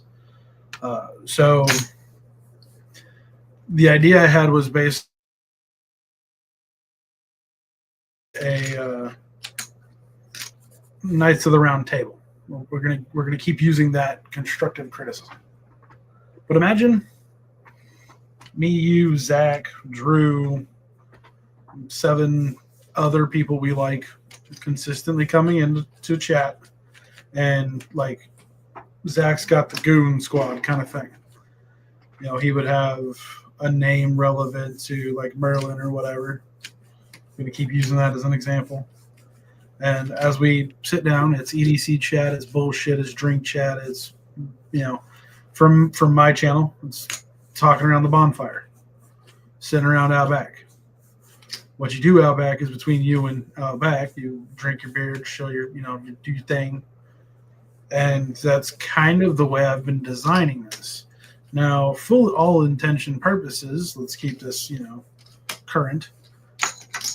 Unsubscribed would be a great version of what I'm talking about. That's immediately where my mind went. I was like, I've seen that before. Right. So think about the construct with who we've got in our groups, who could work to make this feasible. And one of the weird things, let's throw this out there, with no drama. None. So you know that certain people can't be involved. That's problematic. That's the weird part. I don't know who these people are. I'm not in the groups. So I love being out of the groups. I love that I got thrown out of the groups. I was very happy with that. It was very easy for me to go, okay, cool. Way to go, guys. Way to ruin. We can talk about that a little bit more off camera. Is that still relevant? What? Anything related to anything? Like, just is nonsense still relevant drama? Yeah, absolutely. God. Okay. Dude, EDC is high school drama. All it is. Like I told Ryan, it was a funny joke. I said, dude, in 2019, I think I saw you, but I had no idea who you were because I was such a newcomer in the community. He goes, you look familiar too, and that's what sucks. And I'm like, yeah, I would have walked past half of you guys only knowing one person that year. One person in the whole community. Well, the messed up part is we were at that Blade show. Trust me, I know. I'm okay. Well, we're gonna go a little bit dumber. There are a few people I'm fairly certain I've got pictures of. You're one of them, or you and your wife specifically. Pictures? Possibly just background stuff. I have to look through that Blade show because I took a bunch of pictures at tables. So there are people I remember, but like you would have had shorter hair. I don't remember you with long hair. No, I had long hair back then. Still had it pulled back and a longer beard. Longer beard is what made sense in my brain. Shorter hair because I don't remember it being like still bummed. Right. I don't remember it being like okay, yeah. I don't remember it being out for show. Mm-mm. Always pulled up. Like I want to say that's the messed up part is like my hair has been this length for years. I like having long hair, but I get hot, so I can't stand it on the back of my neck. And I also don't like it in my face. And it's like, well, why don't you just cut your hair? And I'm like, no. Because I'm getting older and this shit's happening. So it's like, the next time that I cut it, that's it. It's done. No, I can respect it. But like, who else was it? Like the handful of guys that I know that I saw or that I feel I saw, I still chat with in the community. Mine is one person. One person I'm fairly certain I saw. But other than that, like anybody I still chat with, I just try to keep all things business related because it's not worth it. But yeah, of course. I mean, it's not worth it. I have to choose my words very carefully because you're good. No, you're good. Don't. We'll talk about it later because that's. Well, no, actually, like I'm speaking in generalities. I'm not gonna name any names or anything like that. But I was just gonna say we can never talk about this again. Now that I think it's that relevant, I really don't care. Well, like it's so fucking stupid. It's like all of us. So I started out in EDC in 2015. So we're talking about 10 years. So I was in my late 20s. And it's like at that point, yeah, I was still immature. Like autism, you mature later than most people, but like it makes absolutely no sense to have grown men and women act like they're still in high school. And because of that mentality, still have massive amounts of drama when we're I mean, just anybody as adults, like you should look at things like live and let live. Like if somebody screws you over, like turn the other cheek. Like try and put more good out into the world or like whatever instead of just being like, I'm gonna keyboard warrior and I'm gonna burn down your house and blah blah blah blah blah and you pissed in my sandbox. Like, come on, guys. We're better than that. We should be better. But Right. people Right. suck. Well, I mean, and so like some of the things that I remember kind of that drew me to keep distant in the community was like I like to post where I saw somebody handle a knife with care. We're gonna go just very generic, and I think the knife ended up being like broken at the end of the video. And it was like a simple torture test I would have never thought about on a folder. And I kind of went, really glad I don't carry folders for any reason that they can come back to bite you. Take a finger, they can break in half, they can explode. Yeah. And this, the year, I think the year that video came out, or the year before, or something like that. I think it was 2 years before, maybe. I had just bought one OTF. I had just rebought it. I had just like basically got into what I would consider as EDC, and I don't even know if I consider that anymore. What I got into, but like I've always considered myself into EDC. But like I remember just buying whatever was Walmart capable until it broke, died, or unsharped, and I threw it away and bought a new one. Yep. 2019, it was more or less like, oh, there's name brand knives. Okay, cool. Maybe this is worth something. And knife makers are the worst about that shit because either they'll just buy a new knife or they'll make one. So it's like we're the world's worst about keeping our own knife sharp because we're like, we'll just get a new one or make a new one. So that's one of the reasons why like top sword fence mage are consistently bought for me is because now I've got essentially one to send back to get sharpened, and I have one that I can have sharp. Yep. And that also excludes the fact that I have a work sharp, so I can sharpen it my damn self. But at some point, I'll be honest with you, I've got my Benchmade's already had to go get a new tip. I'm fairly certain that the warranty is going to be that the blade has to get swapped out on some of those knives. Now, I'm not going to say like my fixed blades will have that happen, but like my OTF, it wouldn't shock me sooner or later a Microtech or Benchmade just slipped a new blade in there because I broke a tip. And it's only because both of the ones I have are daggers. Tips are bound to get broken. Yep. It's not perfect. It's not at all perfect. It just is what it is. But like the Spyderco, I had the Yohimbo to the Canix. I gifted the Yohimbo away, and like I laugh when people get mad that I would give something away like it's a treasure some days. But like a military buddy of mine who doesn't have an expensive knife, never really got in the EDC community, never understood it. He deserves it. Speaking of knives, so that chef knife that I showed you, did you recognize the resin? It looked to me like Voodoo Resin is one of the companies, but I know that there's a couple different makers that make that stuff, but so I don't know who. No, bro, that was the big chunk of resin you sent me. That was the big chunk of resin you sent me. It was the tricolor resin block. I just cut the blue off of it and used that for the bolster. Nice. No, I didn't realize that was 2 pieces. I assumed it was one piece from. There's a couple of knife makers I'm following, like in Australia, that do like beautiful resin pieces. So the bottom of the handle is Corian, like what you would find on like a kitchen, cabinet top. Okay. Yeah, so it's Corian and your acrylic is the bolster. Nice. Okay. Appreciate that. I'm glad it went to use. because that was one of the big things to me. Like when I was talking to Blunt Force Blades and a few other things, like some of the designs I like are things that aren't their best sellers, but it's because it's convenient and I like it. Yep. Like Blunt Force's snout, I fucking love that thing. I That's one of my have favorites. right here, just because of the desk, I have a Blunt Force pry bar, and I have their.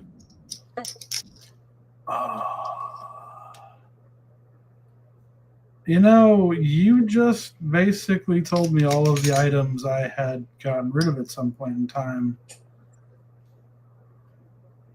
Ouch. That one hurt some feelings there, good sir. I've had both of those for years. Oh, I know.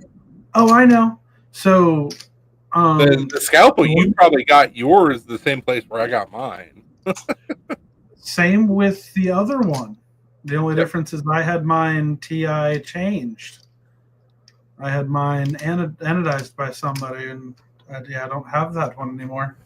Yep, that's who anodized my clip. Oh no, yeah, he anodized my whole thing, and He's currently sitting on 5 of my folders to do. so like I have this little guy. Yep. I got 3 or 4 of him. I just picked up this is what I got from him from Blade. There's a more talon shaped one. So that one went on my photo bag instead of that flat tipped. And then fancy enough, as you said, kind of laying around. Yeah, we'll say the tops, of course. Yeah. The new guy, Oh, nice. and then the snap. Yeah, this one came up into the office with me to get a new handle put on it and or paracord or something, and attached to the plate carrier. So it's up here with all the fun stuff, all the Star Wars blasters and Borderlands pews that don't save your life or make the reset button happen. They put you in the forever box. So, hey, you want to hear a funny story? Shoot. So, you remember that knife that I made a couple years ago for 4th of July? I remember The red, white, and blue resin handles that you told me to give away? Yeah.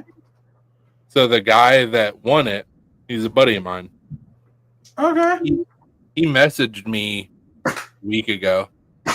He was like, "Hey, man, what's going on?" I was like, "Hey, stranger." And he goes, "Hey, I got a question for you." And I was like, "Shoot." And he goes, "Would you be upset if I tried to sell that blade?" And I'm like, "Hey, it's your blade. Do what you got to do." He's like, "Kids are expensive." And I was like, "Oh, I get it." Here's the thing that he doesn't understand. Black Star, Australia, we don't have a secondary market. So, good luck. Yeah, I mean, and even if And to say we don't have a secondary market, it sounds bad, and it is for a business standpoint. But I'm glad that no, we it's don't. not. No, it's not. Hold on. Well, the secondary market drives up your primary prices typically. No, it So, doesn't. For a lot of people, it does. But with us not having a secondary market, people usually sell it at cost or below cost, which I'm not Right. mad about. I think it's a great thing. It just sucks for the business. No, so hear me out. This is where I'm going to say it's a little different.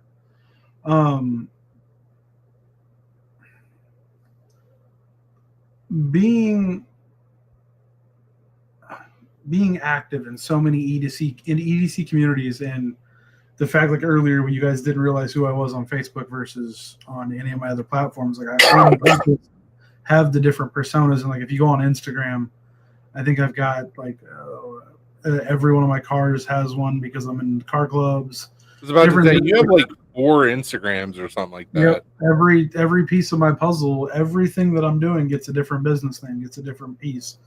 And one of the things that I would consistently say is, if it's not part of this, it's part of that. So I can always keep at it. Always keep going. And I want to make sure I choose my words completely wise against the EDC second community. So being in all of like the little breakfast waffle clubs, the secondhand market exists for certain people. They do. Mostly because of the maker that they are.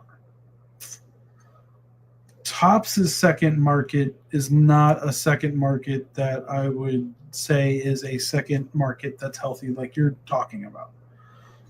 The Topps' market is mostly essentially knives that safe queened, discontinued, one-off runs, and then their customs. Their customs have value. Okay.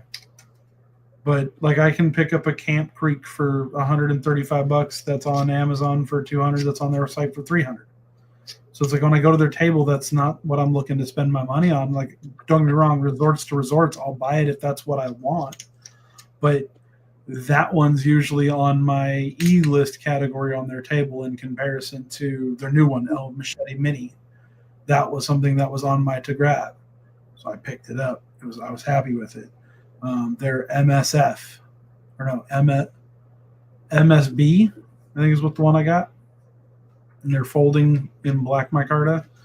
I went with a purpose to get that one in comparison to try to find it on the second market, because I'm still trying to find tack razors. Microtech would be another one.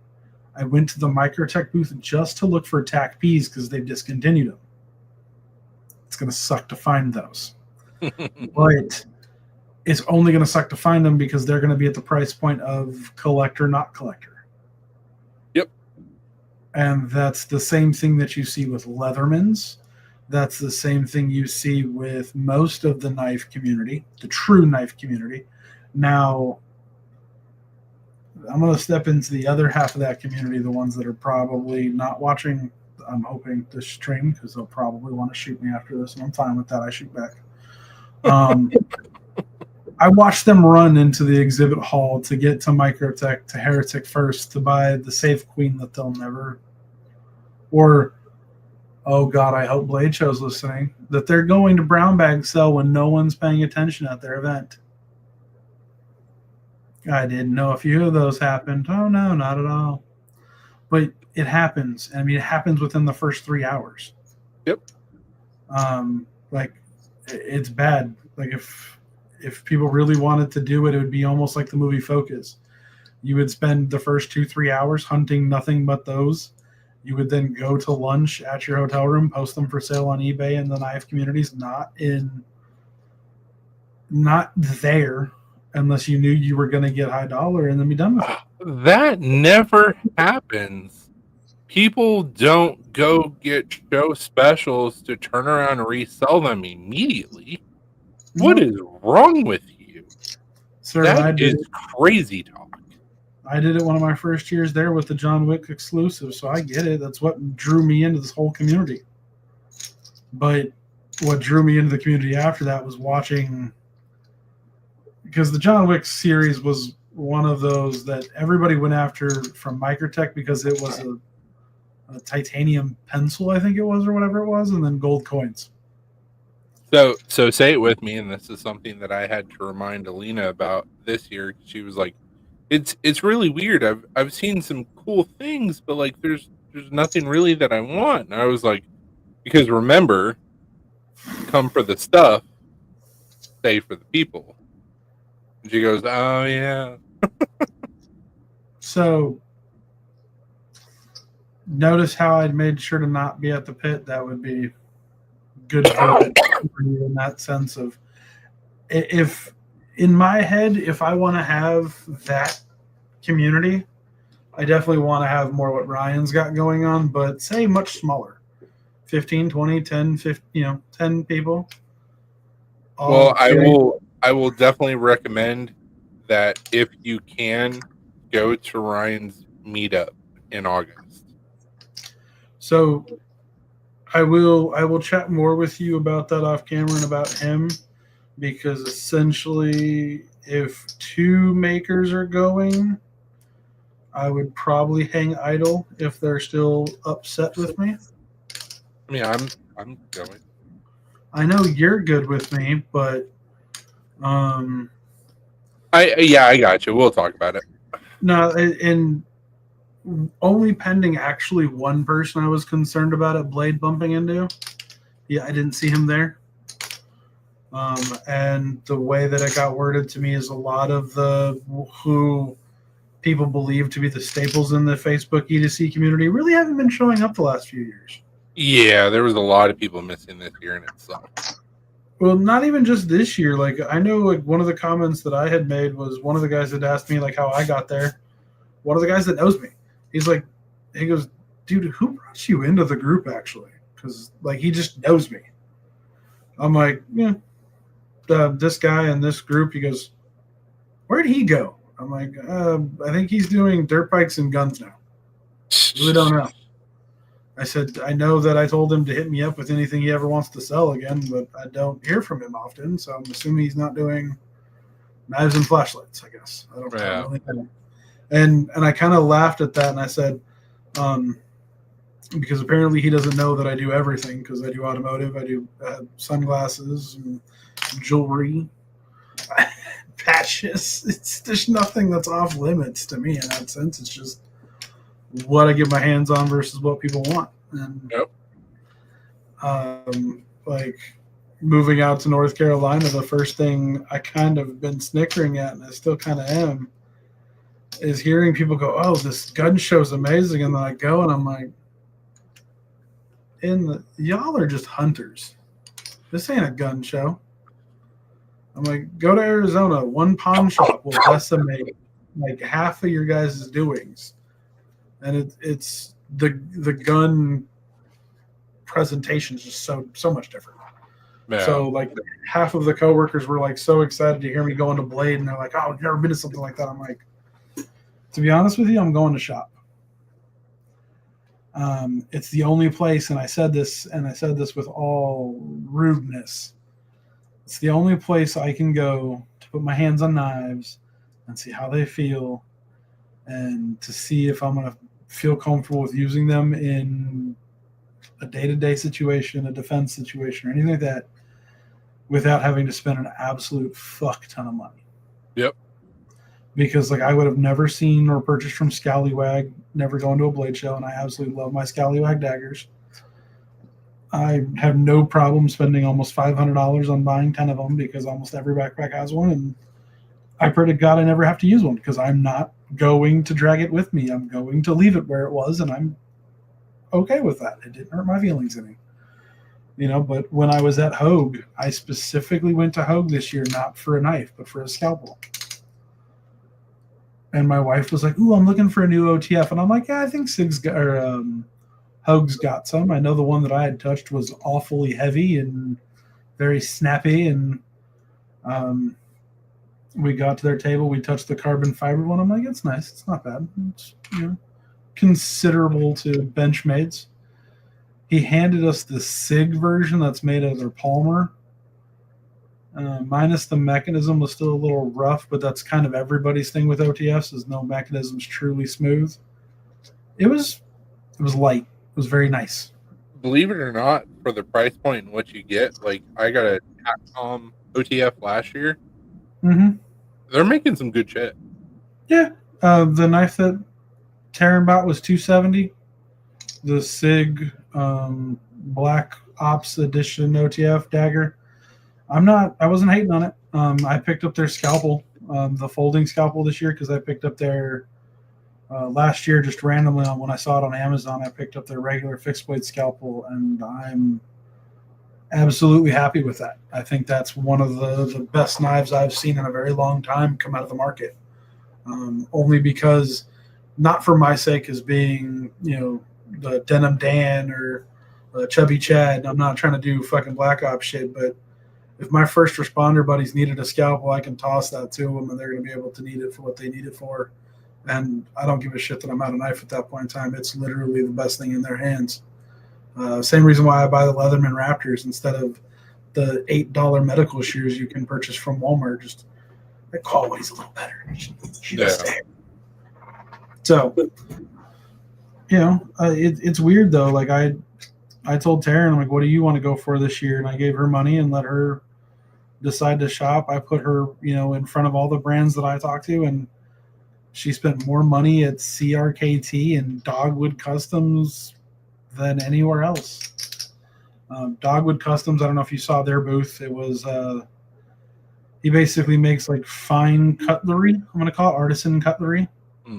The, you know, inlays, simple style design, steak knives, fillet style knives, nothing too, I would say, drastic. Everything more like an Italian flair from back in the day. His table was at the back side of the tables, like towards the booths in the big room. Kind of. I walked. He was right beside Heretic and Microtech. Okay, not the same people I'm talking about. He was selling tweezers. Okay. So he had titanium large bacon tweezers and curved bacon tweezers. We picked up those from him. We spent like $60 at his table or whatever. But yeah, like that was one of her biggest purchases the whole time at Blade Show. $60 in tweezers. And I was stoked when she said something to me. I'm like, I would get them. I didn't even hesitate. She goes, why? I said, they're titanium. I said, that's food grade safe. That's everything's okay with us to use that. Camping, perfect. Outdoor, perfect. Indoor, perfect. There was some random table that I walked by, and it's been at least 6 years ago that I walked past, and he was selling titanium chopsticks, and I bought a set, and they were decently priced. I still have them. Like, they're awesome. But I couldn't tell you for the life of me who they came from. So I wouldn't tell you who you bought them from either. I would tell you I got them from Amazon. I got like a whole titanium cutlery set for like $10. Chopsticks, straw, spoon, fork, knife, everything. When they came in like 3 or 4 different anodized colors, I picked me and the wife up a set for camping. And like, it sounds so stupid when I look at the EDC tables. Like, what was it? Me and Taryn were talking about it from 2019. I was pissed because somebody's table I wanted to go to, I think it was CRKT or Cold Steel that year.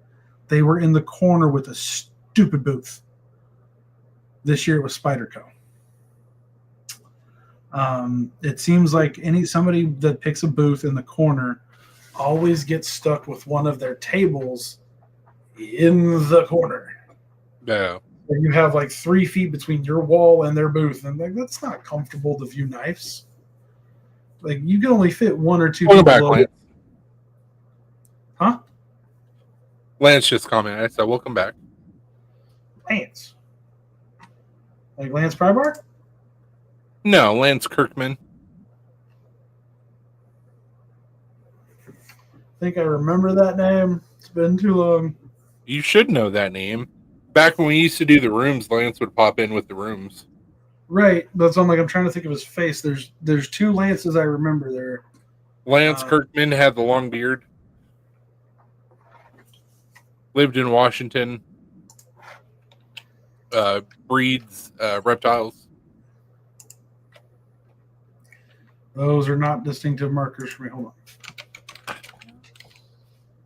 As soon as I typed in Lance Prybar, I pulled up. Oh, okay. Nope, I do remember Kirkman. Kirkman was one of the few guys that asked me questions a long time ago. So the 2 Lances that were always in the room was Kirkman and Prybala. Yeah, Prybar. Yeah. His name's never going to be the right for me. It's Prybar. Prybar. Yep. I've never been able to unsee his last name as that. It's been Prybar ever since I've seen it. What's going on, Lance? Been a while. Well, you and I have some chatting to do off camera. And like I said, Yeah. here in a couple weeks, we're going to be in your neck of the woods. So we Yeah, hopefully we'll stop by. Well, I was You going can to actually say, meet Alina. please, God, the wives need to meet. Absolutely. What I was going to say, one of the things is if we need to figure out room to stay, the office you're seeing in this video is the temp setup as I'm building the studio somewhere else and trying to figure out desk layout, etc. This is going to get set up as a guest room. So, if you guys need a place to stay, in a sense, I don't know. You said it was July 4th, so it's about 2 weeks out. Doubt I'll have it ready by then, but It'll probably be the 5th or 6th that we're coming through. So coming back home. So Gotcha. we'll have to see how it goes. We'll have to plan it all out. Yeah, keep me posted, and we'll do either. Depending on what time you guys roll by food or something, I can keep things on the grill if it's even just literally a pit stop. Yeah, absolutely, man. Like I'll kind of say it as simple as Ryan's put together. If I can find a way to make it work out here, I'm doing it. Absolutely. Well, I think I got the business that'll work for it. I just need to finish with the land construct. Once I get the land construct, the meet and greet like he's got's easy to do. Yeah, dude, that'd be awesome. A simple. My brain says to try to tag it on with Atlanta so people don't get so tired. They'd give it a midway point if they're driving or wanting another thing to do the same weekend or weekend after. Yeah. But for sure, brother, we'll chat more. Don't want to keep you too late. We got plenty of time. Jump off here. We gotta relax a little bit, take showers and shit. So I got you, brother. Yeah, we'll chat tomorrow. it was a pleasure, man. Dude, it was a pleasure having me. Whatever the situation. Anyways, guys, thank you so much for hanging out with us tonight. We appreciate all the support. Stay sharp. Don't do anything that I wouldn't do. If you do not get caught. Deuces.